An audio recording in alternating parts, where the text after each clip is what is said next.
They are. Half the round, as you said, has now expired. They did get that opening frag, but not a whole lot has changed since. Dino is still in a very aggressive position in Office. Has this not been droned?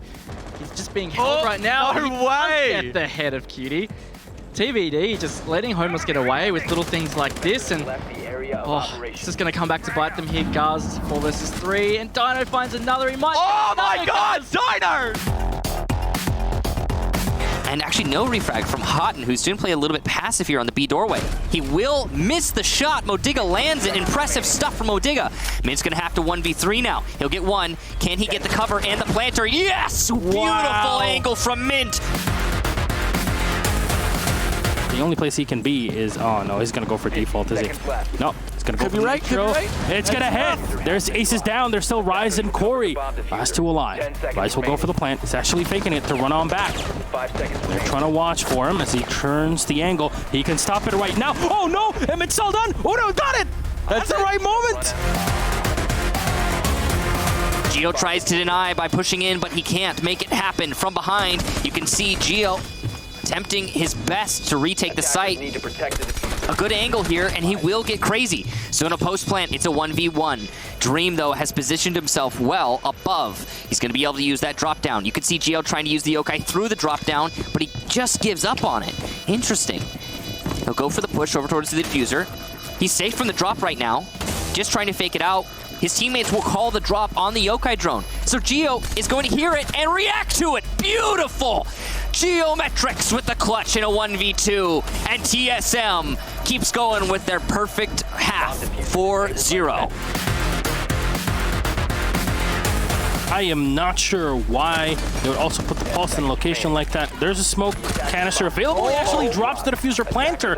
Chuck your smoke. He gets another. Playday is collecting them all. WTG's last alive. Is there any time? He's going to have to stick it. This is the moment. There you go. You got the round. You go to fire. You're going to lose it. Playday, the 3K to save Vitality.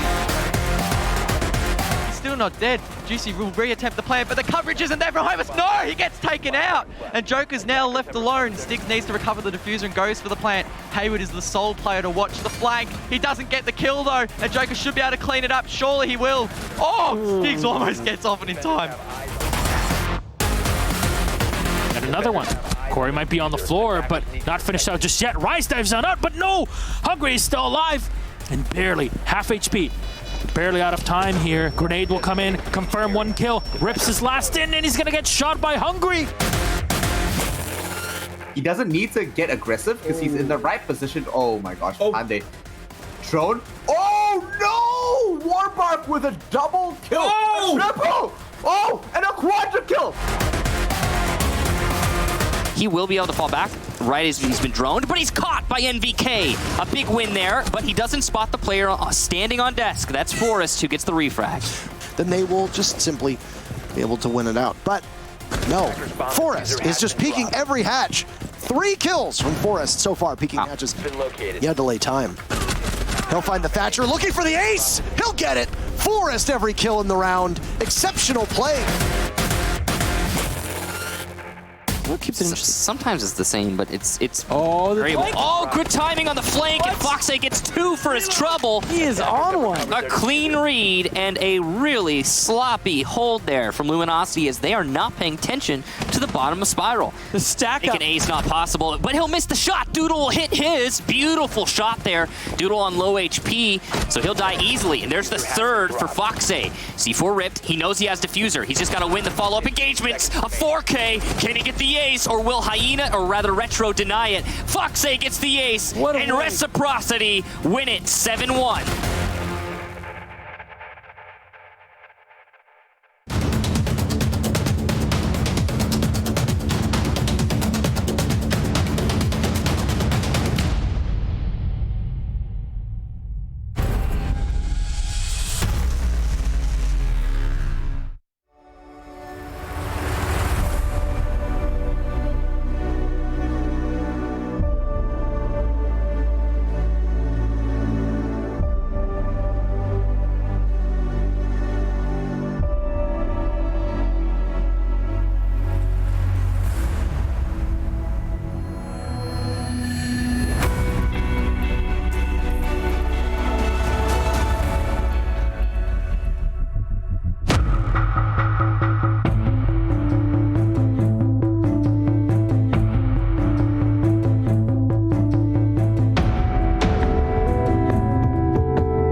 Welcome to the Road to SI 2020, the largest esports event in Rainbow Six history.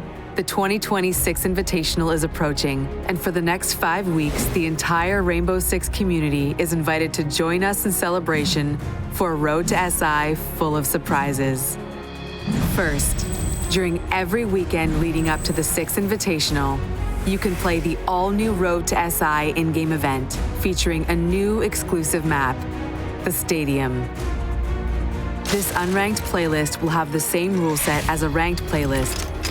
Only this time, every operator is playable, even the ones you don't own. Next, it's time for the Road to SI Battle Pass. This Battle Pass will contain exclusive Road to SI 2020 rewards distributed through 35 tiers, which you will unlock by collecting battle points. This is the only place to earn items such as the SI 2020 Finisher Charm or Signature 620 weapon skins. Everyone will progress and collect rewards on the free track. You can access the premium track for 1,200 R6 credits, which will immediately grant you Sledge's SI light set. Upgrade to the premium bundle for 2,400 credits and skip ahead to immediately unlock Hibana and Caveira's full uniforms. Moreover, Year 4 pass holders receive a 30% discount on all Battle Pass prices and a 30% boost on battle points earned. To cap it all off, 30% of the revenue generated by the Battle Pass will go to the Six Invitational prize pool. Fight alongside all the operators in Rainbow Six. Collect battle points, level up your Battle Pass, earn unique rewards, and join us as we embark on the Road to SI 2020.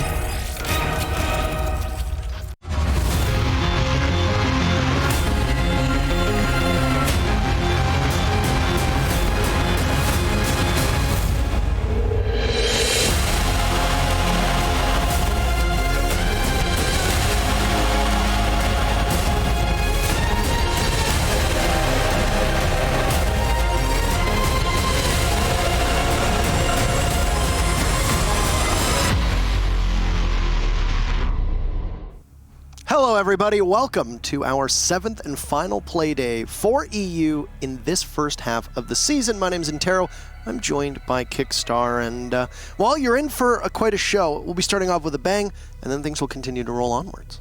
Yeah, we've got some interesting matches, but the big thing is that, of course, it is the last Playday for you, as you mentioned, so you just got to kind of solidify yourself on the standings, no matter who you are, try to put yourself as high as you possibly can, and it feels like this season's been just so rapid fire, because we were talking not too long ago about how the start of the season is so important, and here we are almost at the halfway mark. Yeah, I mean, it feels like we just got here, which, I mean, technically we did. With the new condensed seasons, we'll go through with just a couple weeks. And before we actually get into this actual matchup and the rigmarole, it is worth noting a bit of a somber note to start off the day, that today is 75 years of the liberation of Auschwitz. And given our proximity to Auschwitz being here in Poland, and of course the region of Europe being what we start today off with, I think it's worth noting that today is International Holocaust Remembrance Day.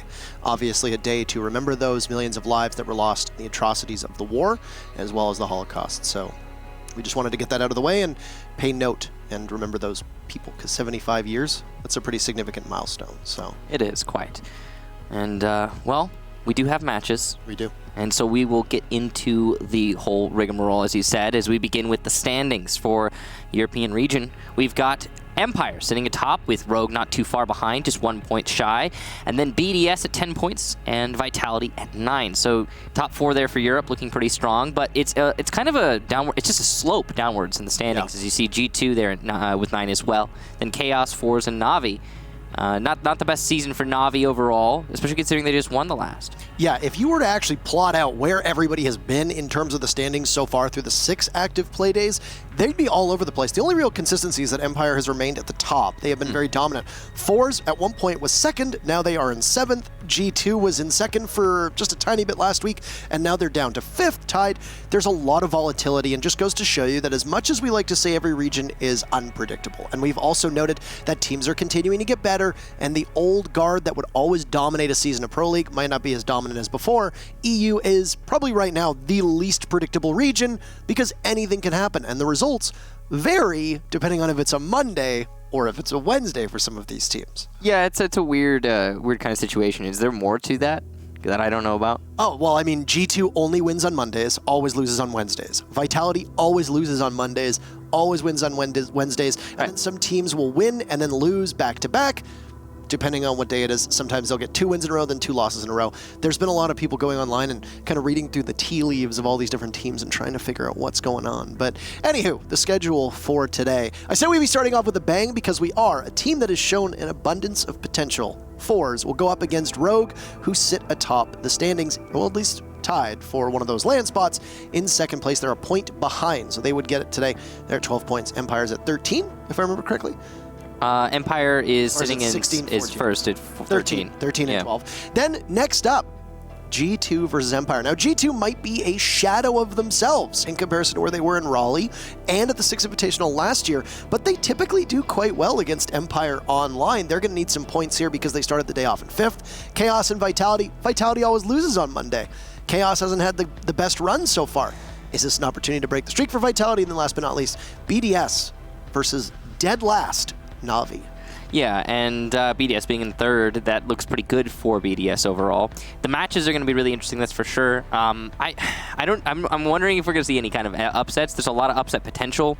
I think Fours have been underperforming through the season, but going up against Rogue, I don't know if that's going to be a shot for them. You know, G2, they just had that change. I don't know what's going to happen with that. What's going on exactly? We'll get to. Yeah, we will get to when we get to the actual match, but and then going up against Empire, the top team in the region right now, that's going to be difficult for them, even though they're good online. Yeah, there's a lot of interesting stuff going on for this entire Playday, and I'm really going to be intrigued to see what the results are and where everyone sits at the end of the day. Yeah, the stories that are coming out from these matches are something to keep a very close eye on. Nothing that is going to stop, or at least storylines that won't start with Fours and Rogue in our very first matchup. So we'll put up the rosters for you. Start with Fours' roster, and there's been no changes, no movement from either of these teams, so obviously that's something to keep in mind. WTG, Rask, Shockwave, Kama, and Pasha. And if I was to characterize Fours' season so far, it has been inconsistency in match, but good consistency from 2 players in particular, Rask and WTG. And while WTG doesn't have the best stats to back it up, when he shows up, the team overall performs exceptionally well. I would say that he is probably the single most impactful player on that team when you were looking at in need of a victory. Rask obviously will always show up. He's going to play aggressive roles. It's no surprise that he's going to be able to clean up in terms of frags, but especially last week, WTG made his stamp on both of Fours matches, and if they're looking for a victory against Rogue today, he's going to be somebody to watch. So, we've got Fours all figured out. What about Rogue, their opponents? We'll throw them up on your screen, and of course, they do have that pilot program skin, so you can go ahead and check that one out. Is that one's still available, right? Yeah, the skin is, yeah. The Buck skin was the North American Rogue team. Right, so we'll take a look at their roster. You've got Hicks, Rise, Aces, Corey, and Rips. I gotta say, I've been really impressed with Rips stepping onto this roster. Now, there were a couple teams that decided to make roster changes, one of which was Rogue, after a disappointing performance in Tokonami, where they were eliminated in the quarterfinals against an upstart Aerowolf squad that most people thought that Rogue would beat. Back then, Rogue was, of course, competing under the Giants Gaming banner, for those that were not paying attention or not following as closely. Alfama was moved off of the roster, which was a curious choice. Rips was picked up. Corey was moved over to Hard Breach, and, well, I mean, he's been very consistent. He's got 39 kills, 39 deaths. He's been playing largely support-based operators, but Rips has just continued to gel with this team at a higher and higher level. It's something that I discussed with the team. I believe it was Rise when I interviewed last week. Yep. Rips has looked greater at ease on this roster, and if he continues to play that way, then I think Rogue's potential might be higher than it was before. Well, they've been looking good through the season, so having higher potential is going to be pretty stupendous for them, I would imagine, yes, considering how well they've been doing already. Sitting in second with 12 points, as we discussed earlier. So I think going into this, definitely Rogue is the team that's set to, like, they have to lose this match. They're the ones put in the winning position, or so it seems. So I imagine the community vote will reflect. But who knows? With a team like Fours, there's always potential for an upset. And we've seen them do some pretty amazing stuff in the past. So this could be one of those days for Fours where they just step up, they do a little bit magic, and we see the Russians start to climb back up. I mean, are we also forgetting that Fours absolutely obliterated Empire, the #1 and I would say, best team in Europe and most consistent team so far this season. Yeah. And now they're going up against Rogue. Are they going to have that same fire under their bellies? Well, we'll move into the map veto system, and Bank and Clubhouse will be off of the board. Those are both very good maps for fours, particularly Clubhouse, which is the map that they destroyed Empire on. Bank, they played a couple play days ago, so now we'll go to Cafe Coastline being banned out, Villa being banned out. It looks like we might have Border as our map here. Now, this is a good map for both of these teams. I would argue that this might be a very even playing field for these squads. You draw a map that Fours is historically good on. Rogue, we have seen already in Pro League so far, demolish teams on this map. So who gets the nod? Who gets the edge here? I don't necessarily know if there is a team. I mean, if we're looking at the recent stats for these teams, it's about even when it comes to Clubhouse, I guess. 2 times played for Rogue, 1 time won, 4 times played for Fours, and then 3 times won. There's a little bit more to talk about when it comes to Fours, but is that really that much more of a record? I mean, it's not. There's a little bit. And that's, of course, only in the last few months or so, and across all different things, but not just Pro League, but still, I don't know. I wouldn't say there's a whole lot to work with. I would say this is definitely going to be anyone's match. Clubhouse, to me, or rather Border, I was reading off Clubhouse. Dude. You were. It's fine. We should preface all of this by saying that every single caster is sick right now. Except for him. Except for me. So I'm in a bad way. I'm the only non-sick caster. So at the moment, I am going to quarantine myself as best as I can to try and insulate myself. It was Border, right? It is Border is the map. We have the community vote for you, by the way, so we'll toss that up on the bottom of the screen. I would imagine that Rogue is probably going to take this one, and it is a little bit more lopsided than I would have expected, with 66% of you putting your hoods up, I believe, is their slogan for Rogue, and then 26 for Fours with 8% draw. So upon second review, I was talking about Clubhouse. Rogue actually takes the nod in terms of the map recent performance on Border. So there you go. They've got a slightly better record. It doesn't matter. We've got both of these teams plenty capable of winning on this map. Yeah. No, I think it's a very, very even matchup for these two teams. When it comes to the map itself, we have the game ready, so we'll load it in just a moment. Border does end up being one of those maps that I've referred to a couple times as being a freak show map, because obviously there's a lot of aggressiveness that happens. It obviously suits teams that are very good at being able to take gunfights. If you are particularly strong in your aim, Border is going to go well, even though there obviously is a lot of strategy that goes on behind it. It tends to occupy a similar role to what we see out of Coastline, which is where, well, teams with good aim are capable of just simply out-muscling a team with maybe some good strategies. And when you see the way that Border plays out, if you're able to commit to an armory or to an office take, you're going to need to assume that part of the map in terms of control, no matter what site it is, unless it's customs, in which monitors is going to be more of your focus. So as long as you're capable of cracking that open and nothing really goes awry in the operator bans, which right now, nothing is really weird. You see a Nomad, a Capitao as your 2 attacker bans. That means that you'll be freed up to run lots of soft destruction, Zofia, Buck, Sledge, whichever you may choose. It's going to allow you to get all the hard breachers off. You can bring a Maverick as your single hard breacher just to poke holes in the defense and not even necessarily need a dedicated hard breacher. And then you could bring a Thermite or a Hibana just to open things up, and of course a Thatcher on the board as well. We're playing Cafe now. We've gone from Clubhouse to Border to Cafe. Just stop typing in the chat. Nobody cares what you think. Like, wow. Like, not hard. Ooh. You know? All right. So we've got an interesting ban phase overall. A lot of hard destructors still available. All of them still available. That's unusual for Border. Usually see like Thermite, for example, get banned out, but it depends on the team you're playing against. To me, these just seem like comfort bans. The thing about the Nomad ban in particular is that it's going to mean when you're defending Armory, you're going to be able to run out on that ventilation balcony and stop someone from repelling on Sandwich, which is crucial because the Sandwich repel is the best way to cut off rotations between the half wall and the rest of Armory. That not being available to Fours is going to hinder them on the attacking side. But it'll do the same to Rogue, of course. Rogue having banned Nomad, though, they're going to be ready for that.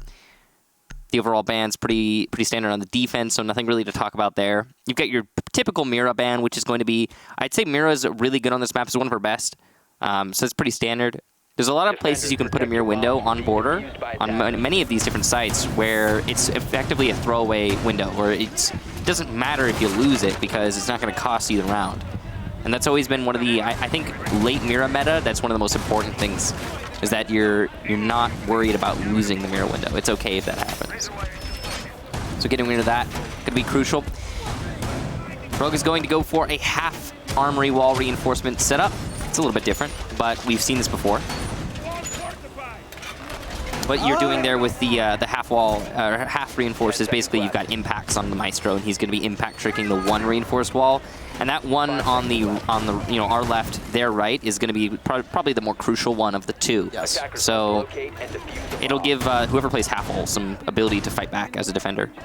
If you look at Forzip's lineup, I'm not too upset with what they're bringing to flush out that Maestro. You know, you've got the secondary shotgun in the hands of the Jackal, you've got the Buck on the board, and you've got the Zofia on the board, all three of whom are capable of picking away at the floor underneath the Maestro, which would then push that Maestro out of position, which might make getting the wall and armory significantly easier. Yeah. Because you're going to be impact tricking it, as you pointed out, from the Maestro of Rips, that Thermite might not be as vital as, or might not be as viable, rather, as, say, a Hibana, because it is a little bit trickier to impact trick the X-Kairos than it is to get a single exothermic charge, but we'll see. For now, it doesn't look like anybody has been dispatched from Forest to that bottom floor, so if you are the Maestro of Rips, you don't really need to fear all that much. Now, there's some still some slow take here into CCTV from Fours, and Rise is actually going to punish. That's really interesting because Rise was in CCTV, he dropped to customs, and then he ran out by the front door, killed one of the players who was trying to trap him in CCTV still. So Fours are really behind the curve here when it comes to the positioning of the— oh, what a shot! What? The second for Rise in the round, and that's about as clean as it gets. That was absolutely nasty on a WTG, the one player that I had singled out on the roster for Fours that you need to keep an eye on for this matchup. And you look as well at Rogue's lineup. Not just the Evil Eyes, but the ADSs, the Mozzie Pests, the Mute Jammers. An EMP is your best tool as an attacking lineup to pick those away, and you lost your Thatcher right off the hop. So that's very challenging. Additionally, 2 impact grenades from Rips. He'll be able to stop an exothermic charge. He gets pushed away up by the Buck, deals some damage to Pasha. Not able to get that exothermic charge off. Actually, he does at the very final second. Rogue just coming alive as they're 1 kill away from a flawless round now, as Pasha's in a 1v5. And he's not going to get it. Rise, 3 big kills. Aces, 2 kills. Call it a full house. Rogue, absolutely dominant on their very first round here on Border. I gotta say, Rogue recently, very recently, have looked a whole lot like, in terms of their performance, not actually in the way that they play, because these two teams, in my opinion, have very different play styles. But Rogue and TSM have been looking like the teams to watch in their respective regions recently, in that they have these moments where just the absolute domination begins.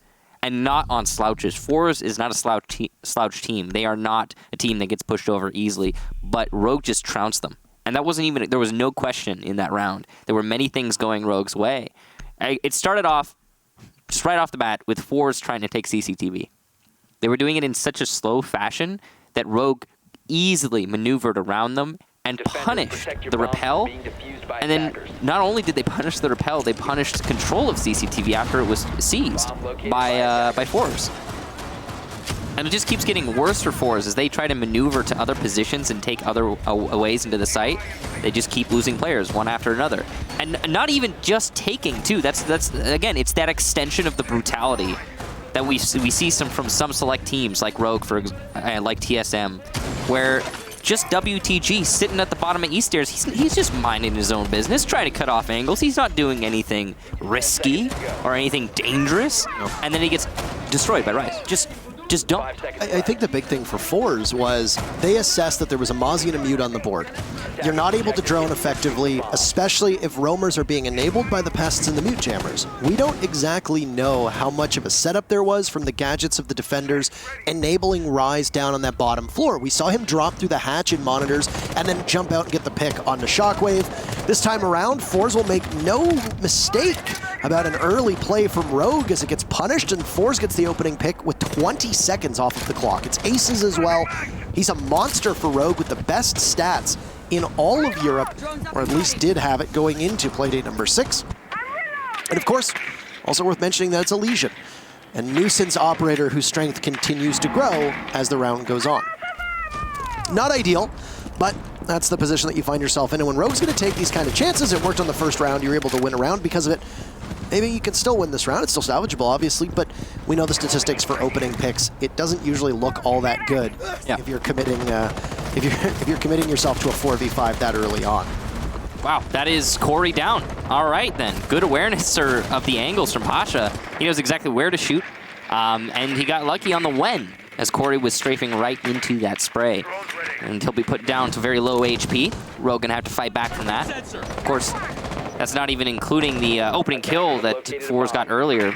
So maybe the domination just for the one round from Rogue, as it's looking pretty good for Fours in this second one. Half the round expired.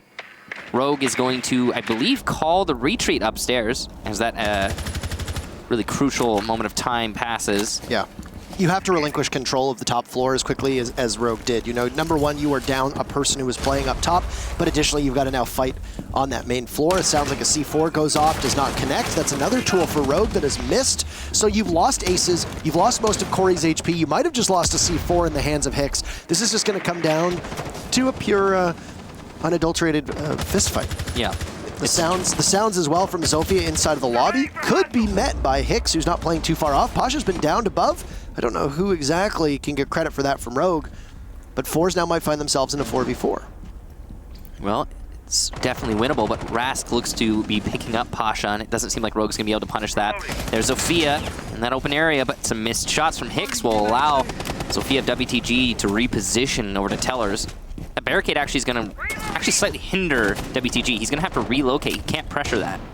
In Corey, both Hicks and Corey will be tasked with watching over the Zofia. Spotting position of two members of Rogue will be given away. Down goes Corey, rises here, wins the fight. UMP in hand, but it's going to get tougher now as two more members of Rogue fall. Make that 3. Rise is gone. Rask has 4 kills so far, looking for a 5th, but it's Kama who gets credited with it, and Forza answers back with the diffuser down as well. So basically, they had everything going for them in that round. Nearly flawless, should be noted too. Very close too. So big bounce back there from Fours, showing that this isn't going to be one of those dominant matches, although it looked like it might have been in the first round. That was a really good clear upstairs from Fours. The big thing is that they got a pick, but they also did a lot of damage. Pasha managed to chunk away at Corey. Corey was saved, yes, but still, the damage done. That allowed Rask to pick up a quad kill. Got that opening kill, and then just swept the top floor, came into the site, did some damage. Round over at that point. When a player is popping off like that, sometimes you can rely on them. In this case, Rask was reliable. Fours take their first round. Rogue will decide to rotate their sights, interestingly. They're not going to go back to ventilation. That is curious, because most would say ventilation is favorable over Tellers, though Rogue is going to stay dynamic. They're going to keep moving things over. Maybe this will work out better for them.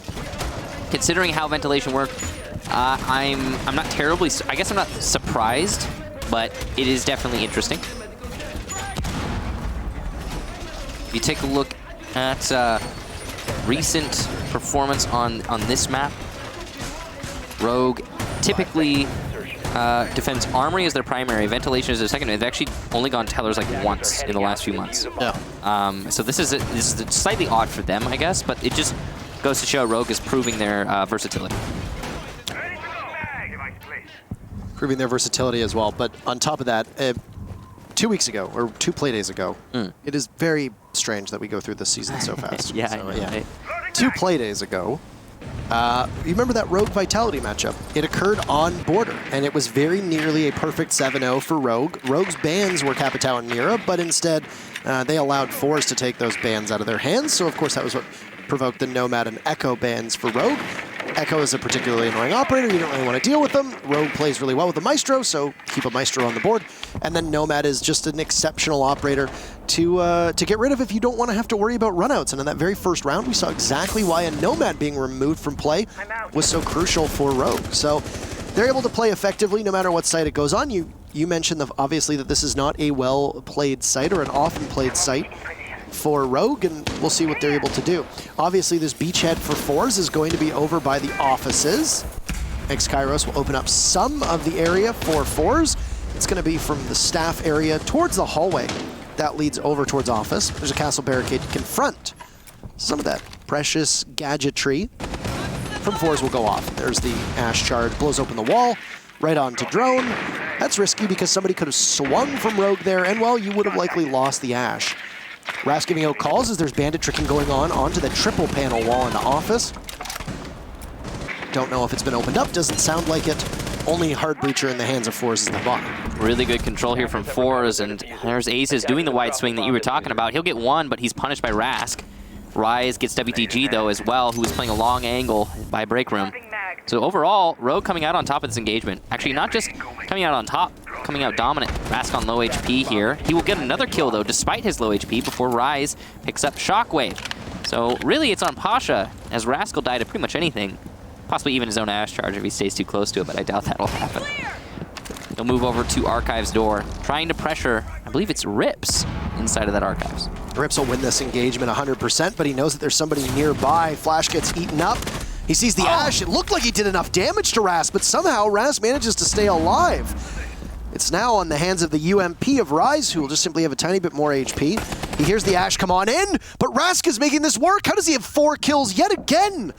So close to an ace, he was denied it in round number 2. Will he be able to claim it this time? Diffuser's not in the hands of anybody. 1 toxic canister left for Hicks. That will assuredly kill the Ash. He's got it opened up, and he'll smoke off the drop, so if somebody comes on down, they're in significant trouble. Buck is inside of the site. Need to be wary of 2 different players. Hicks will get shot. Rush on in! He gets the diffuser, but Rask with the ace right at the final second! He was on 1 HP in a dream! And that dream is not a nightmare, not for this round. Extraordinary play. He's got 9 kills over 2 rounds so far, and he's the reason why Fours is up 2-1. Well, I mean, if Fours win this, we think we'll trace it back to one thing in particular, that'll be Rask. He just single-handedly won 2 rounds for his team in a row. You don't see that very often. A back-to-back round win for one player. That's pretty crazy. 4 kills, then 5 kills. Oof. Rogue actually had that round pretty solidly. Like, they had it in hand, done deal, pretty much. There was very little chance that Fours was going to be able to clutch it up, and yet Rask managed it. Pasha almost let it slip away, too. That's the crazy thing. It's like Rask alone on an island. He's just, I'm just getting the kills. I'm where I need to be all the time. The biggest moment, I think, was probably, I want to say Rips in Archives. Instead of just waiting for Rask to peek or holding a better angle or, I don't know, getting aggressive on the peak, he went for a long strafe, which left him exposed to that wall bang, and of costing him his life, and that really didn't need to happen. It was a headshot through the wall from Rask. As you can see, actually, interestingly, Border is an attacker-favored map recently. About 44% for the defense? It's an interesting statistic. 10 seconds remaining. It's those freak show statistics, man. That's what they... I've heard a number of teams refer to it as a freak show map, and I've adopted and rescued the term for my own, so I will use it, and even though it is maybe not the most appropriate term, there you have it. And I mean, freak show plays in really well to what you see on the scoreboard in front of you. Rask has 9 of his team's 10 kills. Nobody else has been showing up. I made mention to WTG, and I said, well, Fours is going to need WTG to play a big match if they want Rogue to do it. Well, I guess Rask heard that. I don't know how, but it has given him motivation to succeed. So yeah, he's succeeding, that's for sure. There's no question about it. Yeah. 9 kills in a total of 10 kills. Doing so on Border while the rest of his team's just basically dying in front of him. Fours' inability to win engagements and to win fights besides Rask has been almost embarrassing, and this could be a 3-0 actually for Rogue if Rask got shut down earlier on. Yeah. It's not sustainable to keep your team's success in the hands of a single player. Well, now you say that, but maybe Rask is going to 4K every round. Of course, why did I not think of that myself? Yeah, so it's totally possible. We see that quite common. Yeah, it's very frequent that the Ash player will 4K or ace every single round in Pro League. Rask is only a third. Rask is right now a third of the way towards the most kills that we've ever seen in a single match. That's a really good point. He's a third of the way there, and it's very unlikely that he's going to be able to do that much more consistently. Rogue is going to pick up the very first kill again. It's traded off by WTG onto Corey, who peeks onto that diffuser. And it's the angled grip G8 that we've seen so commonly in the hands of the IQ, splattering the Jaeger inside of offices. Yeah, that G8's so powerful. Probably, I'd say probably the best gun on IQ right now after that angle grip got added in. It makes a very versatile weapon with a large magazine, that 51 bullets total. You can count the one in the chamber. But, you know, it's definitely not the best gun in the game for sure. I mean, the alt is better probably, but it's up there. Now, fours have control of offices. They're pressuring on the archives from the balconies. Is there nobody inside of B right now? there's... No, it's not. WTG finding all of this entryway as he gets droned on in, engages against Rips. You'll see Toxic Canister go on over his shoulder, and he's been the star for this round. Rask has not been in a position to engage anybody at all. More drone work from Forces. It's Rask droning him on in. He gets taken down by Rise, so 9 kills will be all she wrote. Traded off by Shockwave, so it goes back to a 3v3. Rips had taken some damage earlier on from WTG. 30 seconds left. Deceptively quiet round. Frag grenade gets tossed on in. It'll cut down a rotate as WTG attempts the plant. He'll fall off for the second time. 15 seconds, third time's a charm, maybe. Down below, Nitro Cell. It gets WTG. Aces finds the diffuser down and surrendered inside of the site. Shockwave, you're on deck next. You're the only one left on your team as you watch Pasha die. You've got to go for frags with 2 seconds on the clock. Rogue will hold on, and they'll tie it up. Operators, you have run out of time. 2-2 for Rogue there. All right. So it seemed like the rest of fours were starting to wake up after we saw Rask die early, but it just wasn't enough in the end. Definitely need to have Rask have a little bit more of an impact on the round, it seems, for fours to take the round. I'm sorry, I am so... It's my bad. But the overall picture of that round was pretty simple. It was just an office take for fours. They got way too much control for way too little effort. But it was seemingly a ploy from Rogue as they wanted that control to come in, or that's how it appears, because Rogue punished fours so much for their fountain and office control, and then their inevitable attempt at a plant inside of archives. I will say that there was a little bit of luck there on the side of Rogue. That C4 from Aces from below. Enemy walked right into it. Wasn't really well placed, but he got the kill. So I guess in a way it's well placed. It just it was a prediction. There you go. It was a prediction, and a smart prediction from Aces. But also a little bit lucky. You get a little bit of that layered in there with your round. There's also Rask getting eliminated by Rise in the hallway. That was a really big flank from Rise. I'm not really sure how he accomplished that, to be honest. I believe he came up from the east stairs, but because it couldn't have been office. He got the kill from the east stairs. So I'm surprised about that because there was a drone at the bottom of the east stairs watching the flank for fours. Just a little bit shocking that he got away with that. But Rise was, of course, getting an impactful frag there as he eliminated the top performer for fours. Really interesting round overall. 2-2. So definitely an intense match so far, but most of these rounds have been pretty... Like, there's always these linchpin moments for either team where this guy dies or that guy dies or this control is lost. The C4 lands. It's really, like, distinct when the round is lost. Or won. Now over towards round number 5 here. The site that's going to be played back downstairs to Ventilation and Workshop. Now, Armory is the only site that we have seen Rogue win, even though it came close on Workshop, not so close on Bathroom and Bathroom Tellers. Why is that? Well, there was one man that seemed to make it an unwinnable situation for Rogue. If Rask can continue to pull 4Ks out of his, I'm sure there's a scientific term for that word anyway, then, well, Forz is going to be an unstoppable machine. Very narrowly ending up in the very first bout of this round, as Aces was watching the window where Rask was positioned. Pasha taking some damage, so there's somebody. It looks like it's maybe just 10, maybe 15 damage. Who exactly knows? Half of the round eclipsed, and Rask by the balcony looking in towards break room. He'll watch the back of WTG in case somebody creeps up on him. WTG just crouch walking in. He sees the alibi.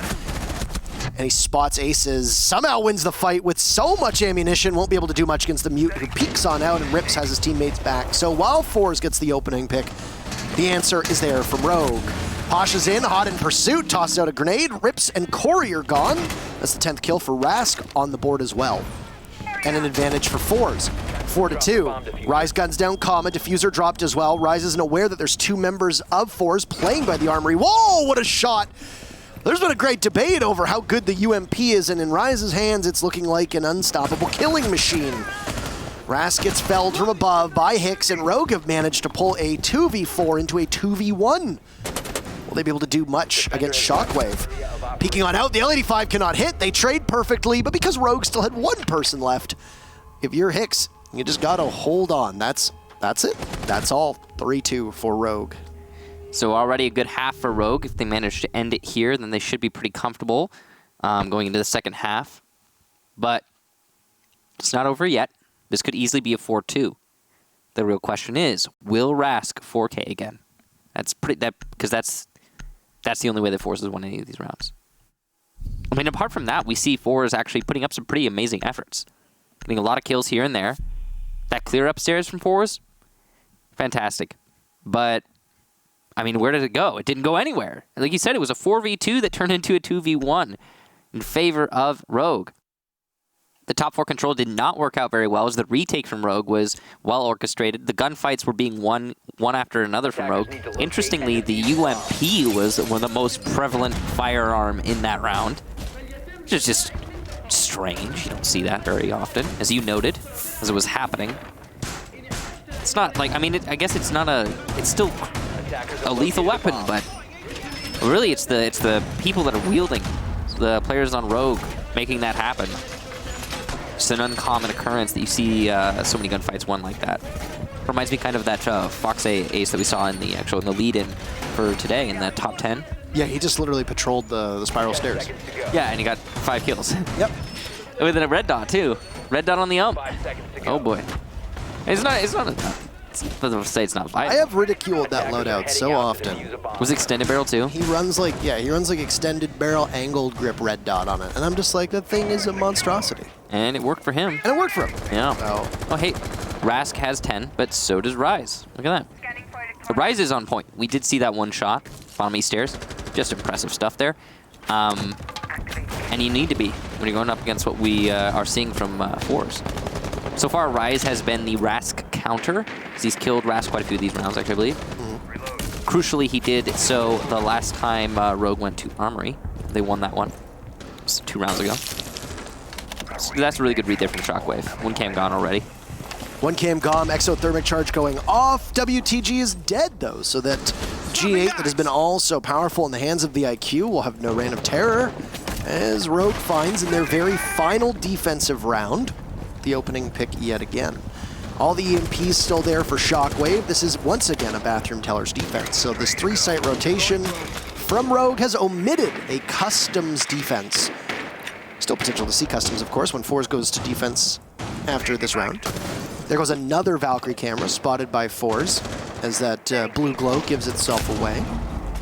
Castle Barricade protecting the break room player of Fours, who happens to be Rask, will drone himself in rather. WTG being eliminated early is not going to be great, of course. Maybe there's one more of those Valkyrie cams that still persists, and the IQ won't be able to find it for his team. Though it doesn't seem like Force has been struggling with finding those cams so far. Ace is between a rock and a hard place right now, as he's being pressured from the break room, and now the breach on triple. He'll try to drop and get away with it. Wow. So he goes to Tellers. Has the call been made for Rogue to drop? They only have 1 person still upstairs, and it's Rise. 10 kills. Rips Nevermind is also joined over by Metal, so 2 members of Rogue now up top, 3 down below. 1 minute left for them to play with as Force still finds themselves trailing. This is where the UMP doesn't exactly pass muster, but Aces has come back up top. He's going to get caught out by Shockwave, looking quite long range. And Rise dealing some damage as best as he can. There's too many bodies in the way for him and too low damage and rate of fire for that UMP to really be all that successful. Fours with a numbers advantage for the final 30 seconds. But they've still taken so much damage that Rogue can conceivably win this. And we've seen Rogue be able to bail themselves out of situations where they've trailed. As Fours reassesses and heads down over towards the east stairs, which is where you see the Rogue members sequestered, closer on in towards the bomb site. Hicks has 1 toxic canister left with 15 seconds, perfect timing. He can huck it over towards the window, and it'll go off and just tick away at some of the life of the members of Fours. Corey not too far off of Hicks. SMG 11 in hand, he'll swing on up. Pasha finds Corey, Rips gets Pasha back. So Rogue still trailing. Down goes Hicks, but where's the diffuser? It starts to get planted. Can he see it? Yes, he can. Rips from above. You are out of time. He's got his hood down for that one. Clear line of sight, and Rogue 4-2 on their defensive half. Well, big clutch there from Rips. Fours with an effective clear of the top floor. There were a few plays that went awry for Rogue. The attempted retake of the hallway from Aces. The play that we saw from Rise as he attempted to stay inside of Office. He was a little bit late on his rotate. Or I should say, I guess, a little bit early on his rotate. As the droning came in after he rotated into Suicide, Fours got information on him. Easy lockup of Office control. As like you said, the UMP not really good when put in a corner. The peek into the hallway from Aces, not ideal, as he couldn't get anything from that. So that retake falling flat on its face for Rogue, well then, okay, it looks a little tricky. But there's not much time left. Rogue did waste a lot of that time. So maybe it's winnable for Rogue. But then, the icing on the cake and the final nail in the coffin, I guess you could say, for Rogue's defense there, or so it seemed, was when the smoke didn't accomplish anything by Tellers. Saw that easy kill come in for Fours, locking up the angle. Nothing done to deny the plant or get a kill or make it easier for Rips. But, oh, what's this? They're planting right above a pre-made murder hole inside of Office with 0-0-0 on the clock. And Rips is like, wow, you're just giving it to me. I'll take it. Not going to look that give Force. Giving it away. He's there. It's free. Come get your damn kills. So, Rogue obviously happy with that half. 4-2. And again, I will remind you guys, none of these rounds have been won. Unless, or for Fours, unless Rask gets a 4K. I said that in the least eloquent way possible, but I'm gonna blame my stuffiness. That's fine. Yep. Dude, I woke up this morning and honestly, I was fine. Not this morning. I woke up this afternoon, I was fine, and then suddenly it just hit me. I was like, whoa, whoa! Out of nowhere. It happens. I mean, it's been a period of time where a lot of people are getting sick. We're in the middle of flu season. Yep. Get your flu shot, by the way. Just a friendly reminder to everybody watching. We like to try to encourage you to go get hydrated. We try to encourage you to get up, stretch your legs, etc. Stay healthy. Stay healthy. After this match is done, get up and stretch your legs, get the blood flowing. You want to be healthy. Go walk around, get some steps in. But anyway, also wash your hands, sanitize, drink lots of water, get proper sleep. Don't eat unhealthy, and hopefully you too will have as strong of an immune system. Oh my goodness, Rask. He just peeks right into Hicks as the Buck has no idea what's about to hit him. Rise refrags onto Rask, so in roughly 10 seconds, both teams will lose a very important member of their defense. So Rask finds another kill for him, another to the tally, but then gets traded off. This is a beautiful play from Shockwave here. He's going to go for the vault out. He'll land the shots onto Aces and also be able to get on back in. Scot-free. Aces goes onto a drone, and that's great calling from somebody on Fours. Now, could have been enabled by the fact that there's a Valkyrie on the board. Not entirely sure. The Valkyrie so often banned lately. Such a powerful, especially against a team like Rogue. Yeah. One of Rogue's better operators, and one that you often see in the hands of somebody such as Aces. So, well, it's working really well for Force too. At least so far. I mean, we've only one round in, right? So there's still plenty of time for that to not do anything. Corey setting up for the armory wall. Seems like he's alone over here, but there's no denial from Force, so this is going to be really easy for the Thermite. Wall open, job done. Control established. Armory now slightly harder to hold. Rogue, though, still keen to attack Archives, it seems. Pasha lands a long angle onto Rips. So one of your top performers is gone, and Pasha is waking up. That's 2 in a row for him. And Corey now 1v4. Corey's a great player, but on a Thermite like this, you're hard-pressed to see how this round goes anyway outside of the favor of Fours, especially when he's got one Evil Eye Cam on him. Tased away and away and away and away, and he's killed by the Evil Eye Cam. That's it. Tased to death. Not exactly the end that Corey would want, but when there's still 3 other people to worry about, the Thermite's not getting on in, especially after sustaining some damage against Kama's Valkyrie. So with that, every single Armory defense has been successful. 2 for Rogue, now 1 for Fours. Fours will be able to go back here in round number 10, which, by the way, we will need no matter what happens, because that would be the very pivotal round if Rogue were to win the next 2 after, and then go to it to finish the game off. Ventilation Workshop, the old reliable second site for most teams on border. I really like the way that Fours played that enabled by intel. Number one, when you saw Rask peek into the wall that was opened up by Hicks, that's just a very common read. You would do some improper drone work from Rogue, you pay the price for it. That's exactly what it looked like it happened. They just didn't simply think that Rask would continue to play in that position, and well, they paid for it. But then right after that, you had what I would presume is a Valkyrie camera outside, and because Rogue isn't running an IQ and they're not particularly looking for any Valkyrie cameras, then that information of anything that goes outside of the map is going to continue to work in favor of Fours. Now this time around, they don't have a Valkyrie, they will have a Pulse, and then they have the Pests. So there's some information denial while some can be gathered. Suspect that Pulse will probably play deep inside of the site. You think he'll play off-site? He could do, but no, I think you're right. The most likely result is going to be ventilation hold, since, well, there's so much soft destruction for the Pulse to work with in Workshop and in Server. Fours are going to be roaming pretty heavily upstairs, though, as you can see. Almost all of their utility being placed actually on the top floor. So maybe, who knows, the Pulse will stay upstairs or do something crazy. Looks like he's going to be roaming under Customs, so more soft destruction over there. If you roam by Customs, you can see for anyone who comes into CCTV. Lots of space for you to work with. And CCTV is a typical clear path for an attacking team who wants to get control of the top floor. Overall, looking pretty standard right now for Rogue in terms of the droning. And, oh, well, there's Aces all the way in CCTV already. Wonder if he's going to get C4 from below. Looks like the Pulse is downstairs, but hasn't decided to use his C4 yet. Just being a little patient. Rogue going to be clearing from offices.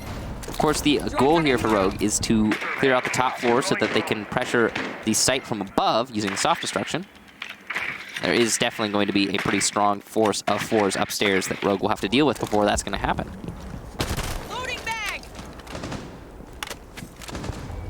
I don't know if Rogue was just missing the windows there repeatedly, but there seems to be some intermittent issues that are going on. You're talking about the server? Yes. Yeah. In the top right corner, as you can see that little three lines that moving to the X. That's the server saying, "Oh no, I can't do this." So the engine that could. Corey, who's the last alive for his team, he's going to find WTG. Smoke removed from action, as it appears that some of Rogue's focus will be on the site immediately, foregoing a push onto the off-site members for Fours, of which there are a couple playing above in Armory. So split right now. Rise will also take down Rask, so Fours very quickly losing a lot of that control. A nice shot from Corey on Nakama. Rise is there as well, and with a minute to go, this round is all but over.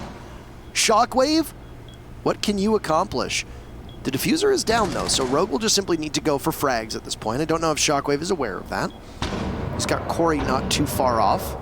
He must have heard something that he doesn't necessarily like, as he'll look over towards the server rack. But he is exposed from above. He'll get flashed. This is a rough spot for him to be in.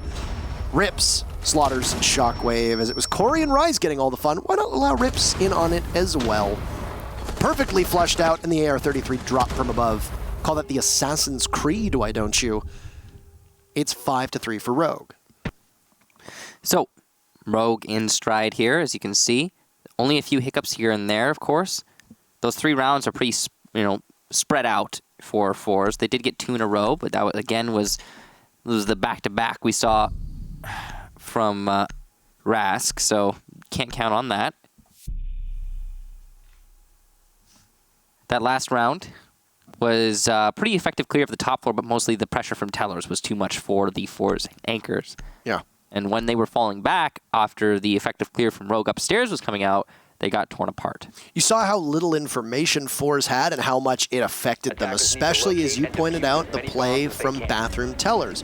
Corey inside a bathroom, the wall was opened up, he got 2 picks, he pressured on in to get Shockwave as a 3rd. He didn't need to be the one credited with the kill onto Shockwave because he had somebody from his team there to do it, but he had that phantom power, that phantom pressure, if you want to call it that, playing inside a garage, or not garage, inside a bathroom. So if you're Fours, well, You can't afford to not run the Valkyrie. It's no surprise there that Kama will go right back on. The Mozzie was not obviously the play that they wanted. It did not slow Rogue down whatsoever. So whether it was something that you'd practiced often or was just something that you tried a couple times and had some decent success with, it's, I guess, a good sign that Force is willing to shake things up. You know, the reason why we saw that position from Corey in the bathroom be so effective is because those walls were opened up, right? And the walls were opened up, they were unreinforced because of how much utility Force invested upstairs. I mean, you can make those decisions sometimes and get away with it, but Rogue read that so well. We'll see if they do that again. I'm not sure if the setup's changed much. There is the shield here. I don't know if that was there last time. That is a volcano or volcanic shield or Vulcan or Goyo shield. Mm-hmm. Are we going with Vulcans? Live long and prosper? Is that what that message is being Vulcan said? shield. I don't know. Let's call Milosh. Okay, one second. He'll know how to pronounce it. No, don't actually call Milosh. Okay. It's called a Vulcan shield, if I hear him correctly. Pulse being spotted from above. No damage done to Shockwave, but Kama is there. He's got the C4 in hand, and Rise is gone. So the IQ gets brought out from Rogue. That's an experiment that does not last too long. So the results, maybe not what you wanted as your science experiment blows up in your face, Rogue. It's also going to allow Shockwave to continue downstairs unabated. He doesn't have anybody who is going to be his natural predator, so he'll continue to just roam. Shockwave there to take out Corey, so doesn't matter if it's the cardiac sensor in his hands or the UMP. He's obviously doing a good enough job in that role. Force, very similar to what we saw from the previous round, but just reversed. Force gets the 2 opening picks, and they do so decently quickly. Rips, I'm going to be clearing out some utility up in Archives. Now, we've seen Rogue bounce back from some pretty trying times through this match. Definitely possible that they're going to be able to do it again, but it's going to come down to some heroics. Rips has had a pretty amazing match so far, so there's lots of chance for him to do that as well. Get some kills up here, the players inside of Archives. Force hasn't fallen back, which is quite interesting. They're taking the control upstairs, they're leaving it. They're like, you know what? We could just fall back to the site and wait this out, but ventilation is so hard to hold from just below. I understand the thought process here for Force. Wonder if it's going to work out for Rogue, though, because that means it's a 2v3 upstairs instead of a 5v3 downstairs. Yeah. You can fall off, though, if those hatches are open, which it's almost assured that they will be, so Aces is completely blind on information inside of Teller's. 30 seconds left, and you can tell that Rogue have no idea what to do next after having lost Corey and Rise earlier on in this round. It's going to get worse for them now as down goes Rips. Shockwave will not find the buck of Hicks, but still, that's really it. 1 kill, but then 2 on the board. This is a 2v2. It's winnable, but Rogue will have to walk into a crossfire. They need to figure out the location of Rask and Kama, and Hicks is going to be in this position to be able to stop it. Shooting from above, will the buck be able to do anything? You need to pull the trigger. No, there's 2 members of Force. Diffuser's down, but it doesn't matter. Kama credited with both of those kills. As things fall apart, it went from bad to worse to good to even worse for Rogue, and Force will tighten things up. They'll win Workshop on their second attempt in an absolute slaughter in the final 5 seconds of action. Yeah, so, well, the top 4 clear fell flat on its face for Rogue. Then suddenly they start to come alive as they transition over to the site. That was a really crucial moment there at the end where you saw Kama get that double kill. The reason he was allowed to do that is because you saw Hicks get distracted by the Jaeger above. Really unfortunate timing there for Hicks. And, well, Rogue punished by that transition of the angles that the buck was holding. Now Rogue still in the lead. But Force not out of the match. That's the crucial thing. That could have been match point, but not so. The second time's the charm for Force. They won that ventilation hold. Now they'll get to go back to their main site, which is Armory. Could easily be even out here at 5-5, as Armory was a well-defended site for Force. They look pretty comfortable here, actually. Very comfortable. Ended in a solid, was it 4v1? Force won it against the Thermite. He was trying to push through Armory by himself. Corey got Kama and then was killed by the Maestro Cam. Yes, that's exactly what happened. Armory has not been dropped by a defending team in this matchup. So yeah, Force, given those circumstances, given that history and track record of the site, should be able to put this at a 5v5. Obviously, things change. The key point of that attack, if you recall, was that Rask was playing close to the office wall. Triple panel was opened up by the Buck. Rask was able to get a very unexpected pick. Additionally, Shockwave likely being fed information from a Valkyrie camera that was tossed outside. As you can see, Kama opening up the window, and there goes a black eye cam. Well, he was able to play off of that and get back scot-free. The bigger story for me for Fours is that over the last 4 rounds, Rask has only picked up a single kill, and it was that pivotal play on the Goyo in round number 7, the very first defense for Fours. Outside of that, it's everybody else on Fours who have been able to wake up and take hold of the round. And that's what Fours needs. Last round, you saw Shockwave do exceptionally well, and the round before that too. You also saw Kama come alive. WTG has been picked off early, but he's still gotten in some contributions, even though he and Pasha are trailing in terms of the impact they've had on rounds when it comes to simply killing their opponents. And Rask, as I mentioned, who has gone quiet in the second half, will sit out round number 10. Aces finds the opening pick 45 seconds in, and Rask, with those Vulcan shields, whether he was playing the same position inside of offices, it will not go as well for Fours as it did in the previous defensive armory. Ace's lifeline from below, but the target has moved on, so no damage done there. He will get one of the ADSs though, so at least it's going to open up for maneuvering by the armory wall. He'll also get a kill from below. That's his second in the round. Waiting for a mark from the player that's playing Sandwich. It's going to be Shockwave on the Maestro. Could get a lifeline on below him, do a lot of damage. Pasha aware there's a player inside of ventilation, so he'll spray through the wall in a hope to catch his enemy.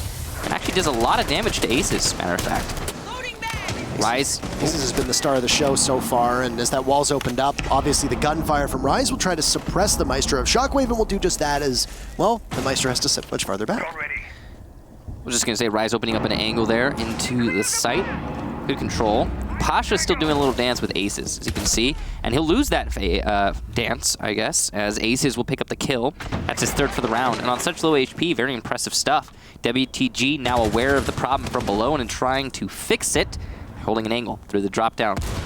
Doesn't seem like Aces is keen to peek the drop though right now. Rise going for a rush in. All he's got to deal with is Shockwave, the Maestro, as WTG is preoccupied. There goes Shockwave, leaving just WTG inside a B, but he gets 2 before being felled by Rise. Rogue take the first attacking win on Armory and match point for this map. And honestly, really swift and clean-cut execute there, of course, enabled by Aces, and whether it was just a simple change-up in the way that they droned, or realizing that Fours was going to lock down the same areas and have the same vision with those Valkyrie cameras, because Rogue played around that entirely differently. I'm very impressed with the way that Rogue was able to dismantle that setup from Fours. It all started with the kill onto Rask and then snowballed from there, while Aces was able to go off and do things on his own. And this has really been the story for Rogue in this matchup. Corey was able to do similar things on the Thermite down below. You've had a couple different rounds. Rise did it in the very first round on Mozzie. Aces has done it before on defense, where somebody will go rogue, if you can pardon the pun, and play off on their own, and they just support themselves. They drone themselves in, they play off their own Valkyrie cameras, they pay off their own pests if you're playing a Mozzie.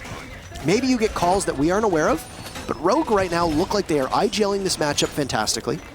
They are doing much better than Fours when it comes to being able to exploit the weaknesses that they see on both attack and defense, and I think a lot of that is experience. I think really that is a lot of that just being experience. Rogue are obviously a very well-practiced team on Border. They like this map. They have a good record on it. You noted that they had a slight edge in the run-up to this matchup starting, even though it was very, very slight, very small. But sometimes that small edge, that's all you need. Sometimes it doesn't need to be a dramatically lopsided record. Ask Empire at the Raleigh Major Finals against FaZe what having a better record on a map does. Doesn't necessarily mean anything. No. In this case, Rogue have obviously practiced it, and if they win, it'll be interesting to see how they were able to pick apart certain things from Fours, because the Mozzie setup from Fours did not work. Rogue was able to move around it. Second time that we saw a Valkyrie setup, Rogue was able to move around it. And with it, they're on match point. Interesting thing to note is that Rise has got 15 kills now. He's definitely come alive in the second half, whereas we've seen Rask kind of get quiet. He got 9 kills. Rask got 9 kills in the first 3 rounds. All of them on the, round 2 and 3. And he has 11 kills now, as we're on match point. That's not great. Definitely need that player to stay awake if you're going to be putting up a performance that might bring you into a win. Of course, Forest can't win anymore. The best they can hope for is a draw. They're going to need 2 rounds to make that happen. Right now, Rogue are in stride. 1 player on the defense inside of offices, actually 2 if you count Fountain. 1 by Suicide, that's Rask. And then Pasha by Fountain, trying to set up a crossfire to hold this out. Rogue not sure where they want to attack from yet. You can see, looks like they're rotating over fully to office now though, so looks like they figured it out. You said that IGLing was great, and the commitment from Rogue on that IGL call is also great. They've all started to rotate at the same time. Trying to open up inside of Fountain as that soft destruction from Rogue will aid them tremendously, and they've been the better team in terms of gunfights so far today. The only real exception to that has been Rask's play on 4s, but he's been shut down quite effectively on defense. So Rogue's take will be from the east side of the map. They've also got control of monitors. Beautiful shot from Aces onto Shockwave, and that'll get the ball rolling for Rogue as they look for the remaining 2 points that are available. As sitting on 6 rounds, that means that they're at worst going to finish with the draw. Frag grenade goes on in, blows up on the other side of the wall, but there's nobody from 4s close enough to sustain any damage. You can't shoot through that wall, Hicks, so you're gonna have to watch for a cross as there's somebody prone by Fountain. The fire rages in front of them, but Pasha will persevere. He doesn't take any damage as he guns down Hicks, setting us up for a final showdown with 44 seconds remaining. Plenty of time for Rogue to be able to stick this landing, but they still need to focus on Fountain. And there's been a move already from Pasha to get out of there. He gets dropped. He's felled. Aces with a 2nd kill. He turns in towards Archives, but cannot find somebody else. You still got hard destruction for Rogue, but are they going to be able to dot their I's and cross their T's, or are they just going to have to push dry inside of Archives? Crossfire established, C4 goes down, and nothing you can do for that rise as Kama blows up Rogue's chances of entering on in. Aces with his 3rd kill. He is a monster and is single-handedly keeping his team in this. Corey will need to attempt the plant. He'll go for it. Down below is Rask. Gunning down Corey. Ace is down now as well. Rips in a 1v2, but amidst the shroud of smoke, it's 2 for the toxic canisters of WTG. And we will need all 12 rounds to settle this between these 2 teams as 4s take it. Big round win there for 4s. It definitely looked like Rogue was in control. Ace's performance was standing apart. I mean, wow, he just kept picking player off one after another. Players off, I guess I should say. Really impressive performance from Aces, and an even more impressive performance from WTG as well in the site. Somehow persevering, managing to stay alive in Archives, the single focus of Rogue in that round. The big thing to note about that engagement is that WTG, I believe, killed Aces, who was trying to push in through the balcony. That was the crucial moment because it meant WTG was not being confronted from anywhere other than Fountain into Archives. And that's a really easy hold from 1 smoke with all his gas canisters. We also had the Goyo downstairs, who was very easily able to deny the plant as the drop-down was open. That I believe was Pasha. Solid hold from him, doing a lot of work for his team as well. Some confusion on the Rogue side. The attack a little bit flustered, it seemed. It might be because of the limited time that was left in the round. And most of the time was spent trying to kill the player, the Jaeger, I believe Rask, in Fountain. All that time being eaten up, that was rough for Rogue. I'm surprised that they didn't manage to get the Jaeger a lot faster too.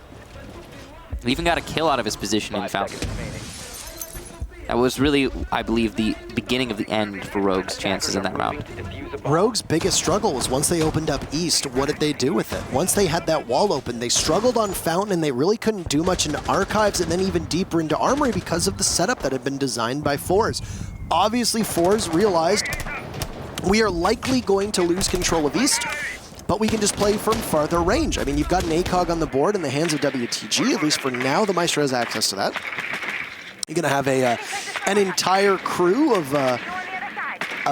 fellow Maestro players switching to 4:3 aspect ratio and running the Hollow whenever they're playing Maestro, just to give basically the same effect. But I mean, you saw how effective Aces can be on his own. This ties into what I said about Rogue. The players that have been able to just succeed on their own has been incredible for this squad. Similar things can be said for 4s, but to a much smaller extent. Doesn't really matter though, because as 4s might not have been the better team in a number of rounds, they're still close enough to be able to pick up a single point. They came in 7th place. They are desperately going to need it as the rest of EU continues to separate from the pack. And if Rogue were to pick up all 3 points, then, well, that lead for the top teams would continue to get greater. Enemy spotted. Really good information here from Rogue upstairs. Rise not going to capitalize immediately. He's waiting for his teammates so that if he peeks and dies, he gets a refrag. The collapse is coming between Office and Armory. One retreat. You can see the Habana's trying to cut off the retreat here. Oh no. Goyo just decides to stay. Pasha will die very easily because of that. That was foolish. I don't know if he was reading it incorrectly, but there goes a C4 up shot by Rise. He's on one today. He's got the most kills for his team. He'll swing around. 3 kills for Rogue, plus the opening will basically make this one in their favor. Joining the club is Shockwave. An early death for him as WTG with the Alda will gun down 2 members of Rogue. Still winnable. If there's a gun that's going to be able to pull this off, it's the Alda, but WTG cannot afford to trade out more than his 25 HP. And there's Hicks. So close yet so far for fours. 5 rounds is not enough. This map, good for both teams, but Rogue was the better one today. They win 7-5. Big win there for Rogue, and those points are going to push them up to that top position, of course. They are feeling pretty comfortable in that match. Yes, it came close, but honestly, throughout that entire match, it seemed like Rogue was in control. There were a lot of upset rounds, really, for Force. That's the main takeaway for me. Big performance from Rise, 16 kills. And again, notably, Rask getting 9 kills in the first 3 rounds, 12 kills at the end of the match. Yeah. Rask falling off in the second half when the side swapped was huge, but also keep in mind that 9 of his kills came in 2 rounds. True. As you noted, if he keeps getting 4Ks, they're obviously going to do well. That's not really sustainable. We said that in a bit of a cheeky manner, but it's also very true. Yeah. You know, if you exclude that, he still picked up 12 kills in 12 rounds. That's still good enough for, at worst, if he had died every single round, which he did not, that's still good enough for a 1.0 KD, which is not terrible. I mean, maybe in his role as a roamer/entry, it's not ideal. He should have more than that. Well, the problem was, of course, that the team was clearly relying on him. The Fours definitely needed Rask to get more than he did in the end. And part of that is because of the amazing performance we were seeing from Rogue. Yes. In particular, Rise and Aces. The thing with Rogue that is so scary about them is that when they show up, if they have an off day on 1 or 2 players, there's usually somebody else on that team who's able to do well. We've seen every single member of that squad pop off. Rips had a hell of a day last week. We've seen Hicks carry matches before. We've seen Corey carry matches. Aces carries matches all the time. Rise also does. I mean, maybe Krapel as their coach is also carrying the match. Who knows? We have an interview ready for them, so we'll bring up our victors in our very first play day, or very first matchup of this play day, Rogue. Hello, it's nice to see you again. I think I'm only going to interview you this season. Is that how it works? Just you and I? Hello, and yeah, I think it's just you and I. Yeah. Well, very romantic. Okay. That's okay. It is very romantic, and we will be spending Valentine's Day presumably together in Montreal. Happens to be your name. Also very looking forward to it. Me too, man. Montreal is just a couple weeks away. I'm really pumped. Now, today, you went up against Fours. Did you expect to play on Border? It's a good map for both of these teams, and if so, how did you prep for it? No, we expected to go on Consulate actually, and I think both Consulate and Border are good maps for both teams. We lost to Force in Rally on Border. We got smashed, and well, it obviously point out that they're a really good team on Border, since we've been playing it quite good in this half of the season. So we didn't really expect the Border pick, but we were still getting ready for it, and it's good for us because it allows us to, well, not show too much for the 6th Invitational, so we're happy about it. Well, you showed everybody 2 play days ago in your 7-1 victory over Vitality. It was a little bit closer this time around at 7-5, but I mean, still, people obviously need to be prepared for taking you to Border. Now, something that Kix and I pointed out was when you were attacking, there were a number of rounds where you were able to just simply evade the setup from Fours, be it the way that they launched their pests, you just simply went around it. Their Valkyrie cameras, you went around that intel that they'd set up. How much of that was you counter-stratting them and knowing that this was there, or how much of that was reactive and calls that were being made from your IGLing? 100% reactions and IGLing, actually. We didn't counter-strat at all. Force on Border, because we didn't really see a lot. We didn't really see them a lot playing on Border. So when there is not too much to concentrate. It like it's not necessary. You just show up in your own game, and well, it works. And today Higgs had a really great agiling, so he usually has, but today was even better. So it was 100% reactions. We were just good at the droning, at the shot calls, and saying, okay, guys, they have too much coil shields on this side. We should go on the other side. And well, we didn't. At the end of the day, we didn't really need the IQ to control the Valkyrie. So yeah, well, I think it's a bit a part of luck as well. But hey, you need some as well, right? Yeah, and I mean, you in particular had a good day. Last question for you was, noticing Rask's fall off in performance, the question that needs to be asked was, how much of that was you deliberately trying to contain him versus how much of that was just him simply putting in a worse performance on defense for a variety of other reasons? Well, I think, well, here is the thing. I'm supposed to be the entry of the team, but on border I have a, well, particular gameplay. I'm mostly holding flanks with Ash because that's how the map works. We don't need my utility, and I think Rask was just playing the areas I was contesting with my flank hold, and when I was pushing, well, I didn't really see Rask. Honestly, I'm not paying attention to the kill feed, so I don't really know when I killed him, but I honestly think it's just a matter of well, him playing in the area I'm supposed to control, and well, I was just better at that moment than him, maybe, or maybe a bit more lucky as well. Maybe I had better timings than him. Overall, it's just, well, we just meant to fight each other in our respective roles. It was like a Godzilla versus King Kong type deal today, with both of you breaking a huge amount of kills. But as you could say, and you can brag. You don't even need to be humble. You can just say, today I was better, and I think that would be perfectly acceptable. So, with that said, those are the questions for today. Anything to say? This is the last interview before we see you in Montreal. Yeah. You get the first interview of the day. What do you want to say to the fans and the viewers? Well, I really would like to thank them a lot, because without them, I wouldn't be there. I wouldn't be, like, and when I say I want to say the whole Siege pro community, and including my team. We wouldn't be there. We wouldn't be doing what we love, and that's something huge. We're all going to the Six Invitationals in 2 weeks, and well, that's mostly thanks to them. So, and to Ubisoft and ESL. So thank you very much to the fans, and once again, I love you, Rogue Nation. You and I and the rest of your team actually flew to the Invitational last year together. Won't be the case this time, but it was nice spending time with you there, and among all the other teams, it will be nice to see your team there too. Enjoy the rest of your day, and we'll see you in a couple weeks. Thank you. Thanks. I'll see you too then. Yeah. Bye. Yeah, I remember that flight actually. I can't remember. I think it was like Frankfurt or something like that to Montreal, and it was with the La Stream squad. And it was on a really, an abnormally small plane. So we were all hanging out in the galley in the back, talking, because there was no area for us to just all sit together. And we got scolded. Oh, really? Got scolded by the flight attendants. They're like, you can't loiter here. All right. I just want to talk to my friends. Rise is the MVP for that match, picking up a 1.5 rating. And shocking. Yeah, having a really standout performance. So some of those shots he was hitting, just, wow, incredible stuff. And hopefully he doesn't get scolded by somebody on his next flight. Yeah, that's... Yeah.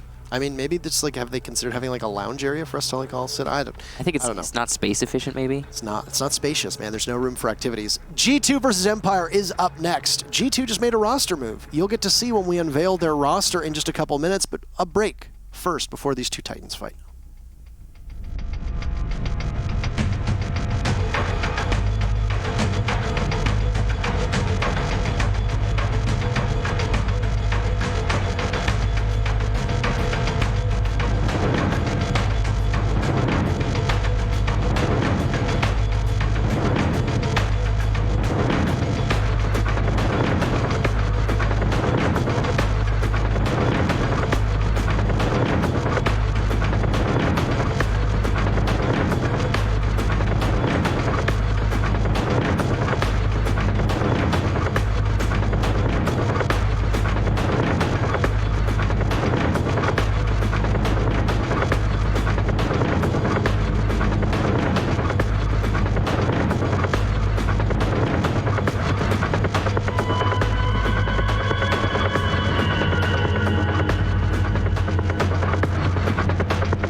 Welcome back, everybody. It's our second matchup. Just about to begin here on Playday number 7. If you are one of the keen observers of Pro League, you would know that we are on our very final EU Playday until we are back sometime after the 6th Invitational, presumably February, March, maybe 2027. We don't know exactly. It hasn't been announced yet. So you have to guess. But in the meantime, Empire started the day off in first place. They've now lost it with Rogue picking up 3 points in the very first match, and G2 with 9 points, they sit in 5th. They could continue to climb. They're not going to be able to finish the day in the top 2 because at best G2 would finish with 12 points, but there's still upward potential here for them, and we'll bring up G2's roster for you because there's something that's going to be a little bit curious for you. He's on the far right of the screen. That's Sir Boss coming in to replace Cryan for G2 Esports, and this is a very last-minute change. A lot of conversation being had about this one. The big thing I think I would note about the G2 change is okay, they got rid of Cryan, they replaced him with Sir Boss, and I don't know if that's necessary, but of course internal stuff, that's probably what's going to dictate it. What we do know is that that's going to upset the G2 formula, and we've seen players and teams come together and work well right off the bat, like Cantor or Ketty back in the day on Penta. I was actually talking with Fresh about this earlier, but it doesn't always work out. So a big question mark here for G2. Okay, Fabian, something is clearly wrong because Fabian is top fragging on this team, so they needed to make a change. Sir Boss came in from this Penta roster last season. He was removed. I believe it was Yannick's who came in to replace him, if I remember correctly, way back when Sir Boss and the coach at the time, Jess, were moved off of the squad. There were a lot of issues with Cryan on this team in terms of performance. He was one of the lowest rated players in all of Pro League through most of the play days. He came in to essentially replace Goga, who is probably one of the most consistent support players that this game has ever seen. There were big shoes to fill, and he didn't really have a lot of time to acclimate.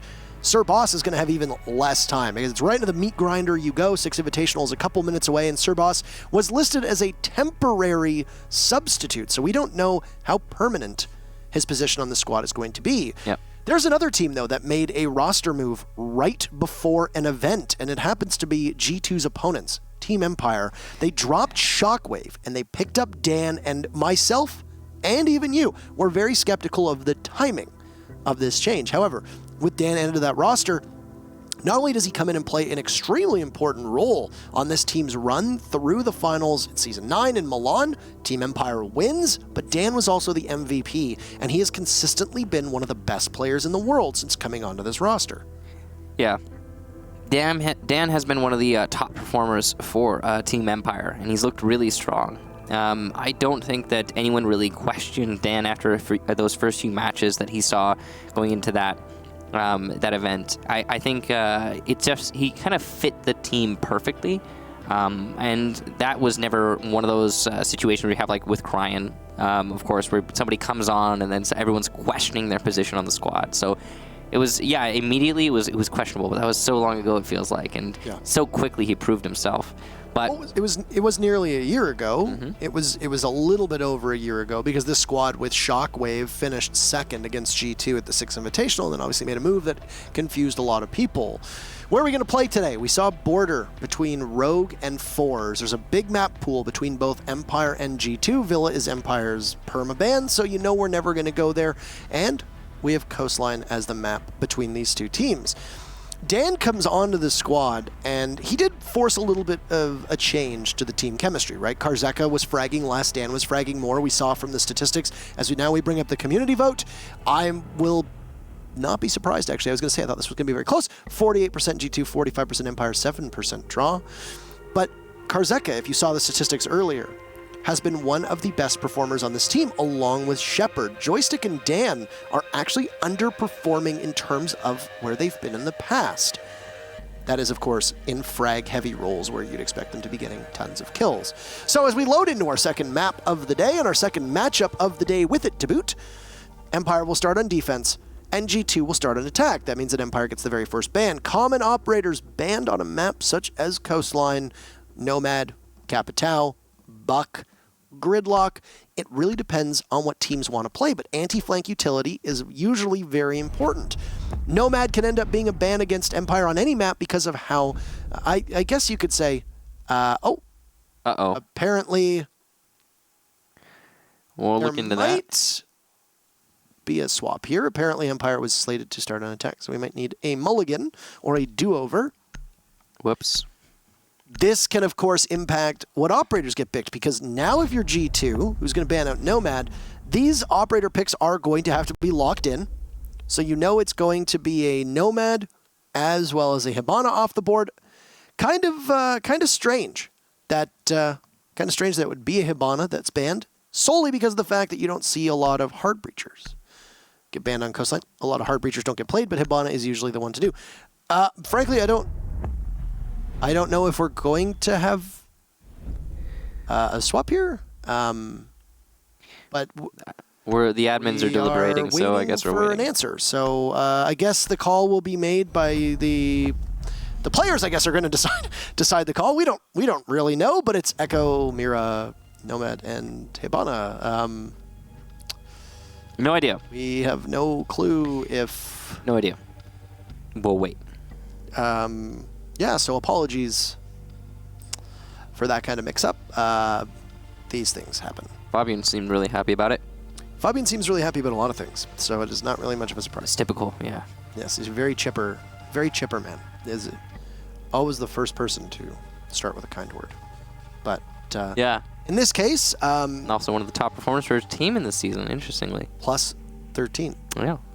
doing quite well. It's actually going to be G2 starting on defense, so Actually, I thought history, actually, interestingly, whenever G2 is on the back foot, it seems like Fabian is the one stepping up. Have you noticed that? Like, almost always when G2's struggling, whether it be in an individual match or in like a pocket, like a part of a season, Fabian is the one getting the most kills. I think there's two things to this. First and foremost, as much as we like to rag on Fabian as a human being, he is still obviously, number one, if you are somebody who doesn't understand that it is just banter and humor and you think that we actually dislike Fabian and would spend time on air openly demonizing a player, then I don't know what to tell you at that point. I mean, maybe read social cues better. Anyway, but if you genuinely think that we are enemies of Fabian, then I mean it's whatever. I will say I have a bridge to sell you. I have some oceanfront property in Iowa to sell you. But I think there's two things for Fabian here. First and foremost with him, I think, is that he is not affected by pressure in game the same way. Yeah. When people are angry, when there's a lot of pressure on their shoulders, when the team is performing poorly, I don't think he gets in his own head like I think some of his teammates do. I don't think Pengu and Fabian, I think, are two players who have nerves of steel and they don't let pressure get to them. But additionally, I actually think the inverse happens. When Fabian gets angry, I think he plays better than in any other disposition.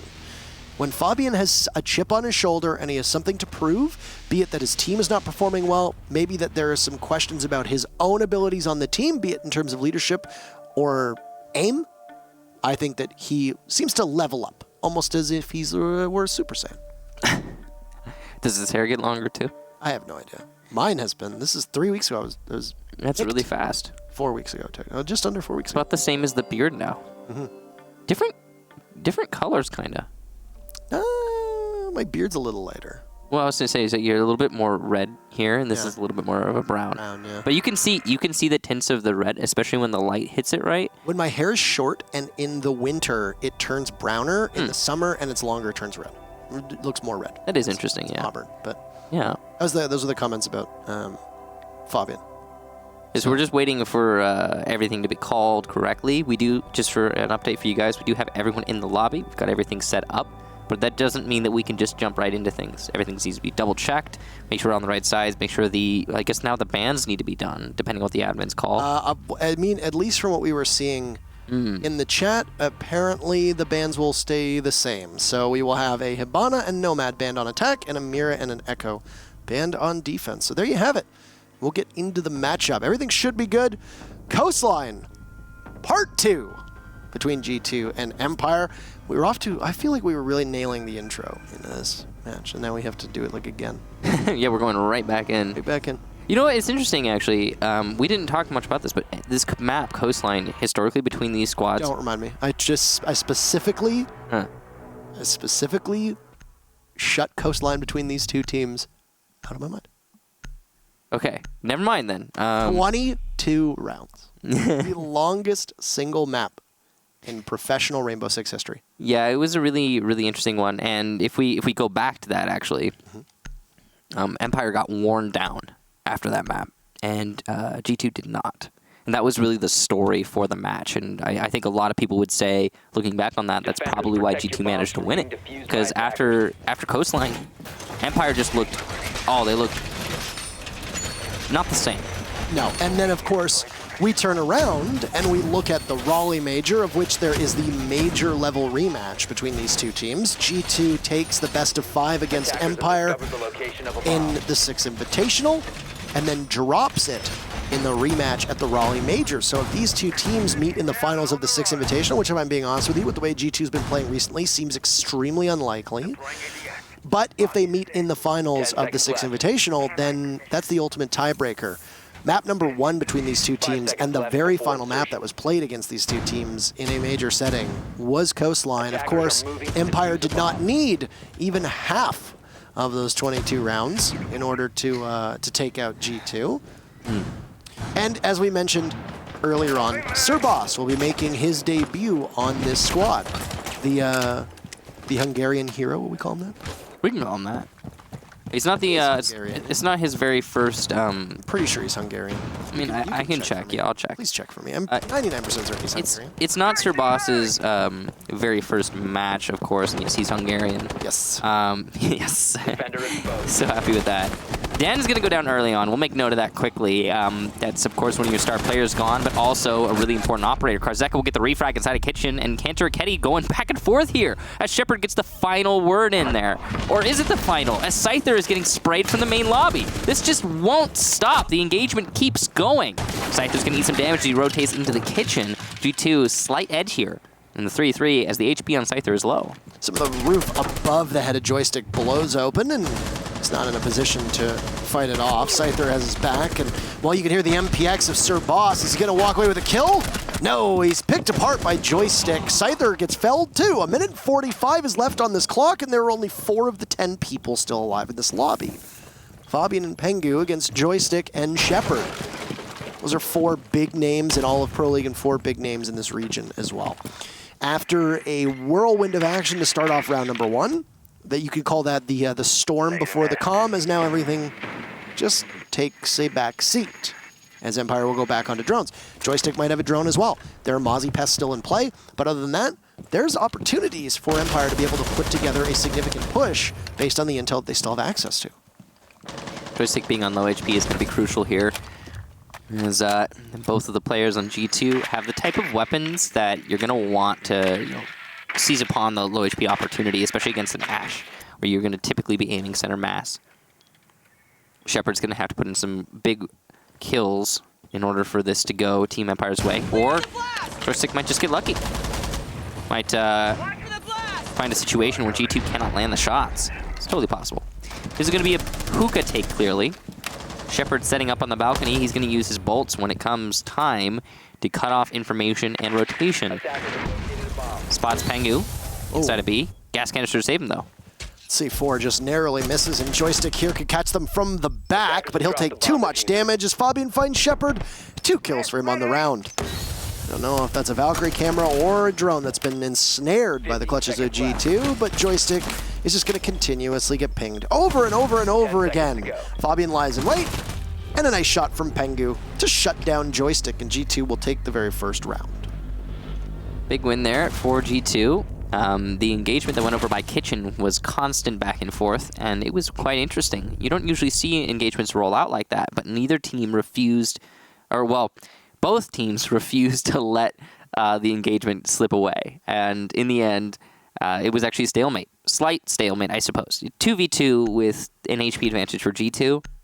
Joystick having taken 50% of his HP and damage. So, I don't know. It's I guess, yeah, the slight edge worked out for G2. Then there was also the fact that at the end, Empire decided to split up. That was crucial, because when Shepard died, there was no potential for a refrag from Joystick since he was inside of Aqua. I'm not really sure why Empire is trying to attack from Hookah, Balcony, and Aqua. I think that might be the wrong call. But then again, there was... Attackers need to locate. I mean, there was still full control on the site for G2, so it's not like they were going to be able to just consolidate and pressure as in a 2v2. I don't know if there was really a right call for Empire. And what they needed to do there was win their gunfights, and neither of the Empire players did. So we'll move down to the double bars, which historically has been one of the best sites for defenders, though it does typically have a lower pick rate. It is starting to see it rise in addition to, or as we continue to see Coastline get played more often than not.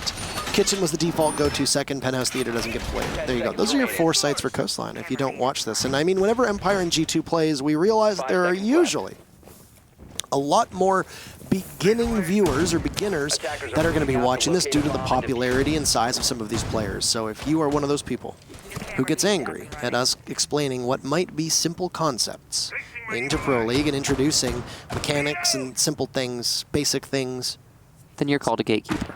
And stop gatekeeping, okay? No. Let the newer viewers understand. There's been an influx of newer viewership, actually, as of late, so I think it's important.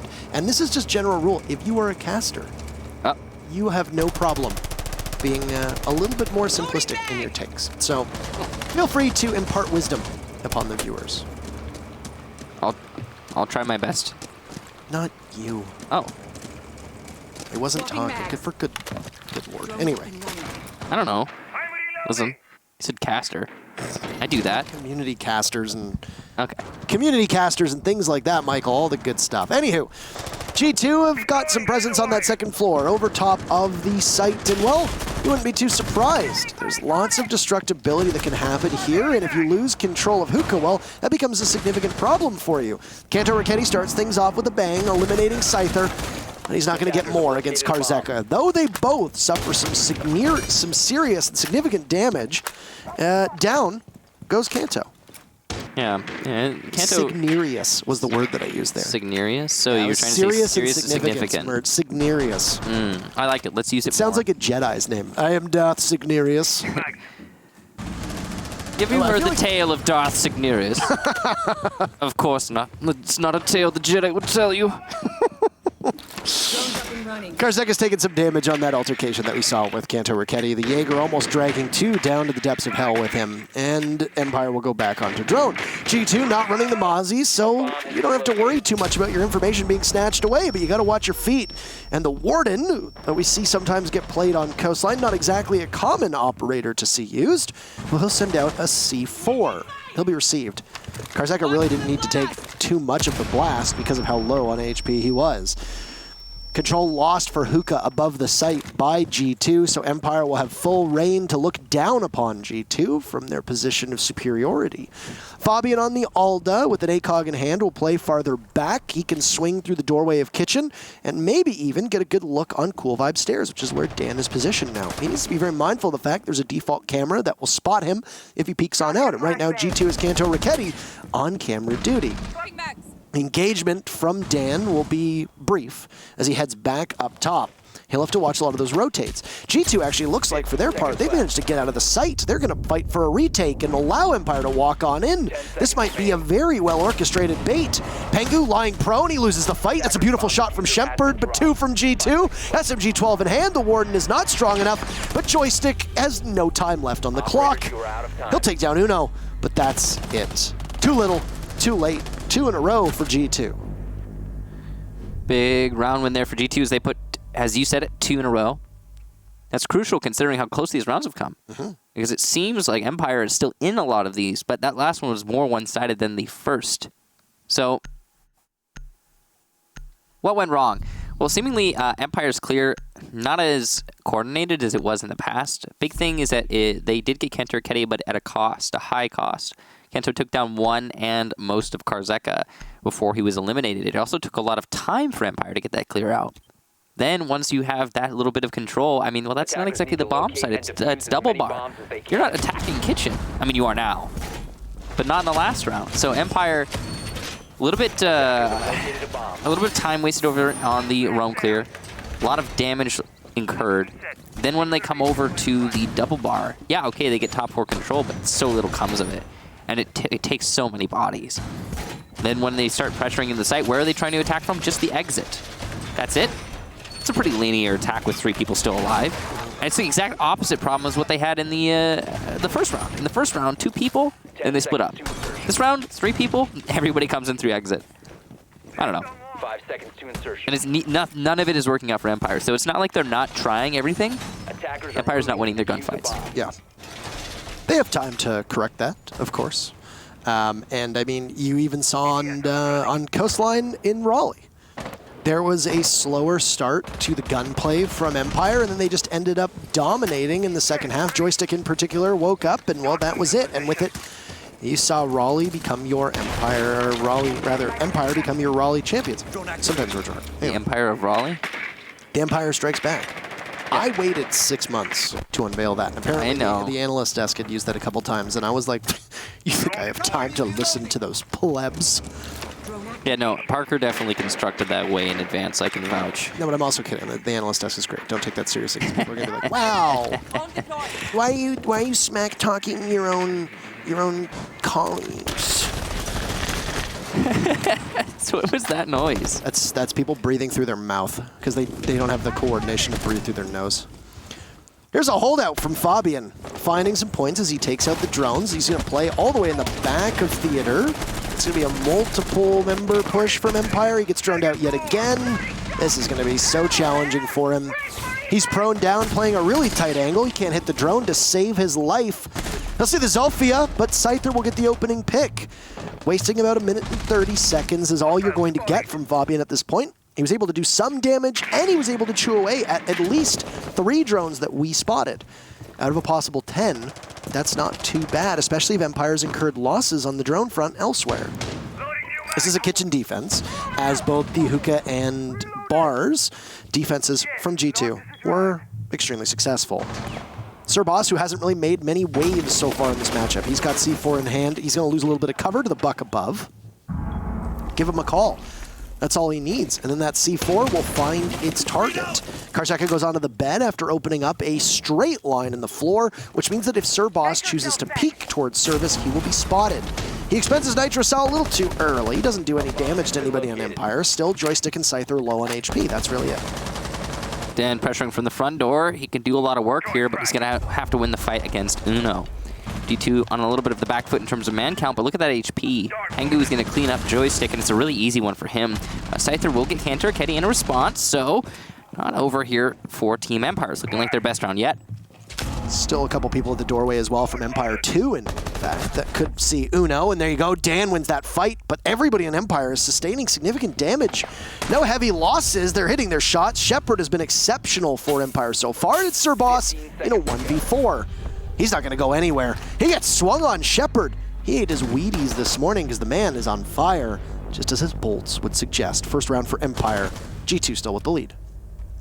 Great awareness there from Shepard on Sir Boss's location. Sir Boss playing a little bit of a passive game there. Don't see that often from G2, to be honest. It's outside of their formula. Wonder if we'll see that repeated. To be fair, in a 1v4, what are you going to do? Well, I think if you are the 1, you want to get 4 kills. And if you're the 4, you want to get 1 kill. Thank you. Of course, if you were asking rhetorically, which would suggest that I wouldn't need an answer, is that what you were doing? Well, now I feel foolish. And defuse as many bombs as they can. I'm sorry to do that to you, Parker. Sorry to put you in that position. I give your apology. It's okay. It's okay. We all feel that way sometimes. Anywho. So, Mr. Boss.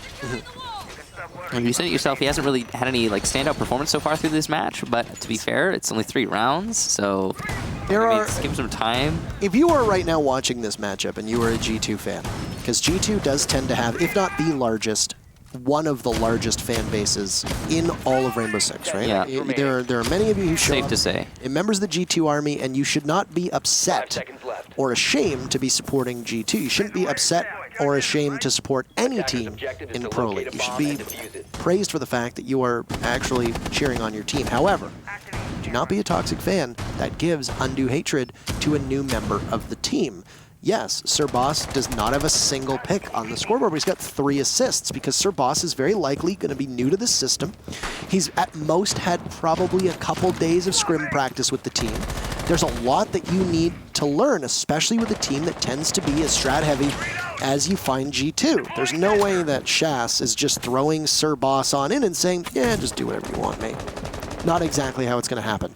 And Cryan, despite the fact that statistically he was not a very good player on G2, received, I feel, too much vitriol from people because they don't either understand the game or understand how the system goes. So yes, Sir Boss has not been that impactful so far through 3 rounds. There's still time for that to change, be it in this matchup or a matchup later on. Especially how Rocky seizes it that you go up against Empire in your very first match on this G2 squad. And you point out, yeah, of course, Sir Boss has been in Pro League before, but on a team that he was more comfortable with. Now, Kanto Raketti, he's going to pick up yet another opening pick. That's his second so far through 4 rounds. He'll find Dan. Sir Boss softening up the wall inside of the main lobby. Scyther's taking some damage too.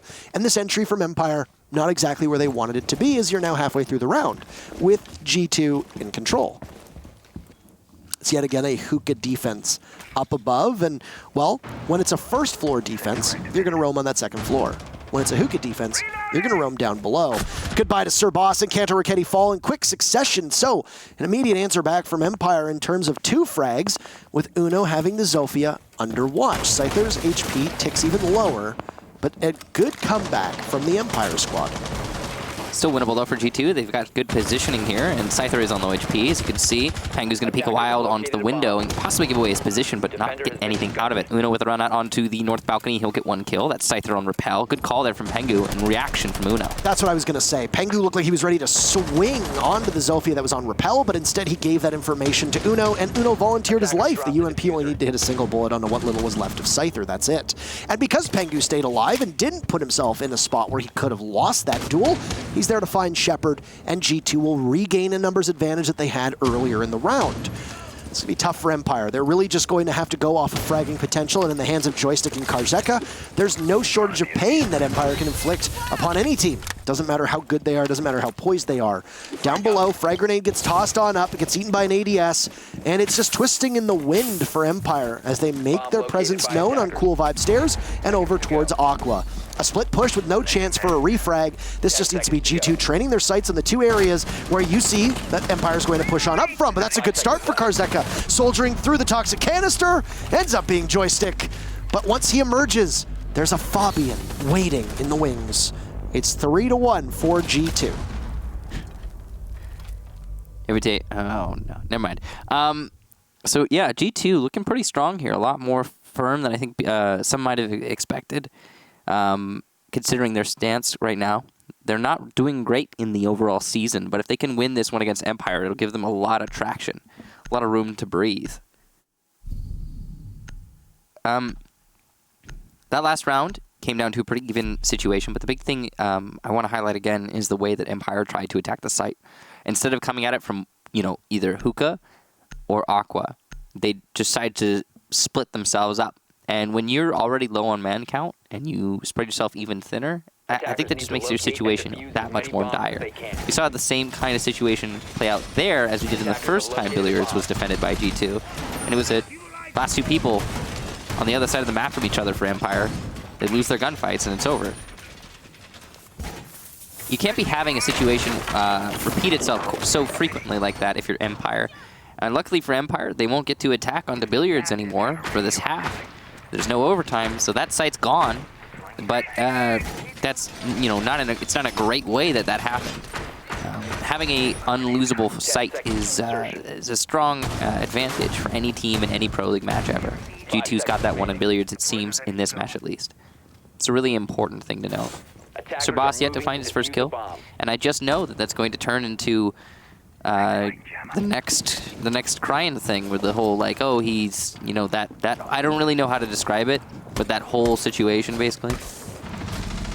I mean, ideally, you could just be a sane fan and not lash out at people on the internet, but what do I know? You're talking about a utopia, I think Parker. I'm asking for, we don't live in a utopia. I'm asking too much to say that, hey, maybe don't be rude to people that don't have the best performance that you could imagine. How hard is that? How challenging is it to not give somebody like Sir Boss a hard time and be understanding of the fact there's a new player coming into a new team? Very, apparently. It's very challenging. Let me... Even today, I tweeted, like, congratulating Cryan and saying, like, you know, you had a really rough go. Like, I think people were unreasonable to you. And even then, in the comments to that tweet, people were like, oh, he was garbage. And, like, he's tagged in it. And it's like, he's reading all those. Like, do you have a brain in your skull? You know, the thing is, it's crazy. Blows my mind. His performance wasn't even that bad. It was not. It was not. Let's not sugarcoat it. It was not good. It wasn't good, but it wasn't that bad, guys. I've seen so much worse. Yeah, like, for example, if I played in Pro League. Yeah, I imagine if you... infinitely worse. Or me, if I were to play in Pro League. I doubt that. Anyway, you might wonder, talk about the game. Well, that's like, because nothing has happened so far. It's been very slow. Been drone work from Empire. They've been very specific and deliberate about this. Uno is going to miss most of his shots onto Karzeka. C4 goes up, and that's the wrong call. There's nobody there. He gets droned out, uses the C4, and still nothing.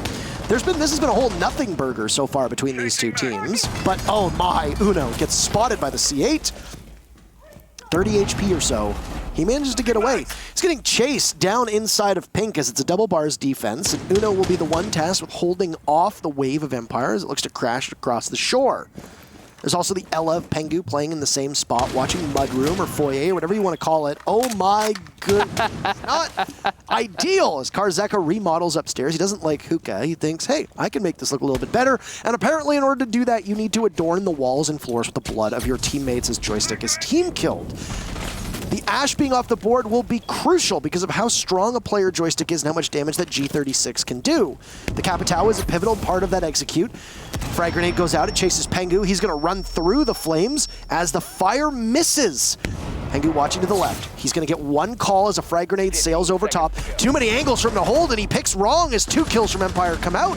They've got the entire kill feed being dominated, and Fabian will need to find every single member. He takes one down, but he's not going to get more than that. It looked like G2 was going to hang on as there were a couple misses from Empire, but they managed to bail themselves out. Poor Fabian. In a 1v4, you're going nowhere fast. Empire will take their second round. So, of course, things look really bad for Empire when they lose that one player upstairs to the team kill. However, this time around, when Empire went for the take on to exit, they did not rush themselves at all. We saw a little bit of actually a rushing themselves going on G2's side. Most notably, of course, Pengu, who was trying to get aggressive on exit. Now, he played all of the angles and lost all of them.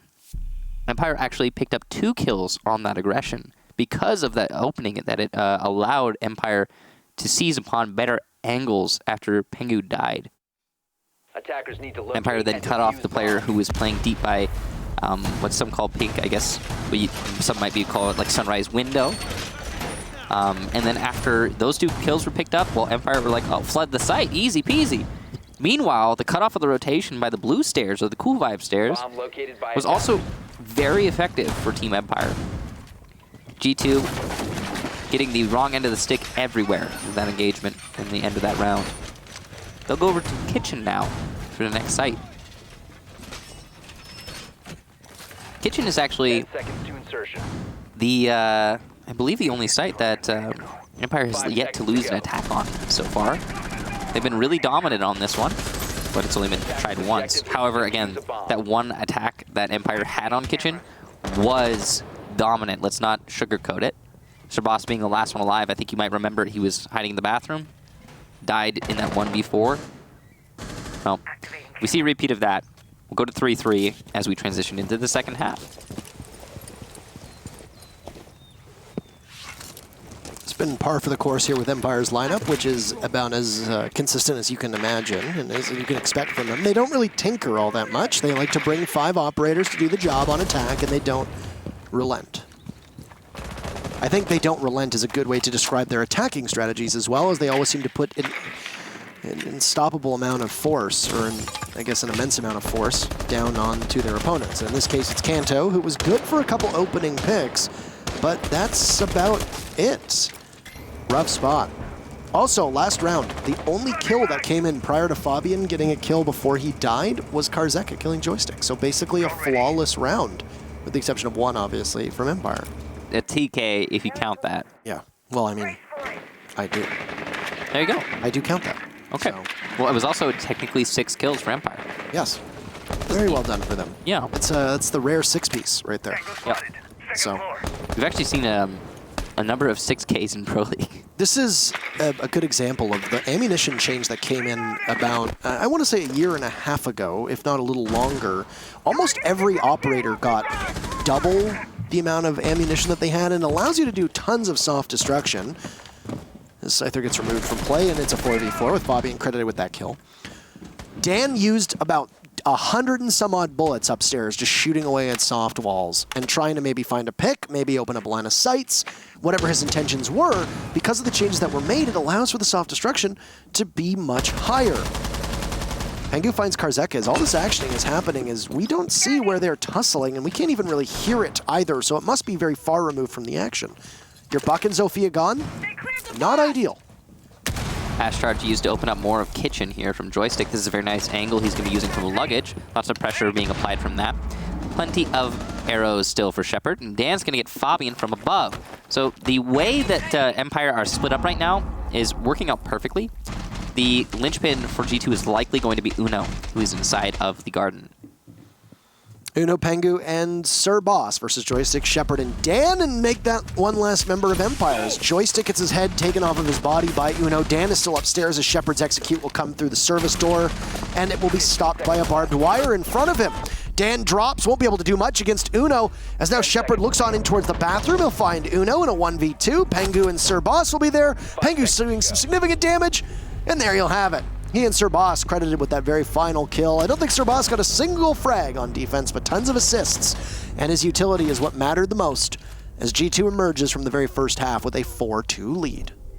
I said it before, and I'll say it after. Uno was the main piece there for G2. His ability to persist in garden or courtyard and then get a kill from behind pretty much sealed the deal for G2. And the reason it sealed that deal is because of how spread out that attack is again from Empire.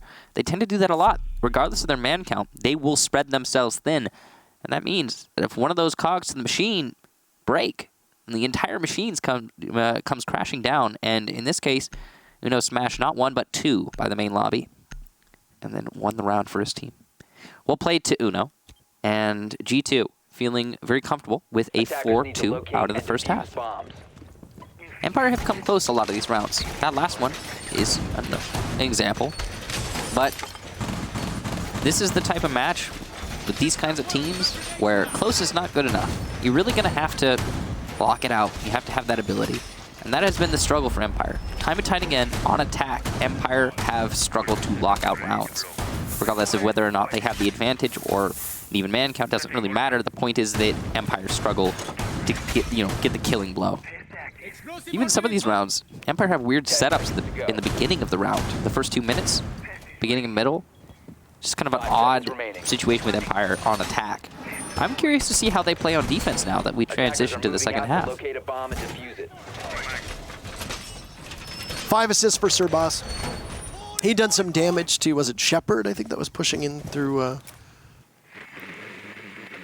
service. Empire found themselves with obviously a couple different players that were looking in one area, and then they lost them all, and you end up with that split push where you once again can't refrag as we've seen before.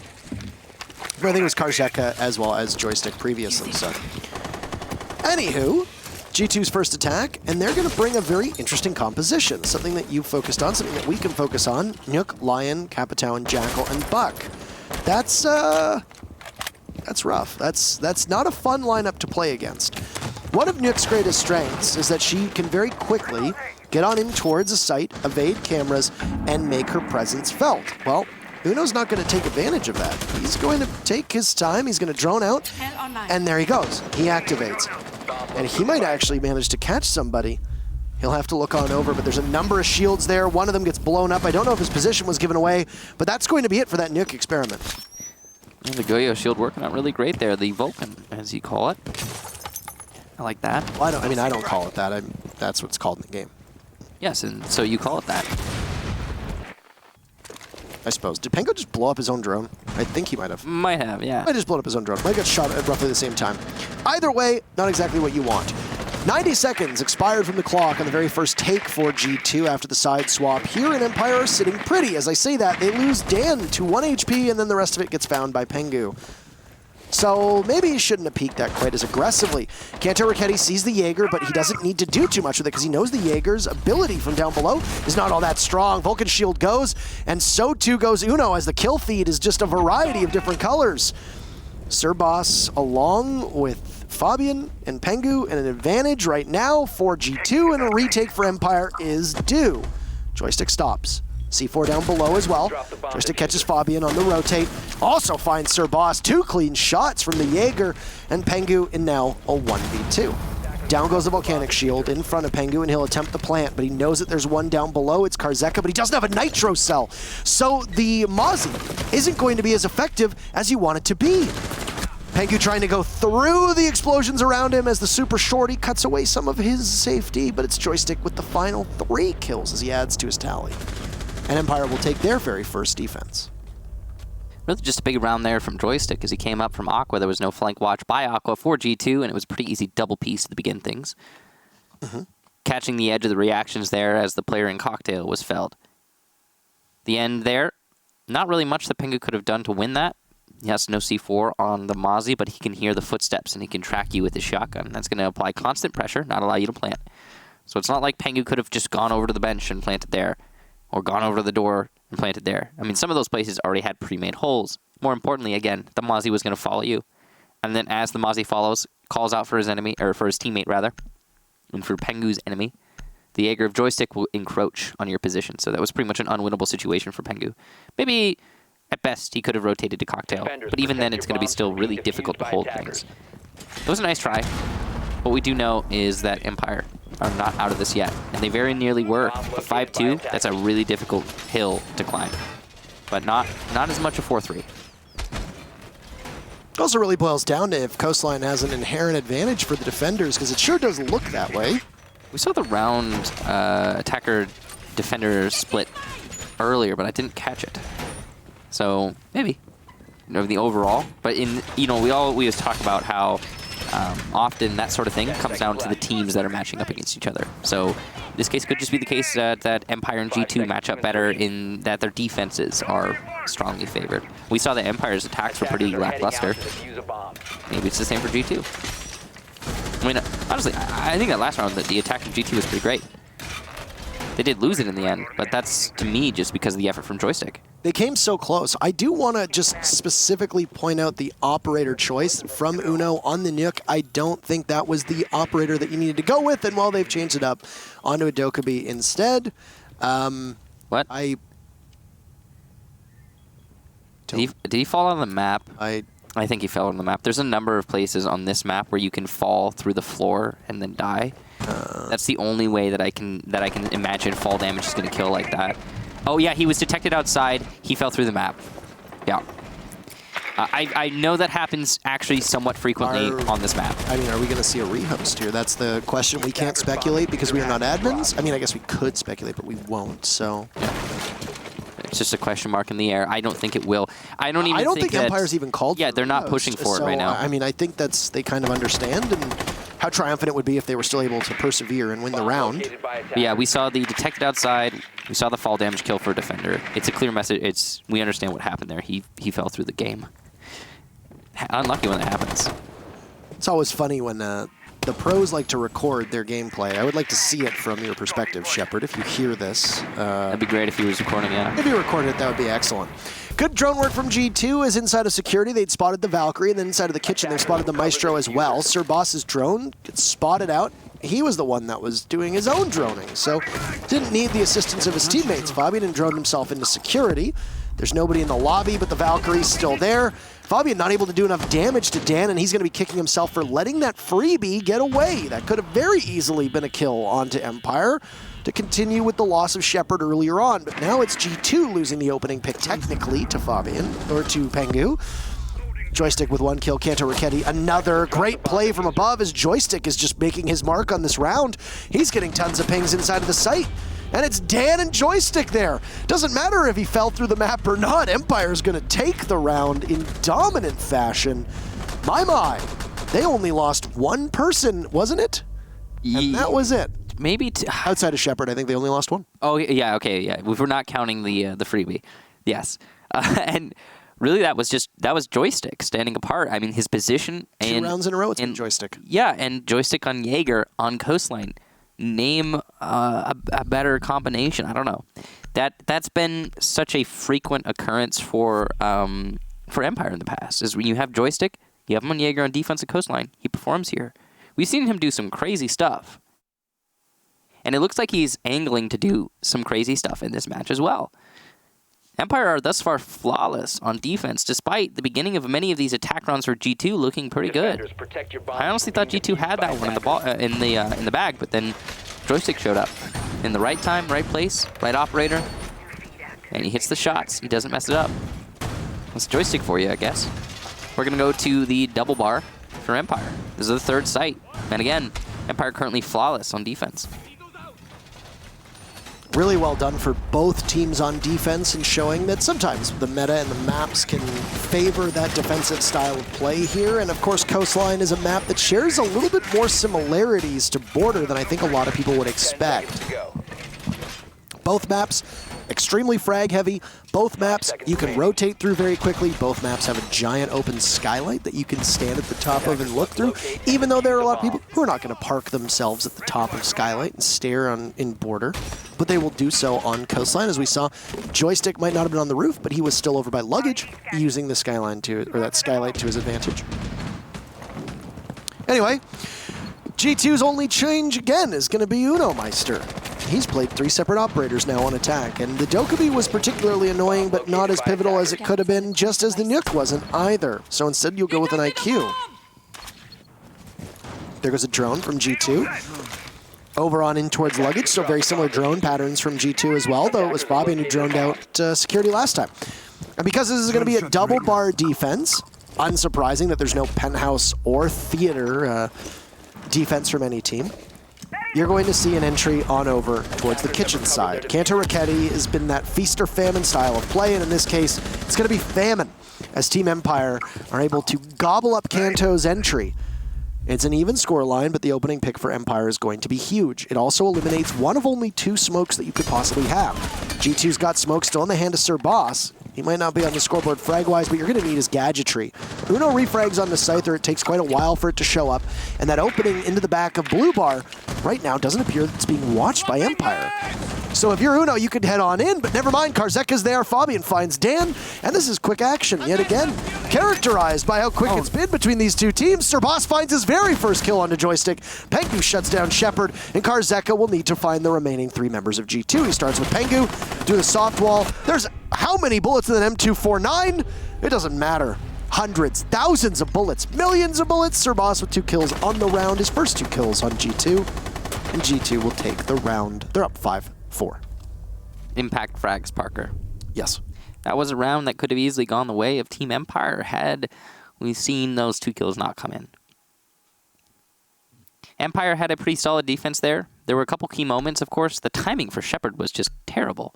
The rotation from Joystick onto Sunrise Bar, ill-advised, because kitchen control was forfeited to G2. There are layers to how that fell apart. Apart from just those 2 kills, though, that G2 managed to get, the office control was easily done into by G2.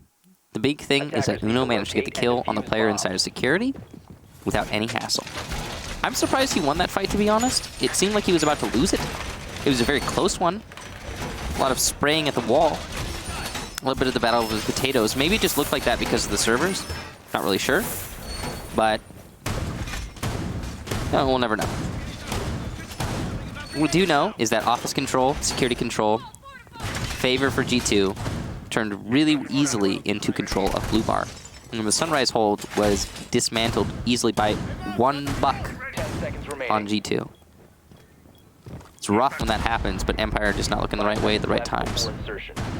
Really, really bad timing too, just in general for Empire. Now, we'll go to Billiards. Double bar not working for Empire, but they could still bring this one home. Empire will need to win every one of these rounds in order to win the match.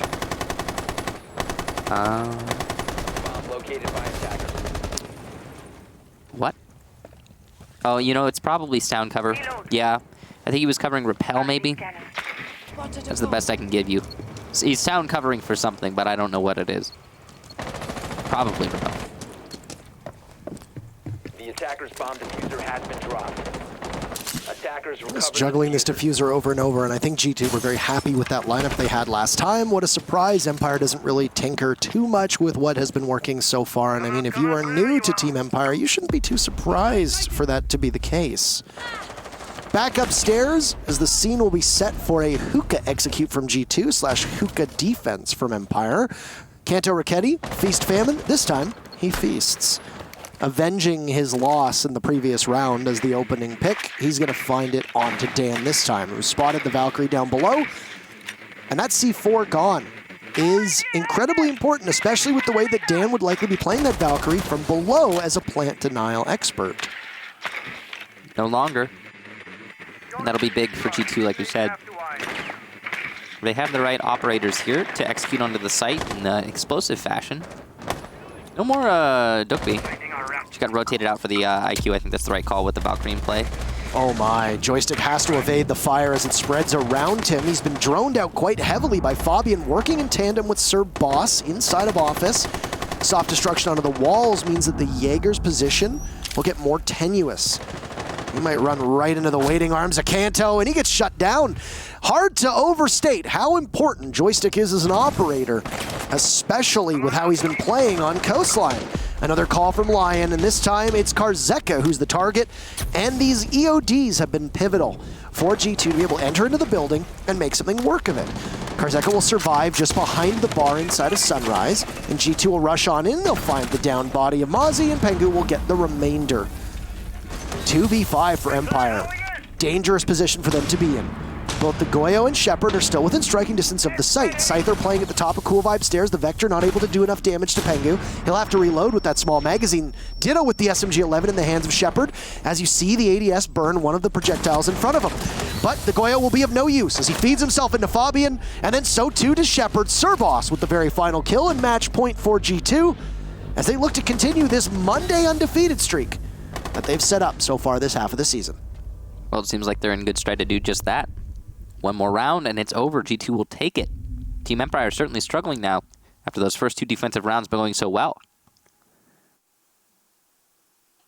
A lot of these rounds have been pretty close. That one not so much. The clear downstairs was very effective and efficient from G2.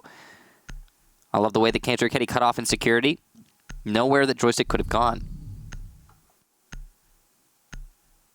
Some might argue lots of utility being used on that roam clear downstairs, but the time that it saved is really important. It's very likely that we would have been able to see Joystick stay in office had he not been feeling so pressured by the firebolts. Attackers need to locate and not just the firebolts, but Fabian incessantly droning him out. Kanto Raketti pushing in from security. Serboss holding the angle, shooting away at the wall with the soft destruction, eventually giving away Joystick's position. The EE1Ds, all of those things just tied in to simply contain Joystick. And with how he's been playing in this matchup, can you fault G2 for possibly overcommitting in terms of gadgetry and utility just to get Joystick out of the picture? I could be wrong, but I believe it was actually G2 who once, I think, really started the conversation about isolating one player and shutting them down. No, not really.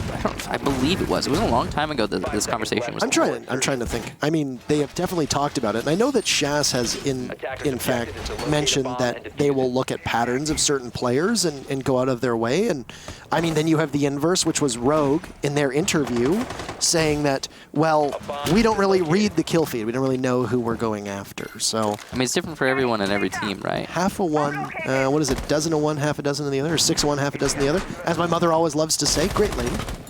Great lady. She obviously likes to say that very much, so I have adopted that phrase. 6 of one, half a dozen of the other, because 6 is half of a dozen. It means the same. Yes. Because if people didn't get that, they're like, what does that mean? Unless you mean a baker's dozen, but usually they don't. No. No one ever does. Nobody ever means that. No. Match on the line for Empire as they will fight to at least get 1 point. They've already lost this season. It was at the hands of Fours. Will they find themselves with the same fate against their arch nemesis in G2? Well, you can see that whole wall is just being shot open to hell and back. There goes an E1D. A flash from Fabian will likely blind the player inside of Pink or Cocktail Bar. Opening pick goes to Fabian. He looks to draw out the member playing inside of that area. And a pre-fire. There's so many bullets. He's not able to do all of it, but Kanto's there too. Very quick kills for G2. Make that 3. Karzeka down below, and Joystick is so far off site that he will now need to retake. But we'll have to stop for just a second. C4 misses from Karzeka. He's got to go pick it up. 2 seconds left. You have another opportunity. Can you do it? No, he won't get it. Joystick falls, and Karzeka down. It's a flawless round for G2, and they pick up 3 massive points against the best team in Europe as of today. They've relinquished that spot to Rogue, and you can see the teams beneath them licking their chops. G2 ending off the first half of season 11 with a victory, Empire with a loss. Sir Boss's impact on this team, we can discuss with presumably Pengu. I love talking to him. Love talking to Pengu. G2 take the match. Sir Boss got 3, and there were 3 people with 10 kills. All right. And then Cantor Ketty had 7. Plus 3, that would have been 10. Really well played by G2 there. I don't know how much of that was calling. I don't know how much of that was confidence. Sir Boss played his role on attack exceedingly well. On defense, he was a little bit shakier. I mean, first time, right? Yeah, I mean, he got to shake it off. He also hasn't played in Pro League in months. Yeah. In months, almost half a year since he was an active member of a team, and he comes back in, and you got to go up against Empire. That's a hell of a trial by fire. And I think on attack, on Capitao, whether it's just the way that G2 used that role or not, he excelled on attack in ways that he didn't on defense.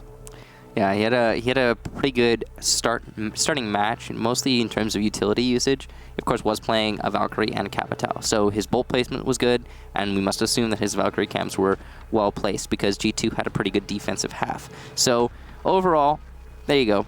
It's a good start, good debut on that roster, but you know, we'll see what happens in the future. There's still more time for him to prove himself on, especially in a much better environment being LAN. Well, it feels like half of the time I'm getting interviewed by Pengu, but we'll try our best to interview him for the last time this half of the season before we go to the 6th Invitational in Montreal as we bring up our interview with G2. Hello, Pengu. How are you? You know what, Parker? I went to school once upon a time far, far away in a galaxy, distant. I went to school. And you know what sucked the most, Parker? It wasn't the Wednesdays, right? It wasn't. It was the Mondays. The Mondays were it was so And nowadays I wake up Monday morning and I am so happy because we can't lose. Empire easy, Rogue easy if it was Monday. But Wednesdays, they are so difficult for us. So we need to figure out how to, can we make 2 Mondays in a week? Is that a thing? Can we, So what happens if Kix and I start casting EU on Wednesdays? Do you lose some of that magic? Okay, so I take it back. It's not the Monday, it is the casters. Michael, Stockley, Kickstar, fantastic job. There was a ball guy casting at some point. He's not really there anymore. You have really fast hair growth, by the way, Parker. Yeah, I think it was Fozo on Twitter said that I had I went from completely bald to now a shaved buzz in 3 weeks. And look at me, I'm going backwards. You can see my bald spots, right? So it's you're getting, and I'm disappearing. I mean, that's fine. It happens. I try to keep a nice, strong hairline, as strong as your performance today on Coastline. And obviously, dominating the conversation today online involving G2 and the G2 Army is a decision to remove Cryan from your roster and pick up Sir Boss. Yeah. I have a bunch of questions, but I figure you like to talk and you're very good at it. Take us through the process. So, I think Shaz went through the main topic in the post that was publicly made available by G2 in the announcement. And that was that we picked up Cryan with the intention of going much more aggressive, putting myself and Fab in a hard support, retiring at age 22 and 25, for my Tebana and stuff. That's good. And then really enable the younger talent in, Uno's a boomer, but Kento and Cryan. Well, the thing is, Cryan's 25 as well, so they're not actually young, but they're gunners, right? Anyway, we wanted to enable the fragging potential that they have. And we were like, okay, we go hard support, they go crazy into fragging, we have good droning, I guess. And it just wasn't working. And I don't know why. And you saw us try different things, and there's a lot of things you didn't see us try in scrims too. I felt like we tried pretty much everything, and in the end, we ended up putting Cryan on a hard support role. That's the replacement that Goga, or that we had to need for Goga, because Goga was our hard support player. Obviously, he's not a hard support player. He can't learn in a day, and he obviously didn't put up the numbers for it, which is not his fault. He came into as we said, a very broken wheel, and we felt like we tried everything, and we really did our best to try and make Cryan work with us and us work with Cryan. But in the end, we felt that picking up a hard breacher, like a true hard breacher by nature, like Sir Boss, would be a better fit for our game style. And I think that the 3 scrims we've had with him and today's game, even though it's early days, could just be, a holiday season. I do think that it shows that it does mesh better with us. I mean, I was going to say, is he going to be playing solely hard breacher? The Capitao role on Coastline tends to be the hard breach role, and I mean, you answered that question quite well. What does he add to the team in terms of experience and communication? Because he did not exactly have the longest tenure in Pro League prior to, I guess, getting removed from the Penta roster last year. Yeah. I didn't know much about Sebas. I know that before I joined Penta, he was just like this rank player that would just dominate you in Diamond Yellow and like a crazy Ash player, I believe, actually. And then he became a support and all these things, and kind of, I guess, kind of overlooked in a lot of scenarios, a lot of players. He's not very vocal, not very big on social media. And we picked him up, and he goes, "Hi." And we're like, "Do you want to play invite?" He's like, "Maybe. Yes, I'll think about it, right?" And then he's like, "What's your name?" He's like, "Frank." "Okay, Frank." We call him Hugo Boss because, like, he's a boss, right? Anyway. He's stone cold, like ice cold. Like we're in 2v5 situations, 3v5 situation, man down. And he's like, "Guys, I need help on site." And he's like, he's line scanned, he's getting droned, he's getting fragged out. And he's like, "I need help." Like super quiet, casual tea dinner conversation. Like, "I need help. Can you guys rotate back to side? I'm gonna die soon." And myself in that scenario, I'll be screaming for help. I'm like, "Why aren't you here already? Like, hello, like, please." We can learn a lot from that, especially I think everyone in G2, and I think that he really brings a lot of like calmness to us. Today you saw us, specifically the second last, I believe, attacking round. We really took our time. Jaeger was just running around in office blue bar scenario, and he was there pretty much the entire round, and we didn't mind waiting a minute and a half, 2 minutes to finally get that kill onto him. And I think Cerbos is really good at just not pushing us even faster than we already are, because I push us forward, and Fabian pushes us forward, and Uno pushes us forward. And now we have that element that goes, "Guys, it's fine." And Uno as well has really taken up a lot of IGLing responsibility the last, I would say, season and a half especially. And he's really taken on a more of a leading role as well. So Fabian, myself, and Uno are trying to really lead the reins here. That round when Sir Boss was playing on Capitao and you had joystick pinned down in office, I think the Capitao of Sir Boss held that same angle for like probably a minute and 10 seconds. A long time. Every now and then just picking away at the wall as Fabian drone joystick out relentlessly. Now, last question for you, because you were as well spoken as always. How do you prepare with somebody on your roster this short a time for a Coastline map? Because Coastline obviously plays out differently than other maps, against a team like Empire, who historically you have gone back and forth with them on it, and it's a good map for them, it's a good map for you. What's your prep work for this with Sir Boss so new to the team? We pretty much just picked like 3 maps, and like, because banning phase works, we can ban 2 maps, etc. We can nail down the 3 in-goal possibilities, or more narrow down to 2 if we're good. So we hard practice those 2 to 3 maps, because we only had like 3 practice schedules with Sir Boss. And the most important part is obviously callouts, because if we say one thing, will he understand it the way that it's supposed to be understood? Can he make decisions on himself and actually relay information to us in a way that we understand? So we nailed down the 2 to 3 maps that we wanted to play and just said, okay, we're going to give this our all. We're going to put you on hot support. It's where you're the best. It's what we need. And then we ended up with Coastline, and we're like, well, you're like one of the better like Capitao players out there. Like, why don't you play Capitao? Even though I don't think he's actually ever played it for us in scrims, not that I remember at least. He might have, but slipped my mind if he did. And we really just try to give him as little to worry about as possible. Like, there are some maps we haven't even mentioned their names yet, right?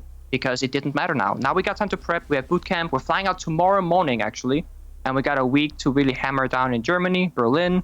And then we're going to go to Invite. And other teams will have to kind of scratch some of their prep perhaps, because now we got a new player, new playstyle. So as much as it hinders us, I also do think that there's a slight benefit to this, like the unknown factor, like what's going to happen now, what's the boss's part in all this. So I actually think we're looking pretty strong.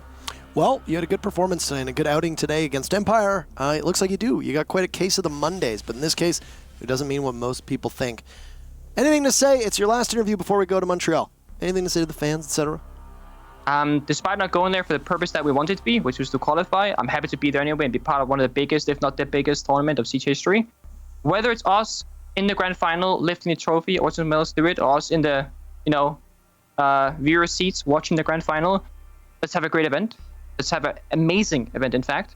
And also, while the G2 army is incredible, I also think that there's a lot of hardship sometimes on the players. I know that in League of Legends, you know, TSM is known to have this like fan base of really like crushing their players as the fan base. I think we kind of had that with Cryan, where he came in with a lot of expectations, replacing Goga, one of the most likable figures, one of the best known support players in the world. Goga with incredible success of his own, of course. And Cryan had a bad performance once, and it's like, oh, he's the problem, it's bad, and all these things, right? I don't think it's fair, and it's not just for G2. Like, it goes all above Siege. Like, we need to kind of embrace new talent, because if you want to build something new, you gotta let them not replace something else, but let them build their own legacy. Like, let them have their own fair shot at becoming that person that they now replace, right? Because Cryan's not trying to be Goga, Serpat's not trying to be Goga, they're trying to be their own. So let's just embrace that, right? Because we see not new, like older players can replace stuff with newer players, and it's always the same. Oh, this guy, there's no way he can do this. You know, this guy's been playing for 3 years, etc. But there is talent always available, and we gotta support it. So let's do it. Sage words from Pengu, who's retired for competitive play and is now just on full support duties. Thank you very much. We'll see you in Montreal in a couple weeks. Yes, sir. Likewise. Take care. Take care. Imagine that, not getting immediately angry about players immediately. Not like immediately getting angry at a new player, almost like not getting immediately angry over like balancing changes. I mean, I don't know, it's just fans will be fans. Imagine if only there were a lesson to be learned there. But anyway, our MVP of that matchup, as if he needs anything else to boost his ego, it's Fabian. He put in a heck of a performance. He's going to be +5. He came into the match +13 with the best stats on his team. They're going to get a little bit better. He played really, really well. We got to see on attack how he droned in various members of his team. He utilized that Lion ability to great effect, and then the rest of his team capitalized off of it. It was a good match for G2, and a lot of dominant rounds there. Interestingly, they were winning so many gunfights, and it seemed like overall, just in the fragging compartment, G2 much more well-rounded. Yes. And yet, you know, they had that dedicated support from Sir Boss, and maybe, just maybe, it's because of that dedicated support that they were so prevalent on the fragging side, and why everybody else was so enabled to perform the way they did. We don't know. We weren't in the teams. We don't understand the comms, but maybe. If the way that G2 just played against Empire translates over to the 6 Invitational, I think that there's a chance that they make it out of their groups, a higher chance than there was a couple weeks ago, and there's a chance that they could even catch fire. Who knows? But they look like a better team, and they have looked more consistent than they have in seasons past, even when they had Cryan on that roster. And as they noted, he didn't really fit their system as well as they wanted. However, that's it for our second matchup. We got Chaos versus Vitality. If G2 is a case of the Mondays, so does Vitality, but for all the wrong reasons. We'll be back with the second half of our Playday in just a moment.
Hello everybody, it's time for our third matchup of the day here on our very final EU Pro League Playday of this half of the season. It's our first split, our winter split, if you want to call it that. Yeah, you could call it that. I mean, we're getting close to the end here for Europe, but we still have so many more matches left in this week. It's not going to be a full week, of course, if you're wondering. We do have 1 NA and I believe 2 LATAM play days, if I'm not mistaken. Maybe I'm mistaken. Yeah, we should have just 1 play day for each. 1 play day for each? Okay. Oh yeah, I was wrong. Sure, we just have 1. Yeah, we just have 1 play day for each. So we're going to be getting things rolling here with 2 teams that don't have the best record in Pro League, though. With Empire stumbling, there is a high likelihood that Vitality, if they win, could finish close to the top of the EU standings. Their opponents are Chaos Esports Club. We'll bring up their roster for you. Secretly, Red Groove, Renewals, Vito, and Shate. This is a team whose potential has been unrealized this season. They have had some very good performances, some strong performances against some good teams, but they have never really been able to put it all together, and they are just, for their fans, must be so frustrating to watch this team play as well as it does, but still just fall a little bit short. Their opponents are Team Vitality, who themselves have a case of the Mondays. If G2 always wins on Monday, Team Vitality always loses. They have never won on Monday. Can they break that streak? Well, they're going up against a team that is in the lower half of the standings here in EU Pro League, and the addition of Goga and Hungary, I think under most people's opinions, have made the team have a higher potential, but just like Chaos has not been realized yet. Yet being the key word, of course, as both of these teams still have a lot of chance to wake up and be that one team to stand apart. We'll find out where we're going to be playing as we go through the map veto phase. See where these teams are going to face off. So, we're banning everything out. Clubhouse and Bank are off of the board. We have Cafe Dostoevsky. So we started the day off on Border. Then we moved to Coastline, and now we are going to Cafe. So a good swath of maps that we've seen so far. But you didn't know the map ahead of time. Does that matter to you? Not really. 67% of you think that Vitality is good enough to take this, and 26% for Chaos, and a 7% for a draw. Pretty dominant for Vitality, even though Vitality have not done well on Mondays. The G2 Empire matchup was super close when it comes to percentages. This one, a little bit more lopsided. Will Vitality break the streak? Will they finally win a match on Monday for them? They've obviously set their calendars forward. They're going to play like it's a Wednesday. If you tuned into the interview with Leilun, their coach, on Wednesday when she spoke with Milos, well, she basically just said that there's a lot of pressure on the team, that they're able to iron things out usually as the week goes on. How much of this is just purely mental? That's the question. Vitality gets first operator ban, and they're going to remove Nomad, a good operator on this map, because number one, you're going to want to patrol the stairs, and there's lots of run-out potential as well. Obviously, the air jabs don't go off until your feet hit the floor, so if you jump out of a window, the air jabs are not going to be that effective, but you can lock down the very narrow corridors, hallways, stairs, etc. Obviously, that will be exceptionally strong. Following that up, it'll be a Thatcher and Valkyrie ban, and then Vitality's last ban will likely be, there she is, a Mira. You're not going to play Cafe with Mira on the board, but because there's a Valkyrie removed, it means that both Maestro and Echo will be available. And if you really want to be a nuisance, in addition to Mutant Mozzie, you can bring a Castle for utility soak, or even a Goyo as well. So, as an interesting ban phase, lots of hard destructors available here. It's going to be difficult to deal with that anti-hard destruction, though, the ban of batteries, the mute jammers, etc., as there is no Thatcher in play. Gridlock will probably be a staple, but not so for Chaos, it seems, interestingly. Not going to be bringing her on this first attack, or at least yet. Six pick into the Twitch, that is an attempt to deal with Kaids or mute jammers or what have you. In this case, it will just be mute on the defensive side. That is a useful tool for Chaos, but it's hard to get those Twitch drones used perfectly. Defenders, protect your because there's a lot of bombs ways from being the defused by defenders can attackers. stop before they get to their target. Vitality going to the top floor first. This is the standard primary bomb site for the majority of teams on this map. Sometimes teams will go to kitchen first, but not so for Vitality here. Yeah, I think Cocktail's pretty standard for a lot of teams, especially if you know that you have access to Legion, if you have access to Mute, if you have access to Mozzie, because most teams are going to commit to taking New Hatch and Red Hatch and then go from Piano on over. There are different setups that you can have. You can invest an awful lot in Cocktail and watch the white stairs. You could play aggressively in this bar backstore where you can see both Playday and Hungry are reinforcing in that back storage area. You can play inside of the bathroom, or you can separate it by cutting it off, which it appears right now that there are reinforcements going in from Vitality, which means that if they're going to have somebody playing in the bathroom, then their job is going to be to watch the doorway into Piano. Obviously, you can set somebody up on the windows where you get yourself in a bit of a vulnerable spot from on the south side of the rappel, but you can still try to push somebody out. If you look at the lineup from Chaos, they're not really bringing much disruption at all. They've got a Twitch, and they've got an IQ. This is likely going to be necessitated by the fact there's a Thatcher ban, so if you want to take care of pests, if you want to take care of mute jammers, if there are bandit batteries present, if there's anything gadget-wise, you're going to need to rely on those operators, in particular Red Groove and Shate, to take care of them. Additionally, you've got the soft destruction that can happen from below if you want to play on that second floor, which is where you find Renewals and Vito succeeding in the Buck and Ash role. And then, of course, once those mute jammers are taken care of, you're going to run a Thermite because you're going to want to open up likely that Piano wall, which is where Bibu is sitting with his back towards, and then just to his left, you'll find the bathroom and bar backstore wall. No. Brawl now. Secretly, we'll get Bibu. So, early pick here for Chaos. Using that very tight angle from the drop down. Hard to land that shot, but it can be done, as it's just been proven. And that's the player by Christmas gone. Vitality have lost a little bit of control in Piano. It can still be regained, but it looks like Chaos has solidified that control in Piano by taking stage on Rappel and Cigar as well. With those two positions, they can then pinch into Piano, and that is a great platform, or beachhead as we like to call it, for the rest of the attack for Chaos. They will now be able to assault the actual bomb site. Renewal's taking some damage there, as it's just a waiting game for the remaining members of Vitality, but Renewals is so close. No way is a single Goo Mine going to stop him, nor barbed wire, as Vito takes down Goga as the mute peaks. A little bit ill-advised.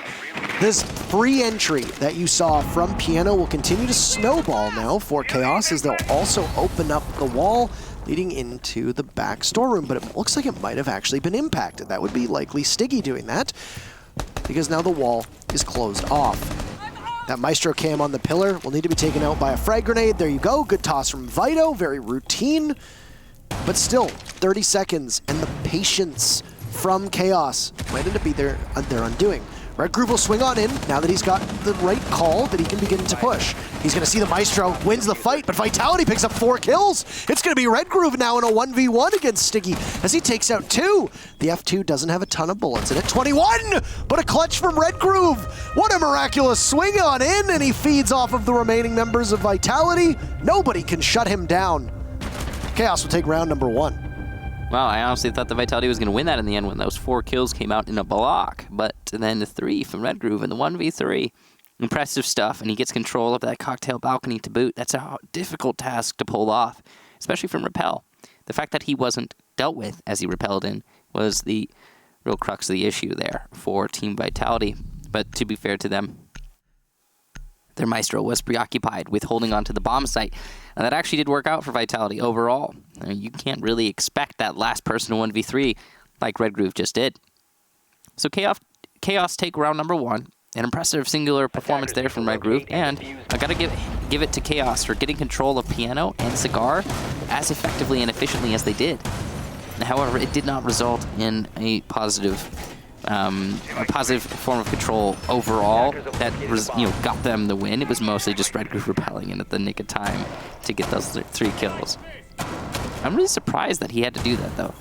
I wish I knew what happened with the whole Vitality holdout by the bar, because that must have been really interesting. I think it was just from where we saw Chaos's various members, I just simply think that they were pushing in from over towards Piano and Red Hatch. They had no hard destruction, so they couldn't really go through there, and they just ran into that Vitality wall. Saw some statistics in the bottom left of your screen regarding the play of Cafe between these two teams, and Chaos hasn't played it. They like to ban it. Vitality, they've won it 5 times, and while they ban it 2, not nearly as much frequency as you see Chaos do. So Vitality, just that alone, should have a significant advantage. Didn't matter much in that first round because Red Group decided to clobber everybody en route to a 1v3 clutch, which was very impressive. However, don't factor in the Monday curse for Vitality. They get a negative 20% to their odds of victory every single Monday that they play, no matter what they can do. They'll have to search for some greater loot, I suppose. Maybe it's a genuine debuff. Get rid of that debuff. Yes, that's correct. So, actually exists.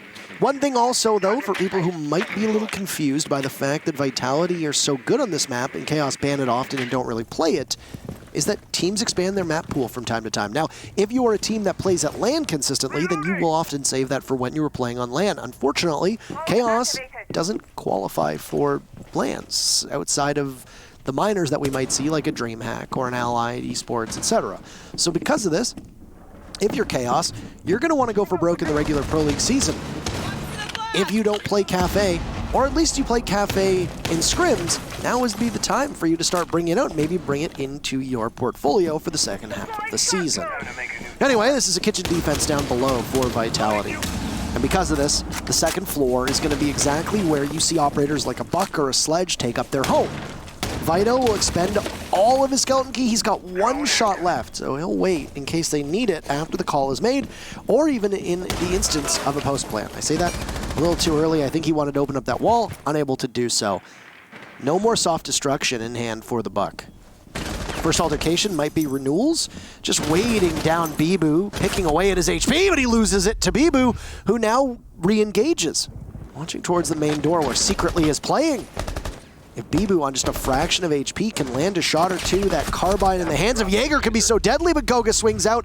Great teamwork from Vitality in order to take out the two main members of Chaos sitting by the front door to Bakery. Big round there from Bibu. And yeah, he's on low HP, but he not only got a kill, but he repelled the attack from Bakery. Chatay making a very loud noise as he attempts to go down the red stairs, stepping on that Legion coup line. Raid will get another. Vito, as he pushes in, will get one, but Goga, again with the very same peak from Prep, will get another for himself. Chatay now the last alive, and he is known to the Legion. As he goes down those red stairs, he will likely die to Hungry, but no, actually headshot landed there from Chatay. As he transitions to small, he'll be eliminated by Brid on the long angle. Vitality will take their first round. This is a very different site with a lot more real estate that you are extremely hard-pressed to win in a 1vx unless the remaining members of the defense are sitting inside of the site and you are also in there. Given how long Chatay had to get into the site and how he wasn't really close, then, you know, I really can't have seen a scenario where Chatay was able to win that, especially with Vitality spread. So you go downstairs to a site that you need to win, and now you go back up top to where you were, I would argue, or should have been successful in the very first round, were it not for a major glaring oversight, which was watching over towards a spot that is referred to as Heaven, which is the cocktail balcony. Redgrave is going to be on that Twitch again.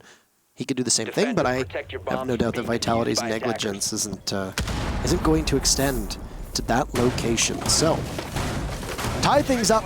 Chaos gets rebuffed as they try to enter on in through Bakery. They did not drone, they did not use utility, and this, once again, this falls back into what Chaos is bringing. They're not bringing a Zofia. They're not bringing a Capital. Both of those operators are available. They're not bringing a Gridlock for possible disruption. They're not bringing a Dokkaebi. There are a lot of operators here that Chaos could be bringing to help nail down the location of the remaining Vitality defenders and or prevent them from winning straight heads-up gunfight. If you look back at round number 1, an inability to get your hard destruction to work inside a piano, that you just ran right into the gun sights of Vitality. And they won. They won every single fight, and then it became a 1v3 and Red Groove capitalized off of it, when really, he probably shouldn't have. You can't rest on your operator lineup there, because you didn't use your gadgetry or your utility to really win that round. Same thing with the second round. There were no stuns that could have been used behind the Bakery wall. There was nothing that could have been done from a long range because there's no Hibana on the board either. Right now, I don't think Chaos is bringing the right toolkit for what Vitality is deciding to use on defense. An aggressive position from Vitality. Bibu attempting to hold on to the new drop and Cigar. This is going to be a really trying test, I suppose, for Bibu. But he's passed most of those in the past. So, put your faith in him. Vitality are. See if it works for them. Chaos still focusing on their Cigar and Piano control. Typical stuff for Cafe. Castle spotted out by Pixel Spot. There are nades in Vito's hands, or pockets, I should say. But he's not going to be pulling them out just yet because he knows there's likely an ADS protecting that castle. If you bring in a flash or two to clear the ADS, then the castle will likely run away. It's another opportunity where Zofia could be able to take out that shield that you see the castle on. It's going to be Renewals, though, as he flashes up. You have to burn the ADS. Grenade launcher in hand, just waiting ever so patiently. I think he gets drawn out instead, and Renewals decides maybe I can take the engagement head on. Lots of patience right now from Chaos. First exothermic charge will go off. It'll be at the top of red stairs. Very minimal action. Outside of that, Chaos will flash themselves. Not as coordinated as they want to be, and with that, Sticky manages to get away.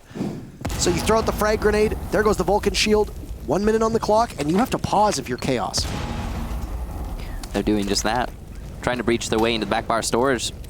Secretly might be successful kind of easily, actually, for that one. There's no one to trick it, obviously, as Goga's not going to be able to do that. So that's good control there from Chaos, established by opening up that wall. And they'll be able to use that as a great platform to attack on the site. So that line of sight that's opened up will net a kill for Vitality, though, under Red Groove. So the star of the very first round, well, he's no more. The Twitch will have no heroics at all. The opening pick comes where the action is expected very soon, with Vitality in very similar position, except the X Factor is gone from Chaos. That could be very bad for this primarily Swedish team. Here's some more damage being done, this time to Renewals, who gets dropped. Vito runs on in. He sees the smoke, looks towards the bathroom. He doesn't know where anybody is. What a flick onto Hungry. 2 for Chaos, shut down by Brede onto Vito. Renewals picked back up. Shate absorbing tons of damage. He gets gunned down. The Ash refrags, but it's Renewals in a 1v2. And he's not making it past the lumber by the top of White Stairs. Vitality holds on yet again. You should have seen them do that in round number 1. They'll do it in round number 3 instead. Well, second time's the charm, as that is the second attempt there for the top floor from Vitality. I like that they took a breather and they went to a different bomb site in between those two different defenses upstairs. The way that that played out was very different for Chaos on the attacking side. They were not using the rappel on the cocktail balcony. They also were primarily just pushing in through those bottlenecks. Despite having opened up the back bar storage wall, they really didn't get much done with it. I'm surprised by that, by the way. The fact that Chaos opened up a wall to then hit another, that other wall being Team Vitality, with their guns up, ready, is, I mean, it's the same thing we saw technically in round number 1. But, again, that Hail Mary play from Red Groove just didn't come in this time. Defenders, protect your bombs from being defused by attackers. Well done to Vitality, once again holding upstairs, managing to deal with those bottlenecks really well. Chaos very quick on the attack, to be honest, overall, but they just weren't winning those gunfights. Yeah. The angle play, excellent for Vitality. I have to continuously point to the fact that Chaos are not bringing enough tools to really deal with it. You have something like a Zofia and an Ash, you take out that shield where Stiggy is playing much faster. You didn't even really need the buck for the soft destruction outside of what you did on the Humidor inside a Cigar. That was it. So the funny thing is they had the Ash, but then the Ash didn't do exactly what you're talking about. And it's like, why not? Because then you push him back. I think that maybe he did it later in the round, but at the beginning, yeah, there was an opportunity missed. Now, I know we can be very critical of the operator lineups, and I know that Chaos, if they were to go on about what we are saying, would say, well, here's the reason why we continuously run this. You are handicapped by the fact that there is no Thatcher, but if you're Chaos, you banned the Thatcher. So you knew that you were going to be playing around him. You're expecting the Thatcher ban to be a thorn in the side of Vitality, not your own. In this case, Vitality is taking full advantage of the fact that there's a Thatcher ban, and they are running a Mozzie or a Mute almost every single round, sometimes together. That's not what you want to have to deal with if you're Chaos here, especially on a map that in many ways seemed to form the Mute and Mozzie meta. I don't know. We'll continue to watch now. I mean, it's half of the way through the defense for Team Vitality and half of the way, obviously, through the attack of Chaos. I don't know if they could be running better operators here. I mean, I think that a Zofia would probably be an ideal pick. C4 from Goga gets tossed out, though, as Chaos's entry into mining could possibly result in an opening pick for one of these teams. Renewals on his belly as a frag grenade goes by. Does it connect? No. Renewals will circle around, sees the Mute of Goga, gets away with only 10 HP. That was a dangerous fight for Renewals to find himself in, but Chaos cracks the round open before it gets traded off by Bibu, who we've seen make his mark on Cafe Dostoevsky matches before. Really impressive kill there from Bibu. Pre-firing on the expected angle from the Ash, and, well, coming away with just 1 bullet, 1 kill. You've got the wall into Reading opened up there. You can see there's 1 player from Vitality holding on to Reading right now. Chaos are going to start droning that in. They'll find that player, and it'll be really hard to actually hold it. But Brid just gets aggressive and wins the fight against Secretly. Because Vito was on drone, he's not able to get the refrag, and that's allowing Brid to get 2. Then Sticky adds to it as Vito steps into the open in pillars. They hadn't cleared out upstairs, and they get punished. Now it's just Red Groove in a 1v4. Can he do it 2 times in this match in 4 rounds? It'll be even more impressive in the 1v4. I think it's safe to say that this round is over. So I think if you're Red Groove, you're probably better served at this point just sitting back and using this as a tactical timeout. Go up to the roof. You've got 45 seconds left. Speak with the rest of your team. Yes, you have the F2. Yes, it is a very good gun. You have 26 bullets, of which you only need a couple to be able to spray down somebody on defense. But is your time better not served? Not better served discussing it with your teammates. The red dot site's going to give you away, and you get shut down by Bride. Vitality will take their 3rd round in a row after a strong start to the round by Chaos, ultimately peters out and goes nowhere. I really think that you could have been better if you were Chaos to just take time. Go sit on the roof, discuss with your team, regroup, because Vitality is eating your lunch right now. On a defender-sided map that you don't particularly play on all that well, you are going down into a massive hole. Vitality could end up with an even greater lead as we continue to go through this matchup. Right now, I'm not necessarily confident, even with the 1 round that Chaos won. I am not necessarily confident that Chaos has the tools or the wherewithal to really do all that much. But thank goodness they will finally make a change. Off of the IQ, Shate will go with the Capitao, as it will be a kitchen defense, and those Capitao bolts are affected by gravity. You shoot them through the top, over by Freezer, they will fall to the ground, and the fire will spread on the ground. He's a very strong operator here. He can also be used to dislodge anybody playing behind the bakery, because your ADS as a Jaeger does not stop it. I think this is the right call to make for Chaos, and I think it'll likely go better for them. Might not necessarily net them a win, but will at least give them a bit more of a fighting chance. We'll see how it works for them on the kitchen defense. As you can see, a slightly defender-sided map overall with Cafe. We all knew that. Pretty common map to see played these days. It's surging in popularity. Since it's rather new in its construction, it's going to be defender-sided. Also, it just kind of feels like it is naturally a slightly defender-sided map. We see a lot of those, though, in Siege, so not an uncommon thing. The setup overall, pretty standard here. It looks like Biba's going to play inside of Bakery once again. He had a great round last time Vitality were defending on this site, and was actually one of the, I'd say, the key pieces in Vitality's success here.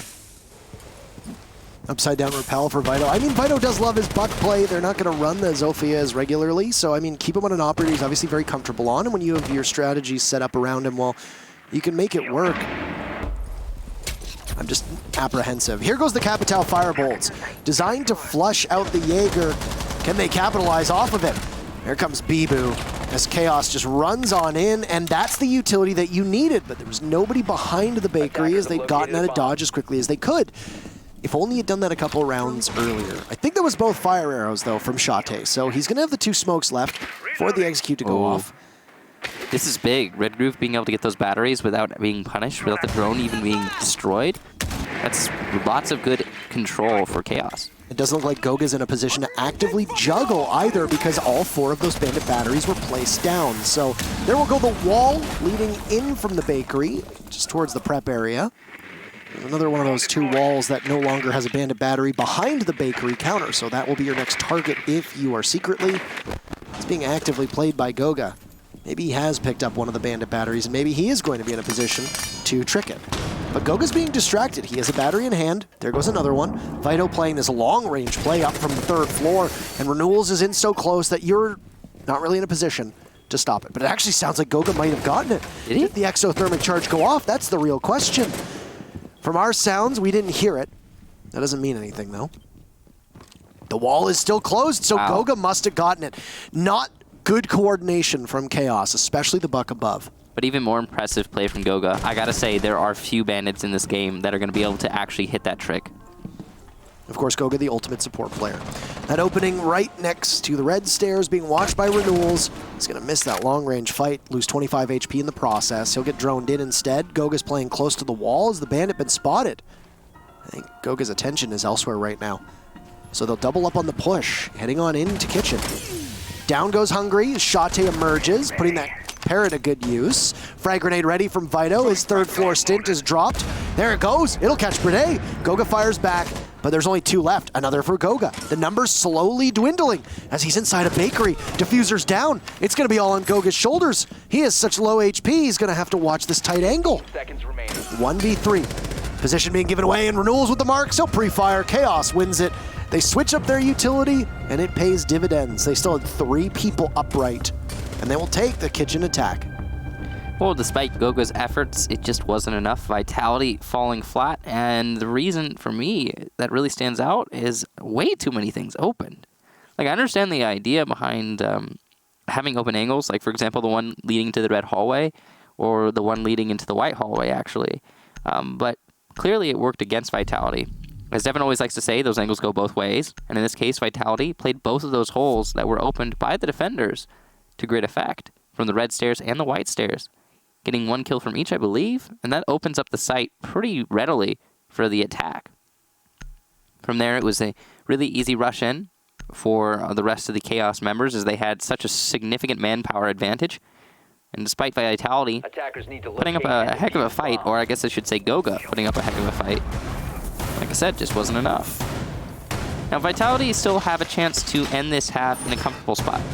A 4-2 on defensive Cafe is it's not a winning position necessarily, it's more like an expected position for you to find yourself in going into the second half. If this is a 3-3, Chaos can sit nice and comfortable as they go on to the more comfortable second half of defense. I feel like we have to continue to remind people that this could very easily have been a 4-1 as well, though, with that first round, where Red Groove probably can't replicate that same success multiple times, and your entire strategy cannot hinge off of the fact that Vitality just either had a breakdown in communication or they didn't really look in your direction. If we're going to reference old rounds, we should also make note of the fact that, just, Red Groove's clutch aside, this has been the best site for Vitality. Yes. Because that one clutch, of course, being a standout, every single time Vitality goes here, sometimes they'll lose players early on, but they just really do not lose the fights on those bottlenecks. Yes. Well, with that said, you've got another change from Chaos. They're going to keep the Capitao in their hands. However, they're going to run the Capitao on Red Groove, so the Twitch is not going to be necessary here. And I don't know how much success you were seeing with that Twitch drone, especially with a mute on the board. I would gather that the utility is not ideal. Bibu jumps out, he finds 2. Vito and Renewals are gone, and that might be the round already. Wow, I mean, Bibu's been saying, I don't care a lot. This match, oh wow, if that had worked. Oh, he did a lot of damage to Red Groove, but he didn't get the kill. Good refrag there from Red Groove, saving it. Man, Bibu with... Those are the kind of plays that only somebody like him is able to pull off regularly. And, I mean, what was that one match that we saw in Cafe where he dropped like 18 kills or something like that? I can't remember. He's a really good Cafe player. It was a season or 2 ago. It's been quite good. Some players just excel on some maps, and this is definitely one of Bibu's. Red Groove is also in a position where a couple tastes of a Maestro Cam. You can kill him with a Maestro Cam now without that Evil Eye losing itself to being overheated. He's far more susceptible, if secretly dies, to getting killed by a toxic canister. Even a goo mine or 2 will bring Red Groove down below half HP. There's a refrag later on. Takes a while. Shate finds Hungry, and while the toxic canisters we talked about are gone, over by the lumber. I don't know exactly why the smoke was playing in that position or why Hungry decided to get that aggressive, but you want to keep those toxic canisters, especially with the fact that Chaos have not been good at pushing into the site outside of a couple narrow avenues. There's an Evil Eye Cam that can spot secretly as he's dropped through the new hatch. Expecting somebody from Heaven to push him. He'll align with Red Groove now as Shate heads on in towards Piano, and all 3 members of Chaos are lined up on the west side of the map. 2 in Cigar, 1 in Piano. 2 exothermic charges left. You didn't need to use one on the wall leading to the top of Red. So we've seen this situation before, and Vitality have been pretty good in this position in the past, so Chaos is the one that needs to put up some change. Goga's just waiting patiently at the top of White. He'll take out secretly, but he's gone now. Shate unable to take out the goo mine. Another for Goga. And there goes Red Groove. Vitality will emerge 4-2 on their defensive half. As you said, not exactly great. It's pretty standard for Cafe. But, But still where you want to be if you're a team that hasn't had much success on Mondays. Yeah, I'd say this has been one of the better matches on a Monday for Vitality so far. But it's not over yet. As we transition into the second half, Chaos has a lot of potential to turn this one around as they get to defend now. They'll go to the top floor in that effort. Kaid being brought. For Vitality was a mute. For Chaos, it's a Kaid. And this is why the Thatcher ban was a thing. They're going to change the Bandit into a Mozzie. That makes a lot of sense because you need to use... the batteries aren't really going to help you when it comes to stopping, opening up the back bar storage wall. Not as much as the Kai Electroclaws will, because those Electroclaws prevent you, are prevented from getting shot from the skylight because you can put them high on the wall.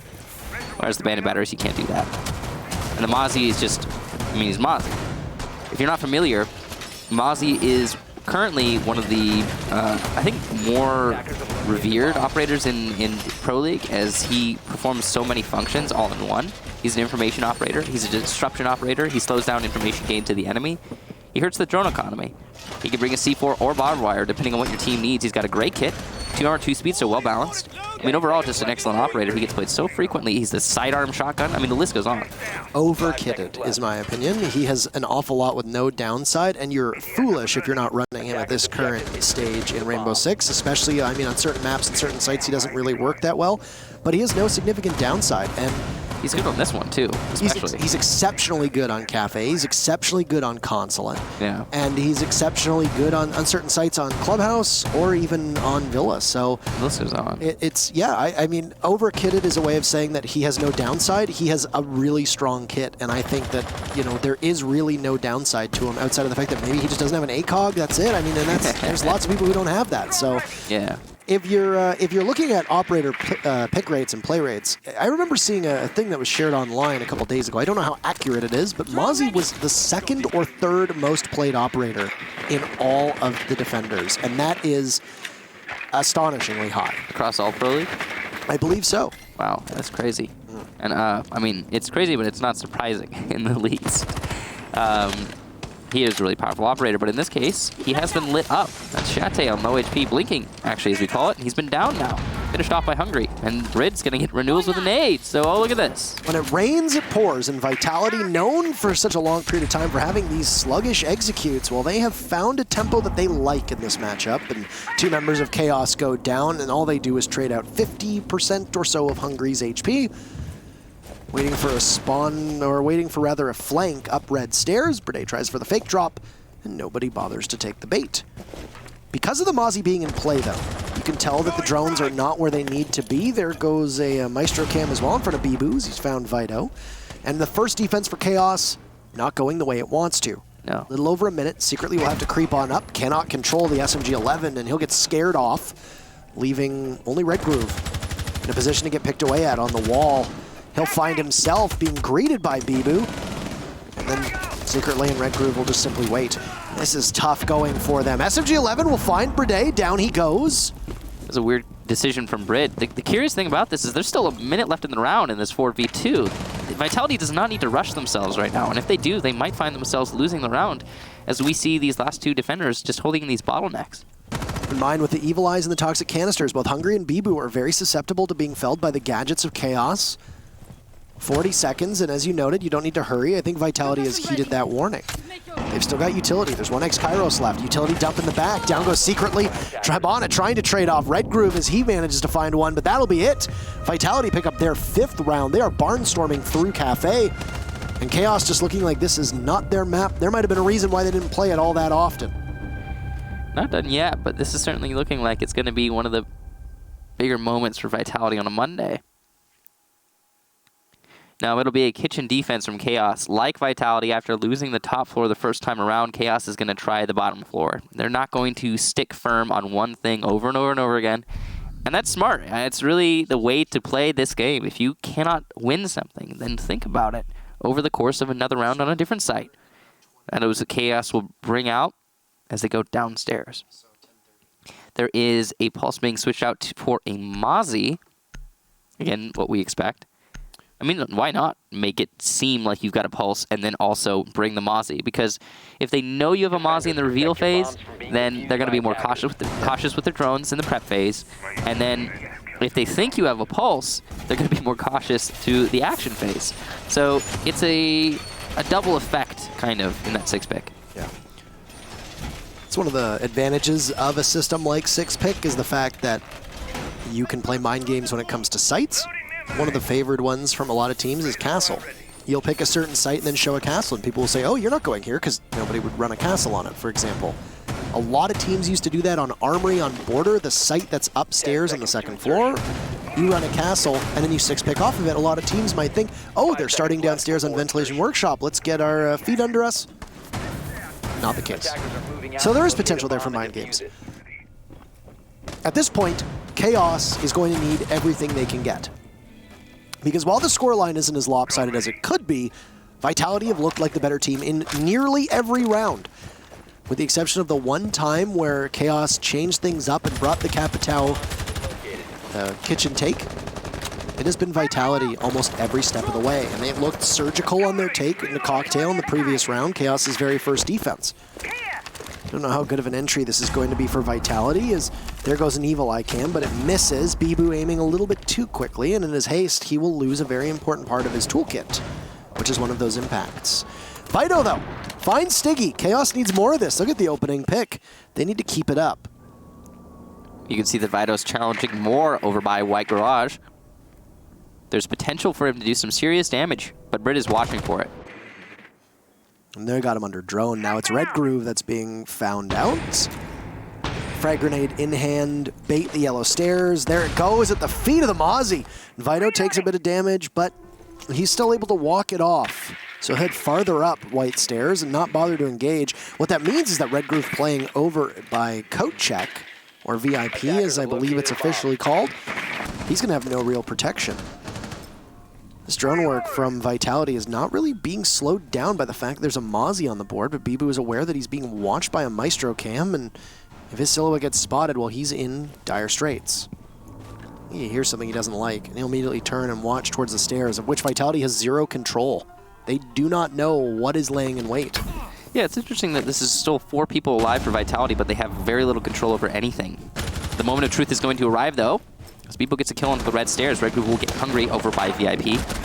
And there's another one for Vitality as Red Groove in VIP is eliminated. Vitality now, even man count, but they still got to deal with the flank of White Stairs. Goga doesn't need to go anywhere. That Type 89 can easily chew through what little is left of Vito with a shot or two, but Goga looks away at the last moment. Can Vito be able to capitalize off of this? Will somebody from Vitality be committed to holding that angle? In a 3v3, you'll put yourself in a bad spot if you don't have proper flank watch.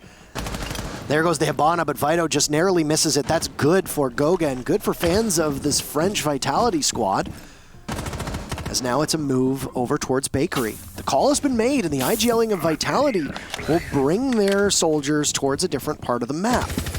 Obviously happy with the control they've been able to get towards the front of A-bomb site. They'll run on in, and Bride takes down Vitality. Down goes Bibu as Vito is removed. C4 from Shate connects. Bride has been the best player for Vitality so far, but he's flying in blind, not able to beat Secretly, and Chaos desperately needed that round. They'll get it. They got to hang tight. That's actually really surprising because Chaos had 2 of their 3 players push towards the kitchen side of things. And by kitchen, I mean towards the freezer. But despite having those 2 players on the freezer side, and only one holding onto the kitchen, actually, Chaos was allowed to rotate to kitchen. So when it came to the actual push from prep, Vitality not covering the rotation, they left themselves kind of exposed to that hard hold from Chaos. So we are not going to see match point yet for Vitality, but we're still close. Chaos will go back to the top floor for their second attempt. This is not looking good for Chaos, yes? No. As these rounds come very close. I bet Vitality is still kicking themselves, though you have to put it out of your mind if you're a team that wants to play at this level, that this could be match point for Vitality if they just simply had somebody watch Heaven. this match could be over. For a number of different ifs. You know, like little small things. I mean, sure, but I think the one round that really does, the 2 rounds that have been won by Chaos, the previous round and then round number 5, I think were very definitively strong rounds from Chaos. I think those are the only good rounds that they've had so far. I think things utterly fell apart in the very first round, and they were saved by a really strong performance from one member of their team in a play that you don't get away with often and you can't replicate. So yeah, I mean, it could be a 6-2. I'm wondering if reading is the play here for Chaos. I mean, I would have liked to have maybe seen a cocktail defense yet again, because teams win cocktail very well. If you relinquish control of that 3rd floor, if you lose it, then Vitality is going to be able to make mincemeat of you up there. They've got both a sledge and a bug. And then if they really want to add insult to injury, they've got a Zofia and maybe even breaches in the hands of an IQ. So there's lots of soft destruction, but no, it's a Claymore from Bibu, so you don't need to worry about that. But you still got those 2 explosives from the lifeline. There's a lot that Vitality can do with that 3rd floor control that Chaos will have to fight against. And naturally, Chaos putting a lot of players up on that 3rd floor in order to prevent Vitality from being able to take control of it. That drone just comes short. That must be very frustrating for Bibu as he tries to skip over a mute jammer as we get things underway with round number 9. 2nd floor defense for Chaos, and match point is here for Vitality if they win. Reload.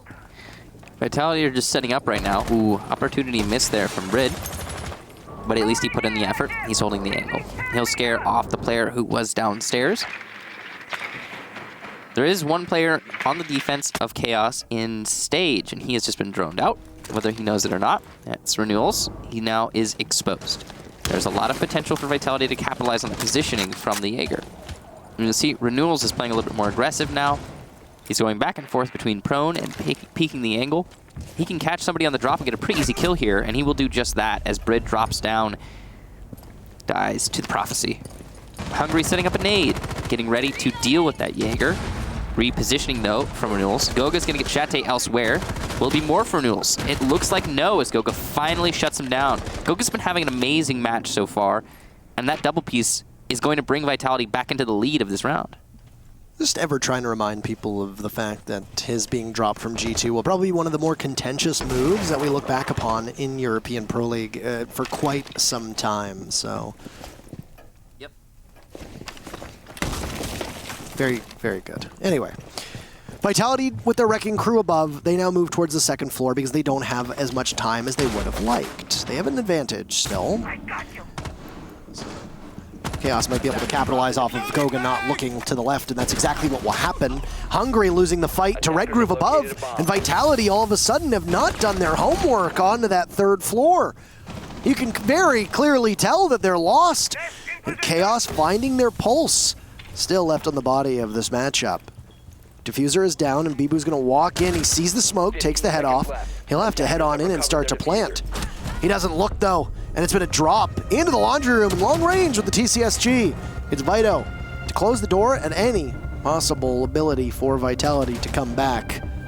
2 in a row from Chaos, and they've put together 2 impressive rounds, not just barely winning, but looking dominant while doing so. So yeah, I agree with you, what you were saying during the round. Really, it's just Vitality didn't clear out the top floor. They didn't clear out the entirety of the top floor, and then they got torn apart from the top floor. Red Groove on Cocktail Balcony putting in work on that Maestro. There's also the double we saw. It was a smoke managed to get in by Pillars. I really don't know how he got away with that. It likely was due to the support of Red Groove from Cocktail Balcony. But what we do know is that regardless of how or why, Vitality came out underneath there for one key reason. They didn't finish the clear upstairs. And, you know, it's okay if you don't want to finish the clear upstairs if you're, like, attacking onto dining. But Vitality decided they wanted to go into open area. And you can't use open area if you haven't cleared out cocktails. So that's just a little bit confusing for an attacking strategy. I'll go to the top floor now for Chaos Esports. See how they do up here. Last time they were here, they lost it, if I recall correctly. So this could be an opportunity for Vitality to secure that match point.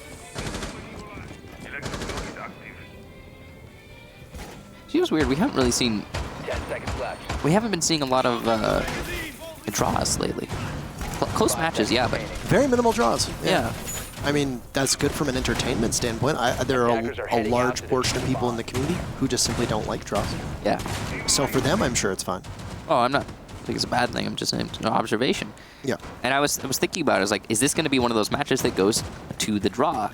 There's a possibility for it, sure, but I don't know. It's like it just doesn't happen very often anymore. Now, of course, after I said that, it will happen. I mean, for Vitality, even I would suspect a draw would be a victory, given the way that they usually perform on Mondays. They're able to get a single point. I'd take it if I'm a fan of Vitality. V might be for victory, but I mean, D for draw, that's fine. Why not? Down goes Stiggy. Chaos down below. He catches an entry from Stiggy, who tries to crawl through the door, and, well, he doesn't bother to drone, I imagine. Stiggy has been a top performer for Vitality so far this season. Alongside Bibu, they have both been putting in significant work. Playday as well. And Stiggy finds himself middle of the pack, very firm for Vitality. It's been Playday and, as you mentioned, Goga leading the way for this team.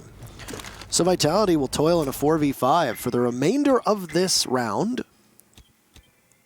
If Chaos wins, we're going to need every single round to send this one home. Vitality will go back onto drones. There's no Mute on the board. There's no Mozzie on the board. There is no reason why you, Vitality, should really have that big of a hardship to gain further ground and information against your opponents. Maybe this setup here, as you can see, lots of soft destruction from Chaos, will give some pause to Vitality, but overall, you shouldn't have the same level of challenge as you would against a very standard lineup when you look at a Mute Mozzie combo on the third floor of Cafe. Well, right now, Vitality playing these angles, haven't seen success until Bridge shows up, and he gets a double piece. What an interesting start to the round for Vitality, is two people of Chaos peeking the new drop and losing the fight. Renewals will start to do a little bit of damage at the top of White Stairs, but everything is coming down around them now as the house that Chaos built is a bit shaky foundation, and then it comes crumbling. As Vitality will move to match point, they'll take round number 10. They barnstorm on in, and maybe that's why you don't go to Cocktail if you're Chaos. They knew something we didn't know. Kitchen has opened back up, though, and it was successful for Chaos last time. I would suspect that's exactly where we're going to see Chaos go.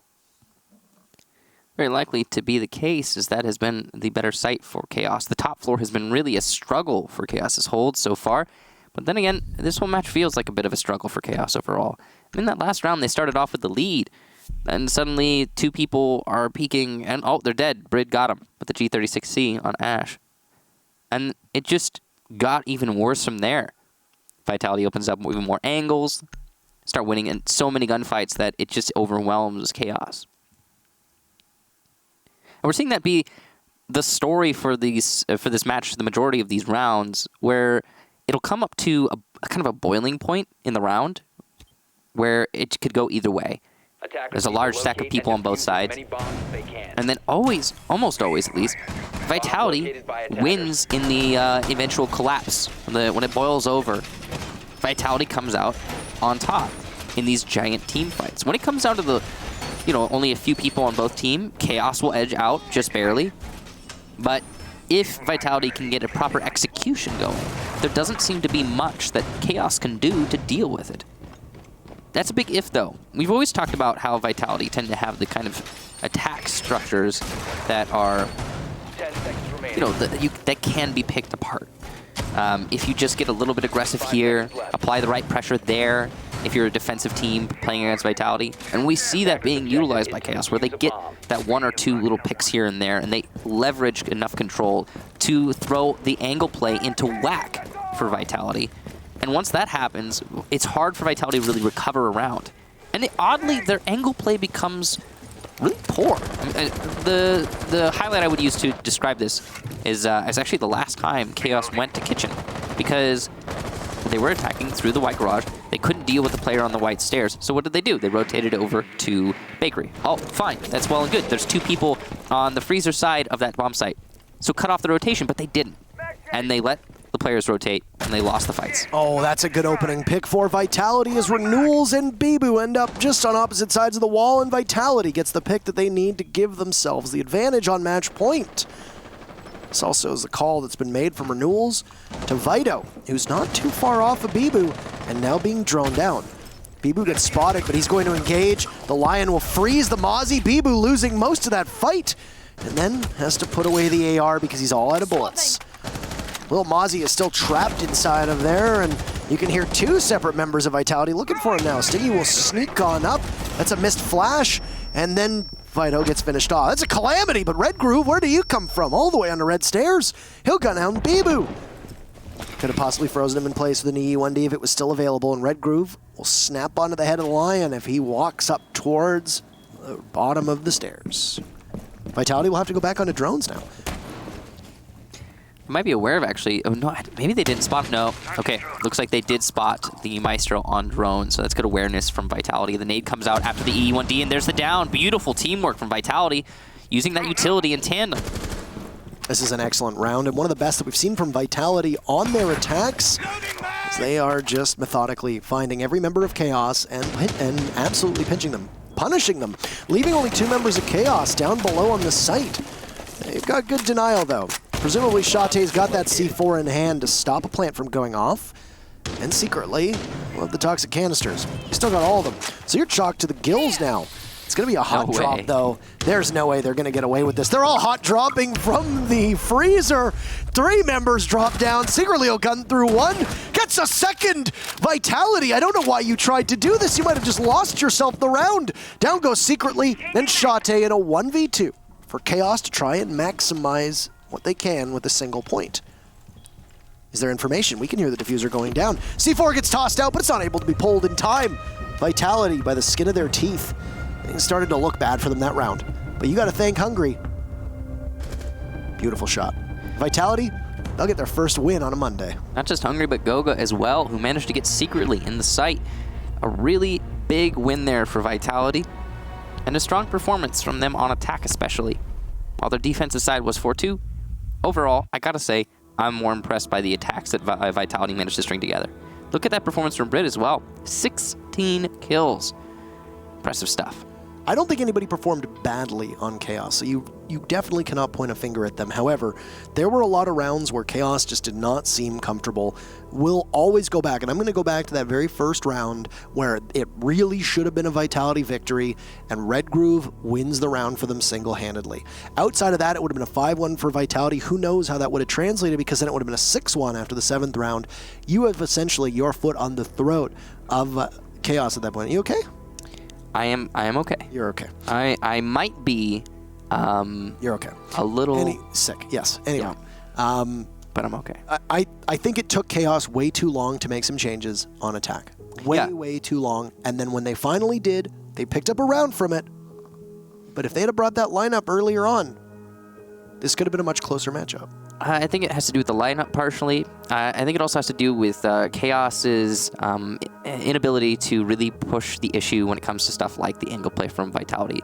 It seems like if you look really closely at the way that Vitality plays, especially on attack, they set up a structure, and that structure is, somewhat fragile. Sometimes, if you punch it in the right place, you can just throw it all into whack, and it's hard for Vitality to recover.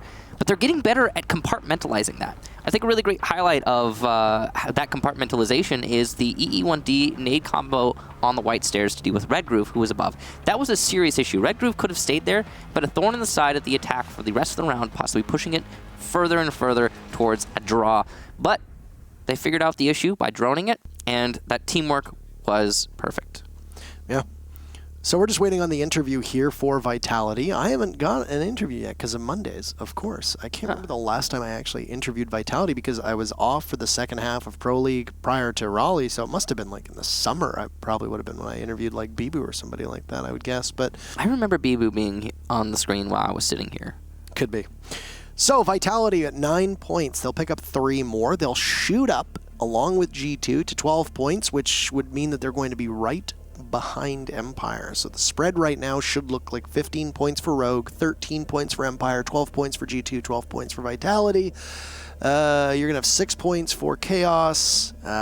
Fours will still sit at, I think they had 6 points as well. So BDS, who also I believe were at 9 points, if I remember correctly. They might have been above that. They might have been at 10. I think they can tie Empire for second. if my arithmetic is correct, and obviously I don't have the standings in front of me right now, so I can't go off it, but Na'Vi is our next matchup, so BDS versus Na'Vi. That's going to be a barn burner. Well, hopefully. I mean, the big thing is that Na'Vi has had a train wreck of a season, an absolute train wreck. And the reason why I say that, why I use such drastic wording, is because they won the last season, and then now they're last, I think, right now? Dead last. But we have an interview ready with Hungry from Vitality, so we'll bring it up. And we'll get to talk to them about the curse of the Mondays. How are you? Congratulations on your very first victory today. Hello, Parker. Thank you. Now, I want to start with the first map that you went to, Cafe. Mm-hmm. Chaos's record on Cafe basically does not exist. They ban it often. They do not have a strong stat line on it. Do you think that they were anticipating trying new things against you, given that it's one of your better maps statistically over the past season? Or do you think it was just them not expecting you to go to Cafe against them? I think we knew every strat of them, and just like one strat they didn't take. And it worked out pretty good. Like, we had a really good analyst against them, and we just like droned how they play, and then saw, they're gonna do this strat, and we exactly knew how to adapt. Yeah, do you think that their inability to change up their composition, we noted it a couple times, the fact that they weren't bringing a Zofia, they weren't bringing a Capitao for the longest while, do you think that hindered them in being able to work against you? Not really. I think, like, we knew that they're gonna ban Thatcher, so we kind of adapt our defense strat, so we don't really need to counter the Capitao, we just played with a lot of Mute Jammers and Kaid, for example. Oh, actually, we didn't play Kaid, right? Yeah, we didn't play Kaid, but yeah. Yeah, what happened on that very first round where Red Groove swung on in and killed all three of you? Was that just bad communication or just a blind spot in your defense? I can't really remember. Was it the first round? It was the very first round. It was a 1v3 and Red Groove swung in through Cocktail and Heaven Window and then killed the Maestro and then killed two more of you, one of whom was playing in Bar Backstore.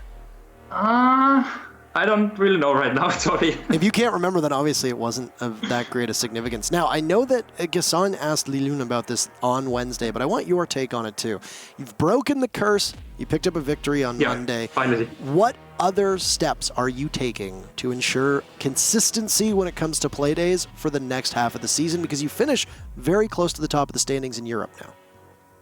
I mean, sadly, we're not going to Invitational, so we have more time to prepare every new strats and prepare the new operators, which might be coming. So, we have a lot of time to prepare and, get good strats.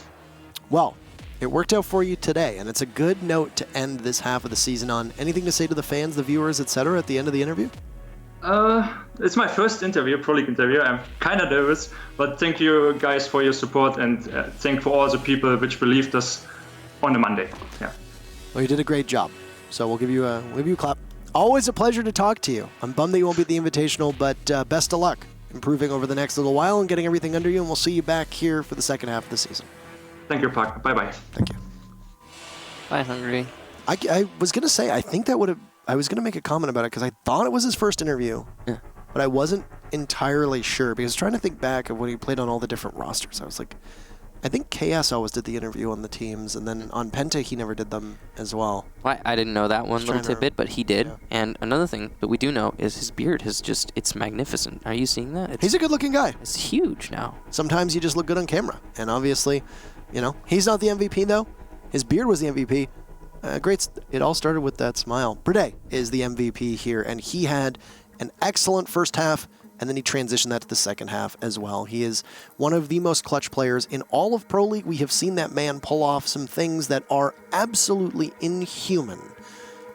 But that's our third match in the books. We got one more match left. BDS versus Na'Vi. Who's going to come out ahead? We'll be back in just a moment.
everybody, and I'm joined by a familiar face, but maybe one that you weren't seeing in our first 3 matches of the day. I'm in Tarot. This is Milos, the literal medic, saving Kickstar's life in the process.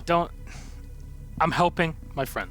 That's it. Kickstar was on the verge of death. Yeah. He was fighting flu-itis, and Milos came in along with a entire crack medical staff and team of doctors and nurses, and, well, Kix looks like he's going to make it. Yeah, fortunately for everybody, I'm not dressed in scantily clad clothing. But paint the story. I was sitting in bed, half asleep, because of course I had the stream playing on my tablet, and it was G2 playing, so I'm like, why would my brain be completely functional? Understood. And then I heard my phone ringing, and it's a very distinct ringing tune.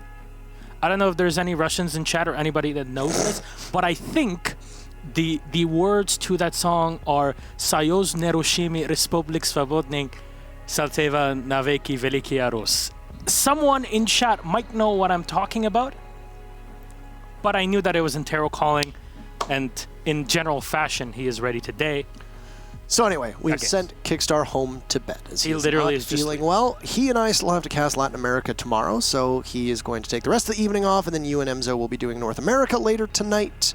I mean, we'll just glaze over the fact that you say you watch G2's matches in bed. But we'll get to the rosters, because we have Na'Vi versus BDS. So we'll start with Na'Vi's, and, well, they're the 5 gentlemen that you know.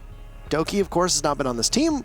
He will ideally be back around April, but after the 6th Invitational, it means that Pi is going to be filling in his stead. Nello, Citizen, Kendrew saves, and Pi. And this squad went from world beaters, capturing the crown and the trophy at the Season 10 Finals in Tokonami, Japan, and now they find themselves in dead last, the worst team in EU statistically. Yeah, just a reminder for everybody, Doki still officially has not won a Pro League title.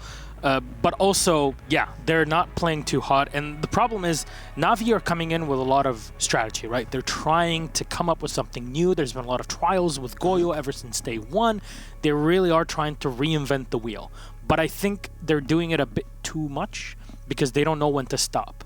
And by a certain point, the entire round has kind of gone away from their hands and slipped away, and they're unable to recover. Their opponents are BDS, the French team that came in through Challenger League last season. RX, Shaiko, Renshiro, Rafal, and Alems. And this is a team that finds themselves in the upper half of Pro League, and the sky has been the limit since adding Alems onto this roster. It was a bit of a controversial choice, of which there have been a couple of those in EU this season, removing Panics from the team and picking up Alems in his place. Alems, of course, being a former member of Team Secret down in Challenger League, obviously delighted that he would find himself playing on an active Pro League roster. And now, BDS has a chance to finish tied in 2nd place today if they prevail over Na'Vi, which a lot of teams have been doing against Empire. So BDS have come in and they've looked really hot, which is once again continuing for the 3rd season the trend line of a team coming from EU Challenger League to being one of the best in all of Pro League. Rogue might have something to say about that, and Empire obviously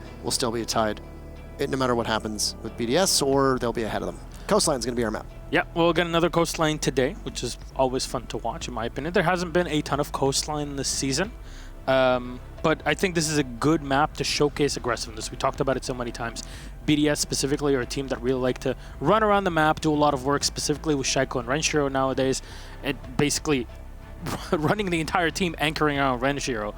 That's what usually happens with them. So Coastline definitely would fit that. Guys at home, 60% for BDS.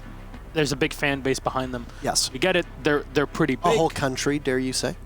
Yeah, I mean, they are the only full French lineup that we have remaining in Pro League. How far we've gotten, Parker, from year 1 and year 2, from half of Pro League being full French to now barely a shadow of what they were before. Rogue is not even a French roster. It's primarily German. That's crazy. Yeah. That's the old Lestream Vitality squad. So I remember, like I said, fond memories of when I came in EU, the very first season, it was Ares, Millennium, B-Genius, and Supremacy.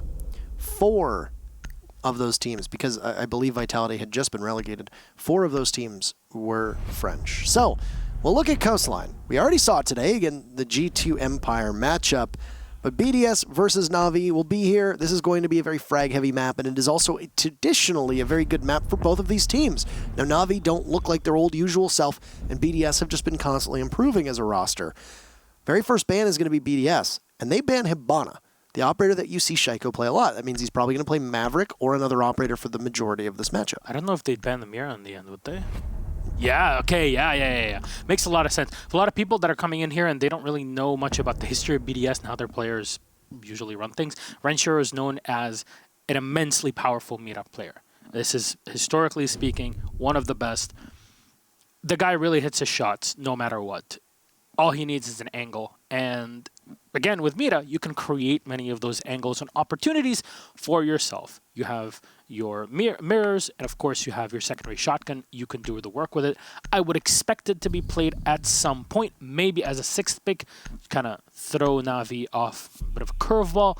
But the Valkyrie ban makes sense. It is an operator that also BDS ends up using quite consistently. Someone like, again, Renshiro runs with very well, and it's an operator that works extremely well. On a map like Coastline, there's so many open spaces. You can gather intel, prepare yourself, know when to peek. There's always someone watching some angle on the map. But we'll go for the double bars first. This is our first sight. Elo will be an operator of choice for RX, something we don't usually see. I'm wondering if he's bringing the FO12. We see that a lot on Bank, and obviously that's mostly to deal with those blue stairs. Maybe you have a similar thing here, or maybe they want to play more aggressive with the Scorpion. Pengu played aggressively with the Scorpion at the door of the mudroom / the foyer, whatever you want to call it, which is right by the B-bomb inside of Sunrise Bar. And, I mean, I don't really think it was as effective as you wanted it to be.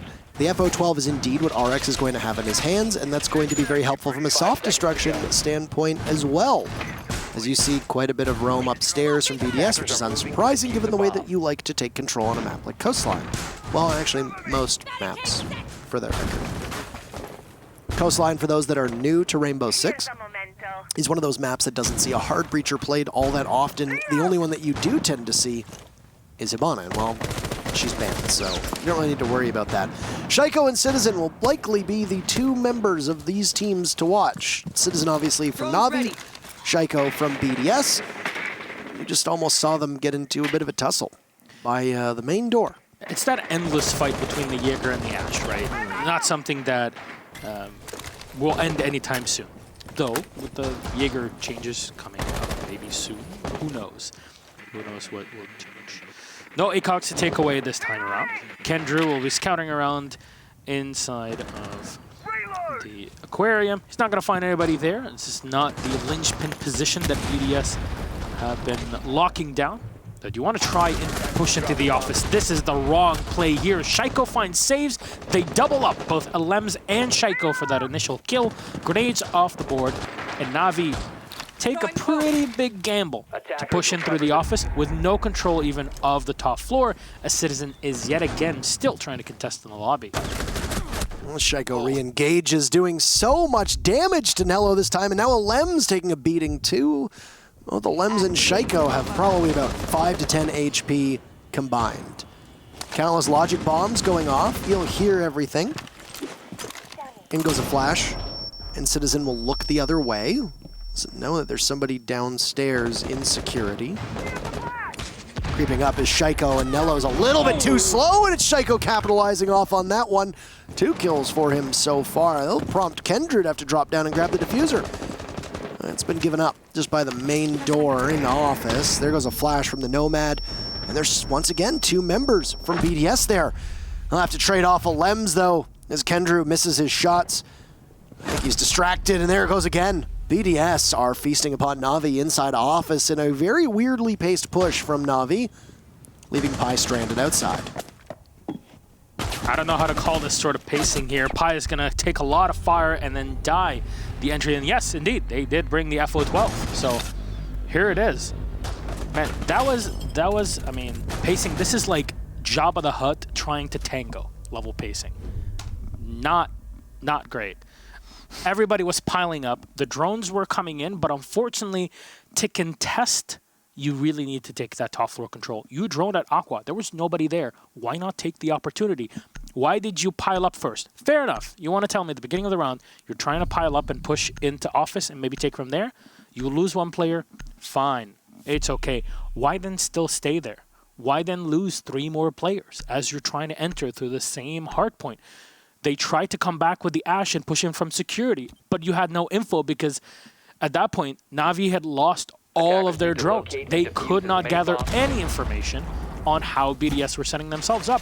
And for those out there that are curious as to how many drones are always available, I would highly recommend you keep looking at the map, especially in this prep phase, because a lot of times drones are being thrown in and you end up losing 2 or 3 in the prep phase.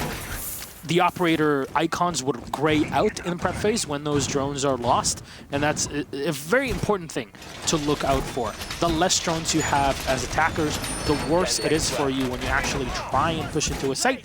Keep in mind that also when the Mozzie is in play, like in the last round, it makes things double more difficult. And a big reason of probably why Na'Vi didn't go for that Aqua take first is because they were afraid for Nitro Cell to just be thrown at their faces from the Mozzie from below at the same time. So they're like, you know what?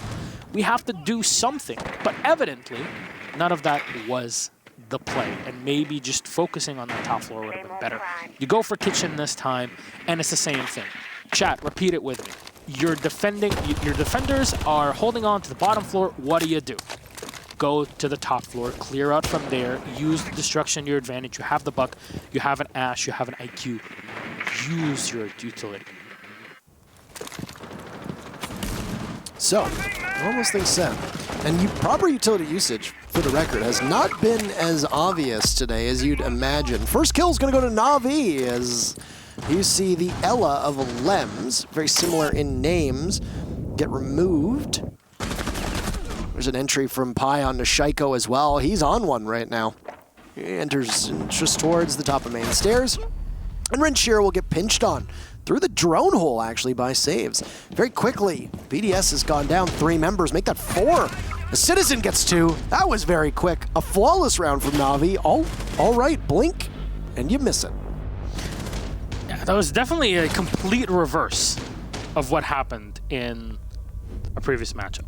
Or previous round, excuse me. It happens. There's so much just going around, right? There was a lot going around. You basically funneled all of BDS into a position where the Ash can just shoot them. That is it. You had your drones, you funneled everybody out, you got kills, and that was the round. Now, if Na'Vi were trying to do this in the first round, then fair enough. It didn't work because you had the anchor positions that BDS required to hold on and not allow a rush to be successful like this. But it felt that BDS were cornered beyond any way to describe it. Like, this is not something that you've been able to see in the past couple weeks of play. Regardless, though, we'll go into Hookah. It's odd to see it as a 3rd site in play, really, because this has been the premier site for many defenders. Mira hasn't been played yet. This is a site that she works very well on. Renshiro running the Echo. It didn't really work out last round, but it depends how you want to run those Yokais. Do you want them to be more defensive? Do you want to have one that rolls around and supports Shaiko as kind of a mobile drone? All of these are possibilities, and they're ones that usually work out well. There's no Thatcher in play, as it's not usually an operator that you'd be bringing on this map. The IQ should be more than enough. So for you, as an Echo player here, the focus will be hide your Yokais correctly. You don't have to have them in your back pocket for it. And you saw Renshiro hiding one of them right under one of the white sofas that's inside of the minibar. It's a good position to be in, but you can still lose that yokai from below, as taking this site by taking control of blue bar first is a very common strategy.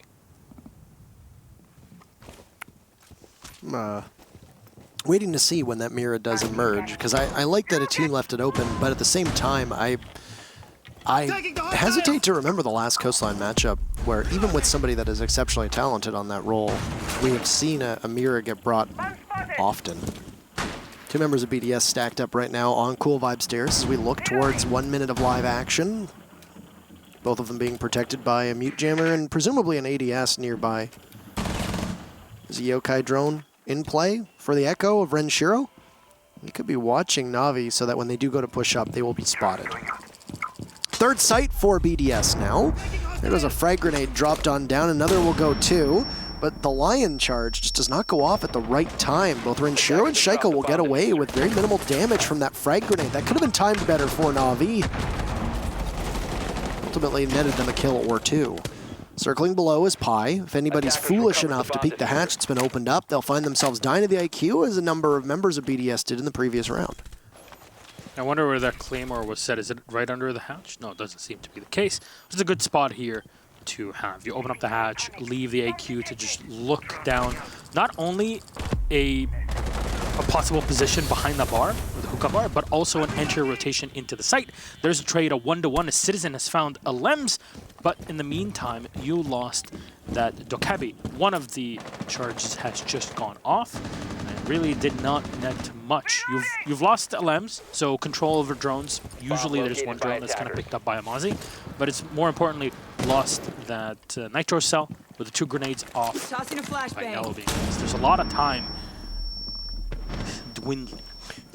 You can see that Citizen is completely blind and is flying through the map with very minimal information at his fingertips. He'll align with Kendra inside of Aqua as the members of BDS lie prone, mostly in and around the site, just waiting for somebody to head on through the Aqua door. Kendra will attempt to get the plant down. Does he hit a Lion charge? No, he doesn't. There goes a frag grenade on over to Cocktail, finds RX. Saves will be the playmaker to keep Kendra safe. There goes a Yokai Rafel with 2 kills onto Kendra and Pi. Finds Shaiko in the process, but Diffuser still goes down regardless. Sticking the Diffuse is Rafel. Does somebody have this information? Yes, it's Citizen. He's going to have to hurry and he'll pick up 2.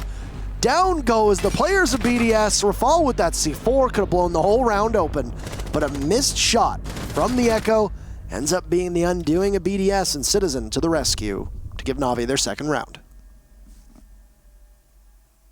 This really is a big fight. Stick Citizen or Shaiko on an Ashe on attack, and you'll be good to go. And Citizen really had that advantage. The fact that he was able to take down the Echo was huge, but I focused on the Echo in the prep phase. I will focus on that point again because I really want to drive it home how important of an operator pick it is. Not only are you bringing an operator that's supposed to be, well, just have a gun and shoot people, but that utility is so important. And you could use other operators if you're not running him correctly. In that case, one of the Yokais possibly was lost, I'm not sure, but the second one we saw, the Echo had gotten killed, there was a lot of commotion happening, you knew the Diffuser was going to go down, and the Yokai drone was still by blue stairs. You're trying to rotate it up, and I'm not sure what happened there.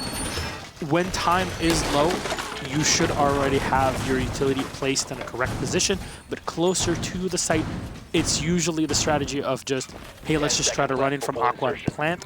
That's the one when there's 30 seconds left. Should have been expected, was not. Mistake on the Echo side, maybe somebody called the Yokai to be in another position. Regardless, it ended up in you not being able to deny the Diffuser from being planted. Should that have happened, plus that Nitro Cell, we would have seen a completely different round. Potentially, we'll go to the double bars again. Na'Vi have been able to secure those 2 rounds off of pure fragment power. And that's something that is odd to say because BDS were not able to follow up against them. Yeah. I think this map and I think this matchup is really just going to boil down to who frags better. Yep. I mean, we saw the same thing on G2 Empire. Who fragged better? Kix noted many, many times. G2 was simply winning their gunfights against Empire. That's not ordinary against a team like Empire. I mean, G2 has always matched up very favorably against the Russian squad, but you expect here, these 2 teams are not natural adversaries. So you don't know really what to expect between the 2 of them as they don't have a ton of history competing against each other. Anywho, double bar defense. Down below, Na'Vi with a lead, which I don't think a lot of people would be, I guess, like, too expecting too much. Words are tricky. So I get you there, buddy. So that's fine. Pi is waiting to draw somebody out. He's been playing off on his own, unsupported in this case, as you see that combo of a Lems and Shaiko playing inside of Offez. This was a major stumbling block for Na'Vi on a previous stake down to the office. What will they be able to do differently? Shaiko peeks and dares onto Pi. If there's anybody in this matchup who's going to land those shots, it's going to be Shaiko.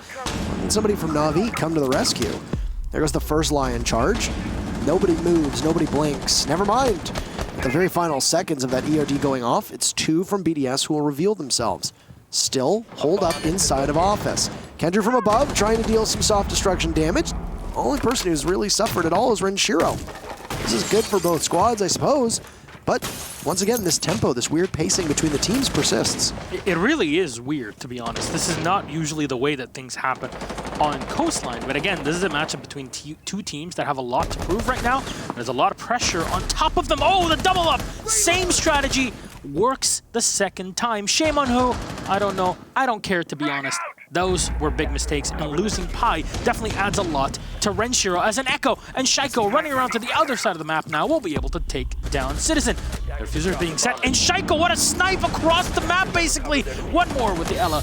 With that FO12, Kendra is able to collect 2, but RXWD is still there. That shotgun's gonna ring. Pshtek. That's what it says. What does that mean? I don't know. Oh, okay. Production, what does Pshtek mean? Please tell us. Yeah. I'd like to know. Because Gjmot, Bjdank, yeah, because it's E with a thing.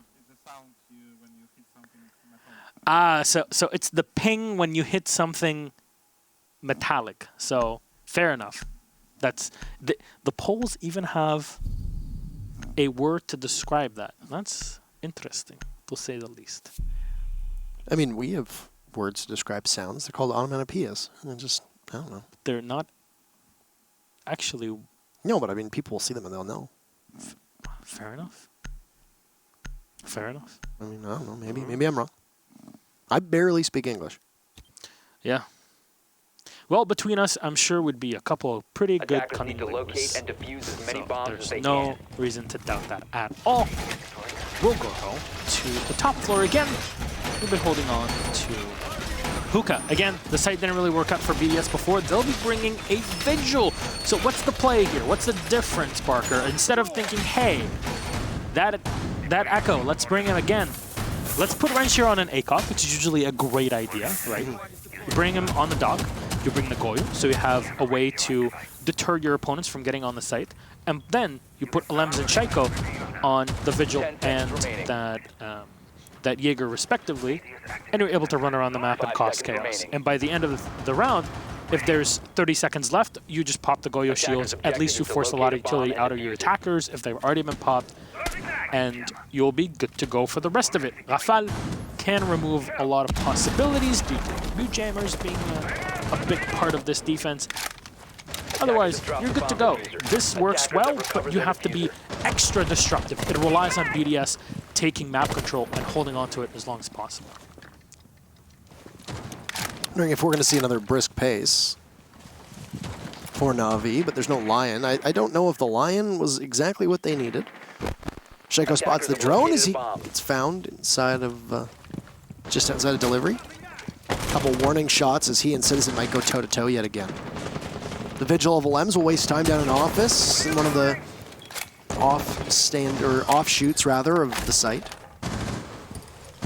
This Vigil is going to be a significant time waster because once his drone is I guess you call it the ERC, the cloaking device, goes off. That's a beautiful shot from Alems. Speaking of the ERC, in full effect as it just slowly wears off. 2 kills for BDS after Na'Vi got the opening pick. Once again, this very weird pacing between these teams. Can't exactly nail down when someone's going to get that first opening salvo.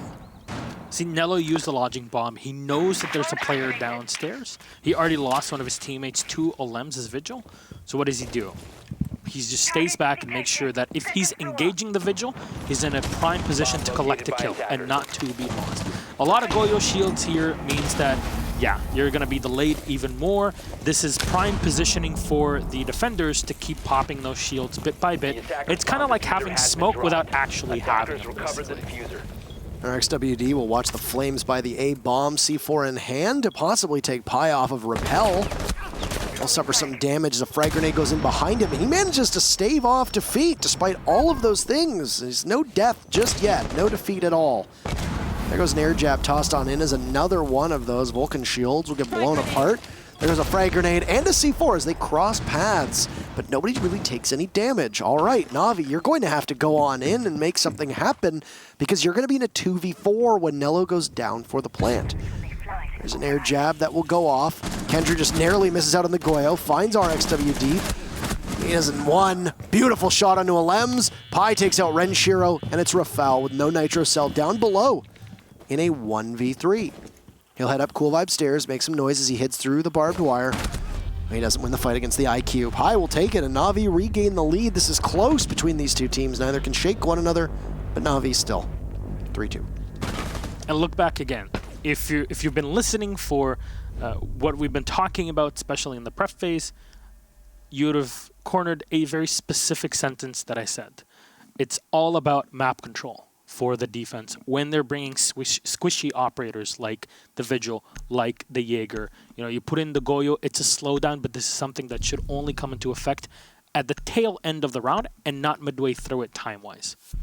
So because you weren't able to maintain your advantage, well, even though you had manpower advantage, you weren't able to use that to actually hold on to power positions within the map. You hold on to lobby, but you couldn't really transfer that to positional advantage inside of luggage and through that pressuring everybody that's trying to push in from Aqua. Had that been done, the round would have been a bit different. I felt that on the Vigil play, but also because he was kind of running with no information at that point. It's a combination of the two. Just because you're safe, it doesn't mean that you have control of everything around you. They can just bypass you, which is exactly what Na'Vi, they did the solid snake. They just walked around, squirmed on the floor. You know, they Photon took that round, basically, ejected it in midair. So, well done there for Na'Vi. What did they do this round? They still bring the same lineup. I don't see a reason why they should change it, to be honest. It's a map like this, you don't really need a Heartbreacher. You can bring a Habana if you want on specifically Hookah, but because it's already been played, you can pull that aside.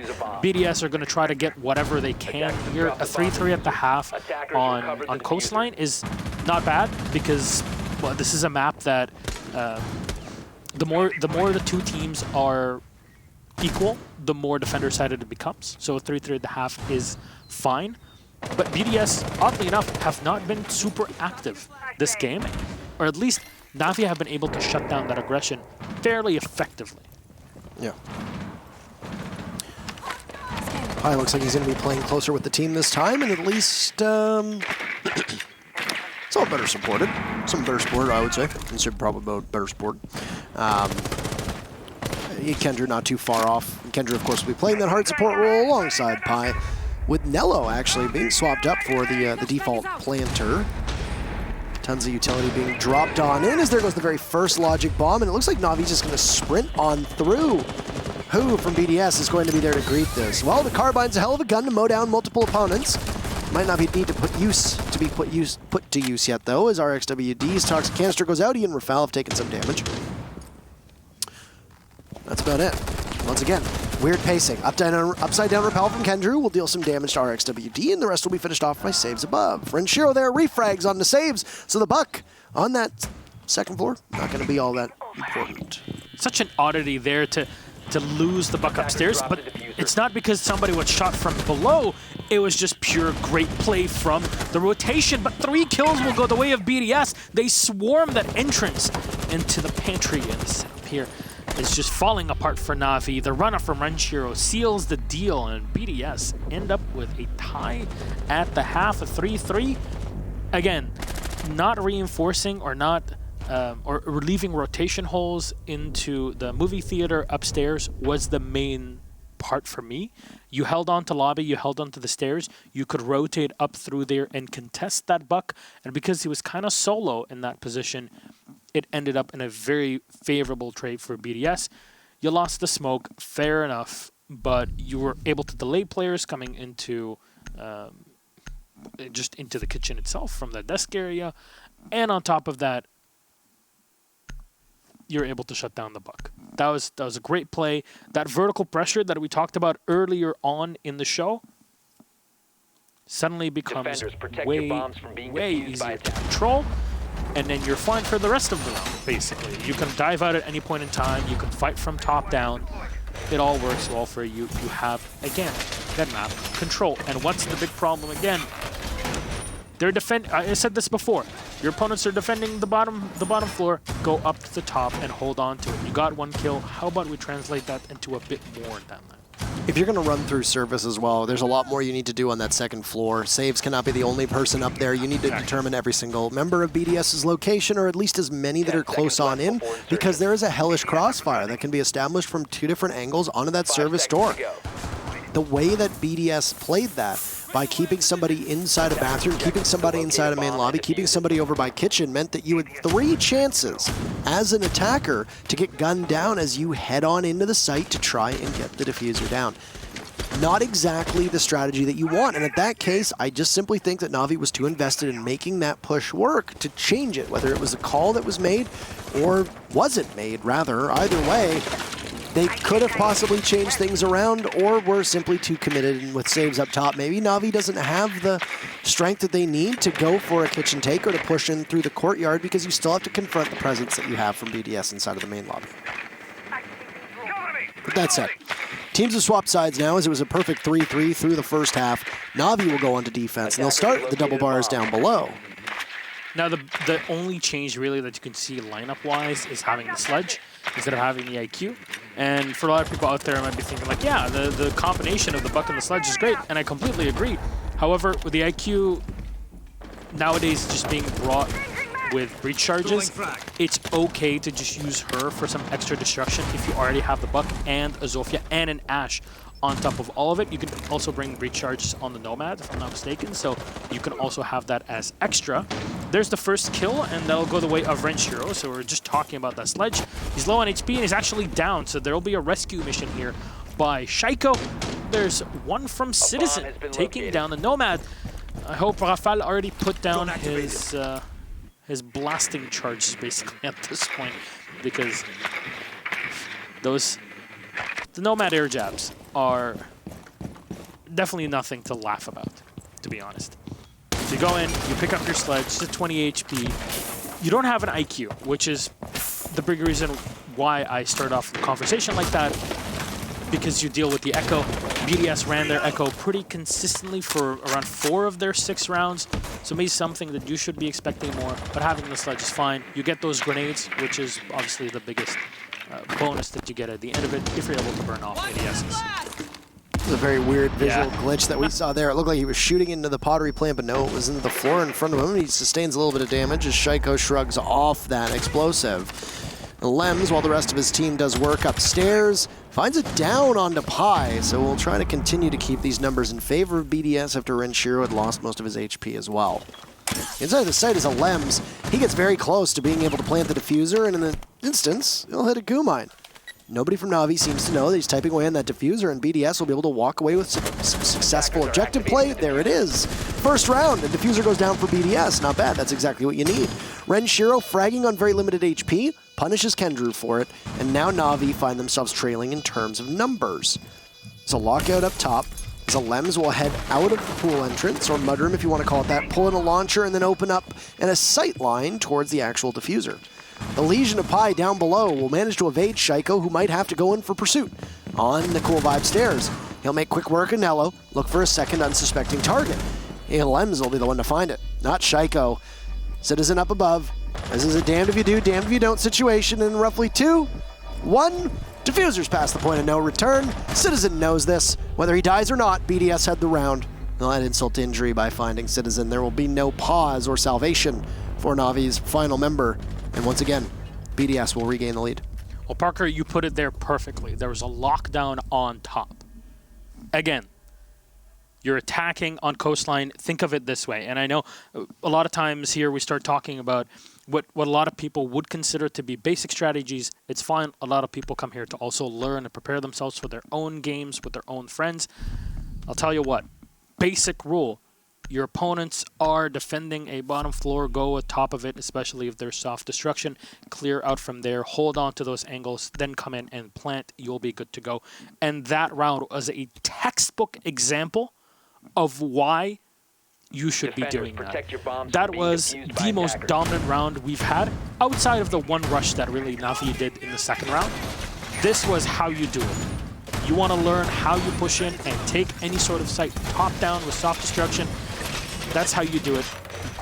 wonderfully done, to say the least. Even with a manpower loss from BDS, they still had enough to understand that, hey, we should have control of the top floor. If that's done, we can shut down lines of sight for the defenders, and from there, we can plant. Na'Vi didn't really know how to respond to that. They'll be bringing smoke, they'll bring in Vigil, and that pulse for this round to see if they can deal with their opponents from below. 2 Nitro Stones, usually what you're expecting with this sort of lineup. This counters that top floor control that BDS seem to really want to lean into, which is fair enough.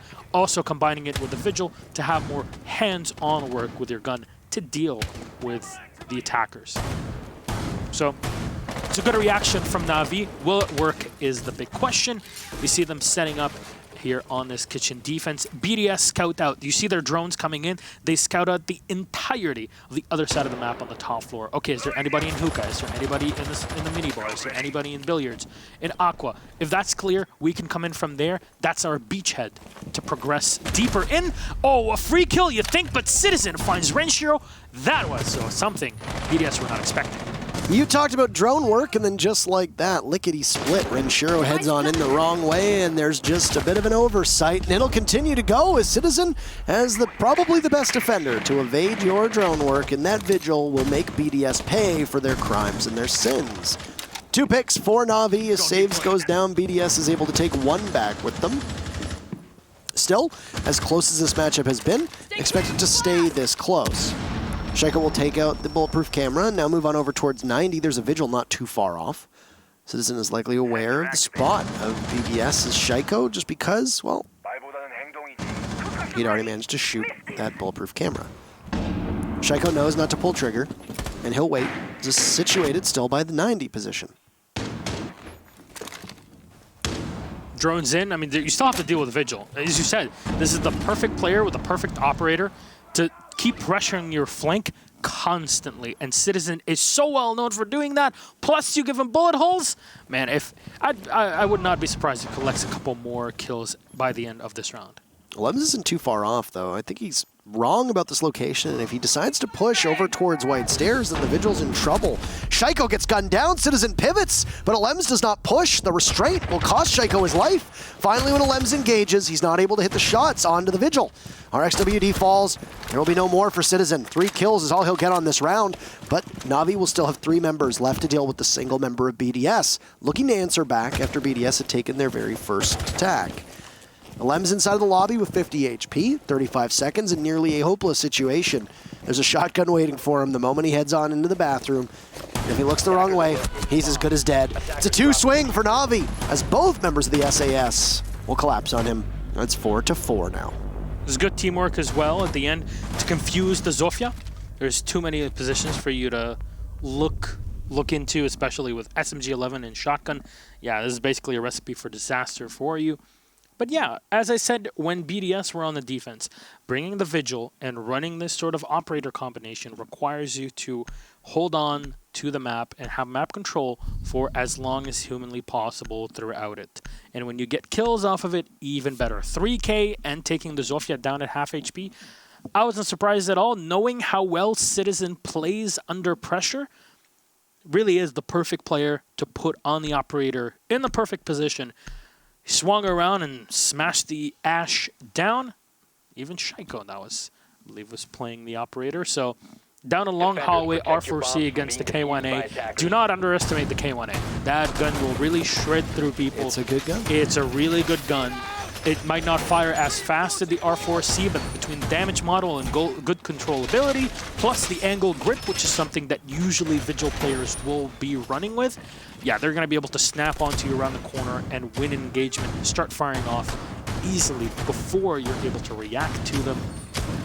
It happened. It worked out well for this defense of Na'Vi, though this time they forego that lineup having the Vigil, as they realize that, okay, let's deal with BDS by just removing as many of their drones as possible. We again won't see that Mute Mozzie combination, but really on a map like Coastline, there's a lot of funnels that you can use. Even though there's a massive open area in the center, you can lock down drone holes on your own as a player.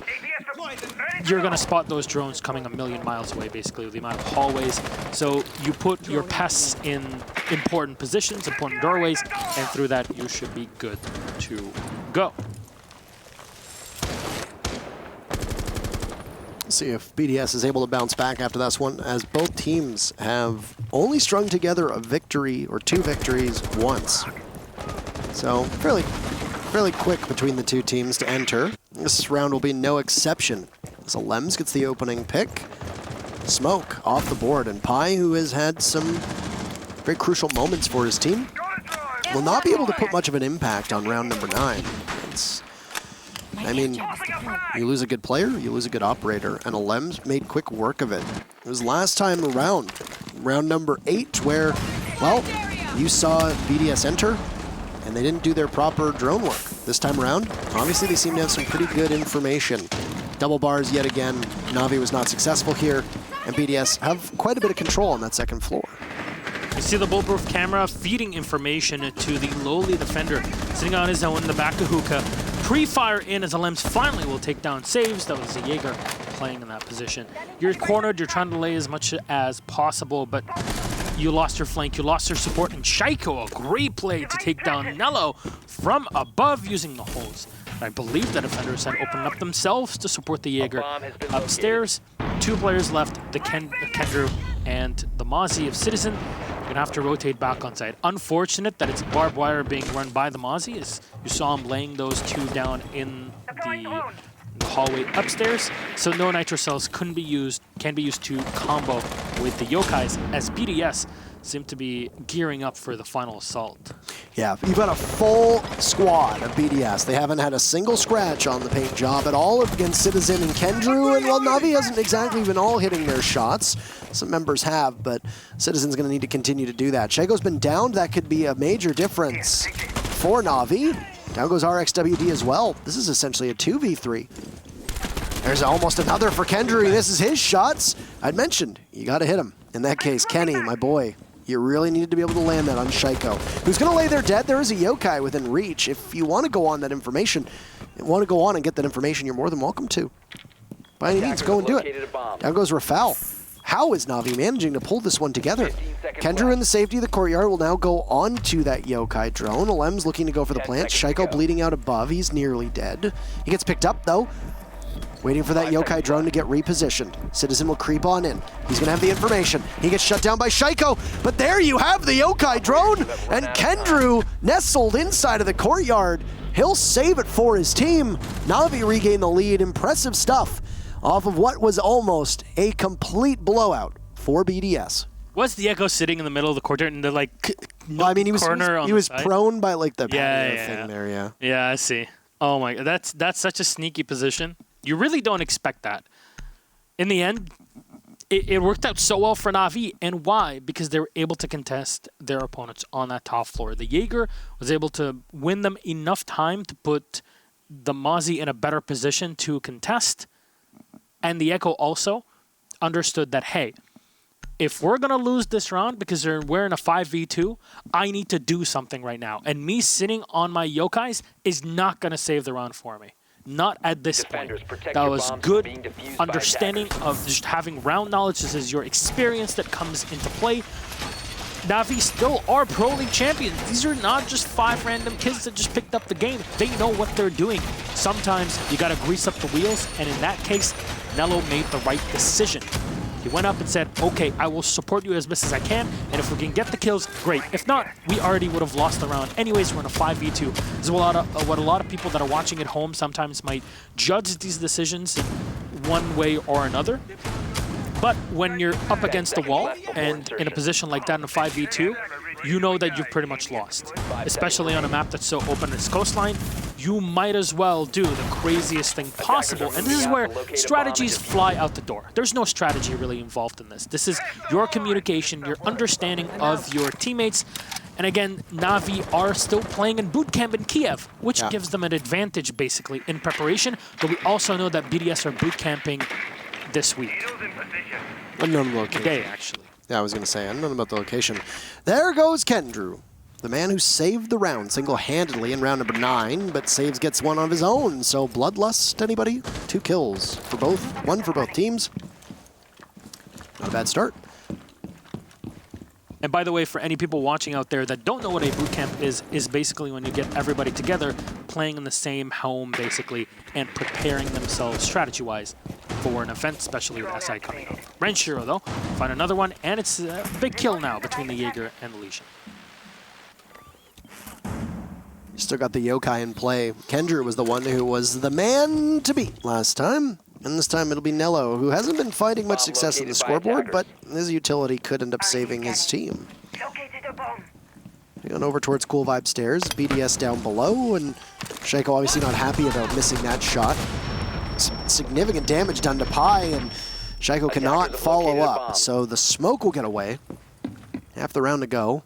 3 of the 10 people, well, they sit on the bench.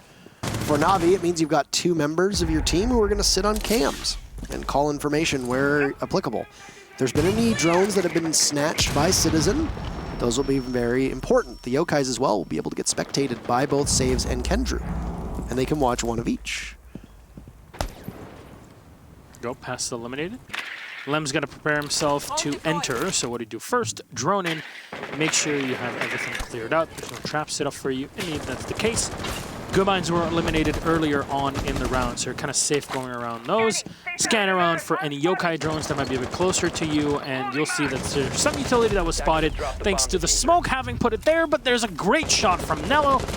So I believe those were bullet holes as well that were set up for him. So, a great play here to turn it to a 3v3. That was a really tough loss for Lems to go down, given what he brings to the table as IQ, but also because that diffuser is now over by Aqua, which will require Rafael to move in that direction. That's 15 seconds off of the clock. Shaco takes out Citizen, continues to run on up, gun down, traded off, Renshiro on Repel, means Pi in a 1v2. But Pi's going to need to pick his battles here.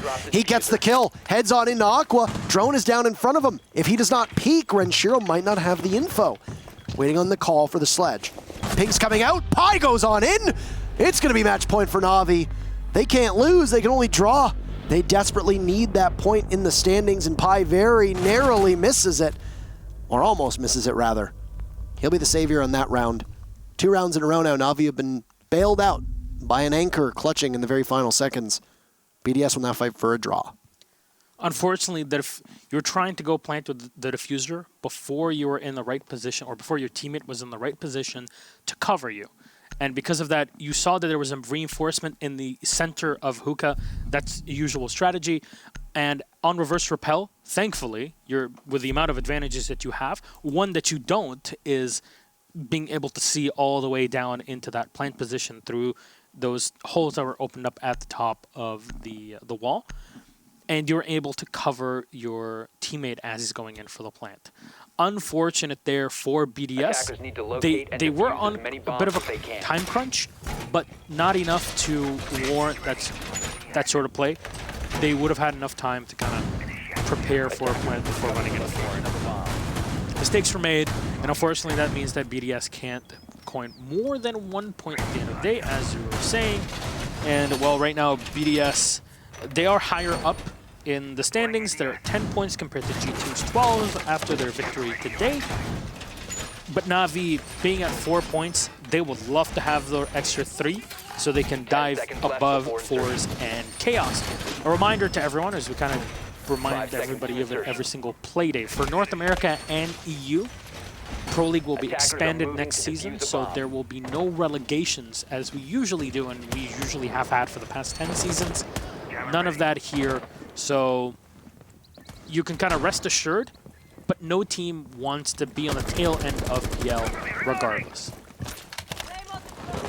Yeah. You really want to go to Invitational feeling good because you won it the last game, right? It's a motivational thing.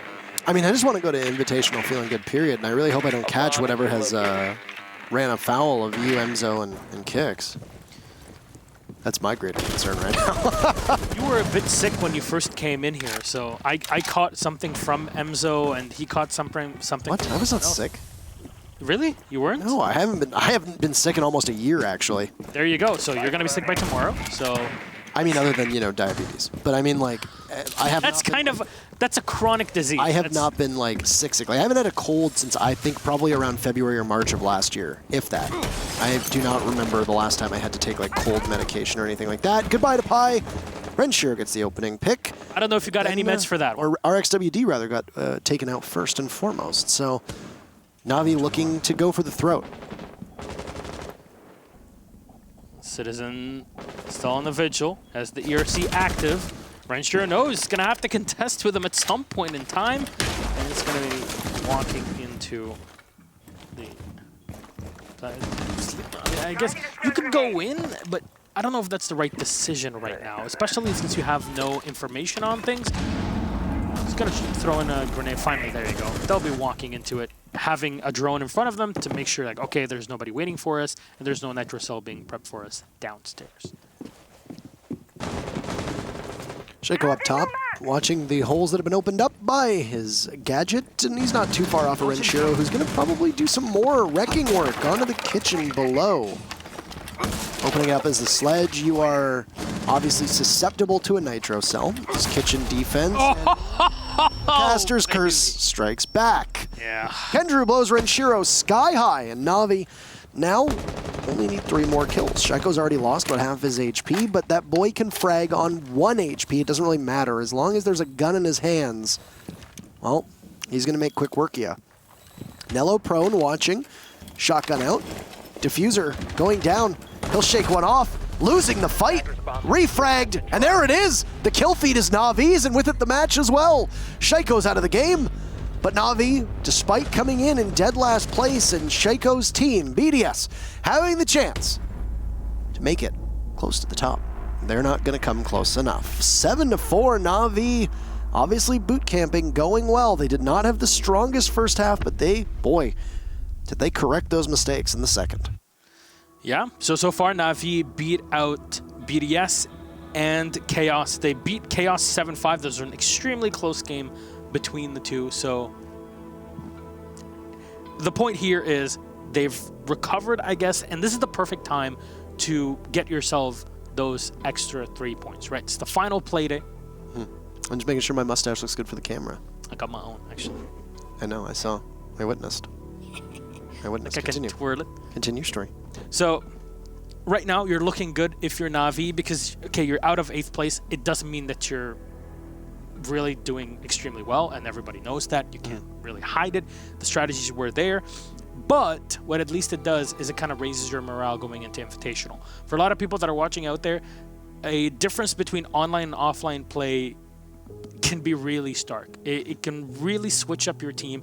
And when you get really used to playing on LAN, some teams really get shaky online because it's a different environment and you can't do the same stuff that you can on LAN that you do online. So you kind of get used to that. You're winning a lot of tournaments. You're playing a lot of things on LAN. And a reminder that Na'Vi not only played in Pro League and they were in Tokonami, but they are also playing in Minors. They're also playing in the Premiership in the UK. So when you get used to that sort of lineup and environment, you kind of tend to be a lot more comfortable in it. Yeah. So the boot camp is kind of trying to lure you bit by bit into it, go through it, and then you'll be better prepared.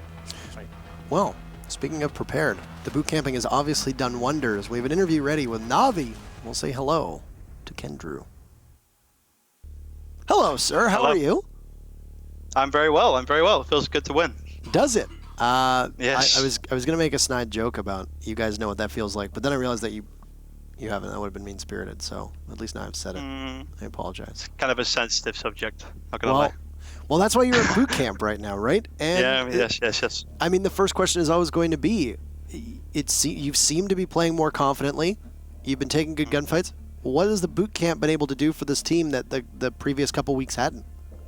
Well, I think we had some internal issues. We couldn't really find our game. We were struggling. I called it like an identity crisis, really. We had no idea what we wanted to play, how we wanted to play.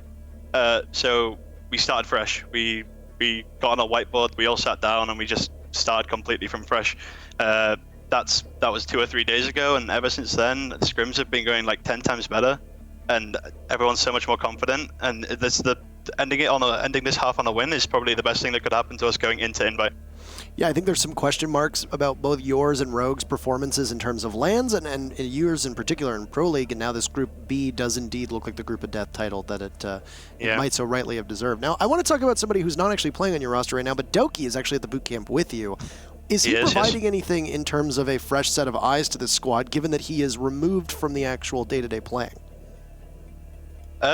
Yeah, he tries to help us as much as he can. Obviously, he's from the sidelines, but he's doing his best. Obviously, he wants to be playing again, but it's the best he can do. Yeah, I just figured because you had Gig step off of the squad, and then I was wondering just from like a coaching and analytical standpoint how well that's been going for you. Now, in this matchup against BDS, it really was a typical Coastline matchup. Very quick action, weird pacing, lots of fragging. You in particular tend to be the backbone of this team. What did you observe was the greatest strength that your team had against BDS today? Recovering. There was a lot of rounds, especially on defense, where we was 3-5 down, 2v5. Me and Citizen clutched a 2v5 with the Echo Drone, 3v5 on the hook around. We just kept composed, and we just knew that every round's winnable. So we just focused on playing. That's pretty much it. Now, with this boot camp still going on, you've got a couple weeks till 6 Invitational. Obviously, I don't want you to disclose super great strats that you have prepared, I'm sure. But if you could assess one thing that you still need to work on between now and the Invitational to give you the best shot of getting out of the groups, what is it? I'd say for me, there's two things, like two huge issues that we have. It's either we get entry kills, and then we throw the round. So entry kills mean nothing to us. Or we die super early. Like I died 2 times in a row super early. That's on me to try and fix. But if we fix them, I think we'll be in good shape going into Invite. So against a team like BDS, how do you fix that? Because if you're saying you're dying twice, take us through the mind of a pro player. You realize and assess that you're dying too early. How do you address that? How do you prevent yourself in particular from being the opening frag? It's a weird one because we like to be aggressive. So obviously sometimes you can't avoid early deaths, but me being the backbone of the team, sometimes dying too early is kind of it's a good thing because I can be on cams the entire time, but it's also a bad thing. So I don't know, just stop playing like an idiot, I guess. That's all I can say. I got like wallbanged quite a few times, putting myself in silly positions. So that's it. I feel like the overall skill of Rainbow Six and a lot of other video games would increase if everybody took that advice to heart. Stop playing like an idiot. So there you have it. Anything to say? You're our final interview for Europe before we go to the 6th Invitational. You get to put the stamp before we turn the page. What are you going to say? Just thanks to all the Navi supporters, the UK scene that has been behind us, even though we're going through a rough time at the moment. Thanks to our player manager, Nighthand, who's somewhere behind me. And Navi for running this bootcamp. It shows it's helping us now. I'm glad that we could turn it around. That's it. Just thank you. And that's our MVP, actually, of the matchup, Citizen in the background there. MVP. I'll see you in Montreal, as we all will as well. Congratulations on your victory. It comes at a pretty good time. Thank you very much. Thanks. Yeah, it does. Thank you very much. Bye-bye. See ya. Now, Citizen is, of course, our MVP, as he is so often. He might not hold the overall kill record, but he has the most kills in an official Pro League match. So, I mean, the man knows how to shoot. Pew pew. 13-8, 1.38 rating. He's good. What can I say? I mean, not too bad. He did a lot of work on the Vigil specifically. He was able to hold on. It's odd enough to say that a roamer was your anchor, but he was playing more. And I really want to find a distinction between the two. A roamer is different than a lurker, and he definitely runs in the lurker category. I really want to thank Blue for reintroducing the term to my mind, as he did spend a lot more time than I did in CS, and coming in, it's like, yeah, those are very distinctly different roles. Yeah. And Citizen is really good at that, and he pounces out of nowhere and he gets kills off of it when you're really good at that. Plus, you have information from your teammates because the communication's working well, because you prepared the utility for it. Yeah, you're going to have an easy time. You are an enabler if you're a Navi. Well, we got our results for today. Just to show you on the right-hand side of your screen, we started off with Rogue managing to shake the curse of the draw. They defeat Fours, and with it, Rogue sits atop the North American standings. They defeat their Russian foes 7-5. And then another loss for Mother Russia, this time at the hands of G2, who always seem to have Team Empire's number online. G2 with the debut of Sir Boss. They win 7-4. Vitality breaks the Monday curse and finds their very first victory on a Monday. Yeah. 7-4 over top of Chaos. And then Na'Vi 7-4 over BDS. A bit of a surprise result, I think, for a lot of people, myself included, and that's what's going to give you these standings in particular. With, as I said, Rogue in first. Yeah, 15 points for Rogue at the end of the day. Empire at 13. Right behind them, though, are Vitality and G2 at 12 a pop. So these are our top 4. Really nothing too special around that. 10 points for BDS. So they're able to maybe try something today, but it's just at the end was not enough. Na'Vi recover off that 8th place. They were at 4 points. They got those extra 3. Chaos and 4 is down to the bottom, and it's still not impossible to recover. Again, we don't have relegations this season, so a lot of teams, you would understand that they are either gunning for participating in the Pro League finals, or they know that, okay, we can switch around things, we can try different styles of play before we end this season. It's turning the page, as you mentioned in the interview. That's a really important part of this entire season for a lot of teams, I think. And for those that aren't going to be at the 6 Invitational, it will be a mental reset and possibly a physical reset as well. For those that are going to be at the 6 Invitational, there is indeed no rest for the wicked, because Europe's going to have a couple teams that are going to be competing in hopes of their streak. They've won the last 2 Invitationals. They're going to be in a really good spot. They won the majors as well. They've been winning pretty much everything. They won every Pro League basically ever, except for 7 as well, which Liquid won. Yeah, it's true. So if you are a fan of this region in particular, you've got some pretty lofty expectations heading into the 6 Invitational. But that's it for Europe this half. We'll be back for the next split in the spring after the 6 Invitational. But up next, you're going to be here with Emzo for North America in just a couple hours. On behalf of myself, especially you for coming in to relieve Kickstar in a very final match, Kicks and all of production, thanks for tuning into the EU shows. We'll see you in a couple hours for more Pro League action.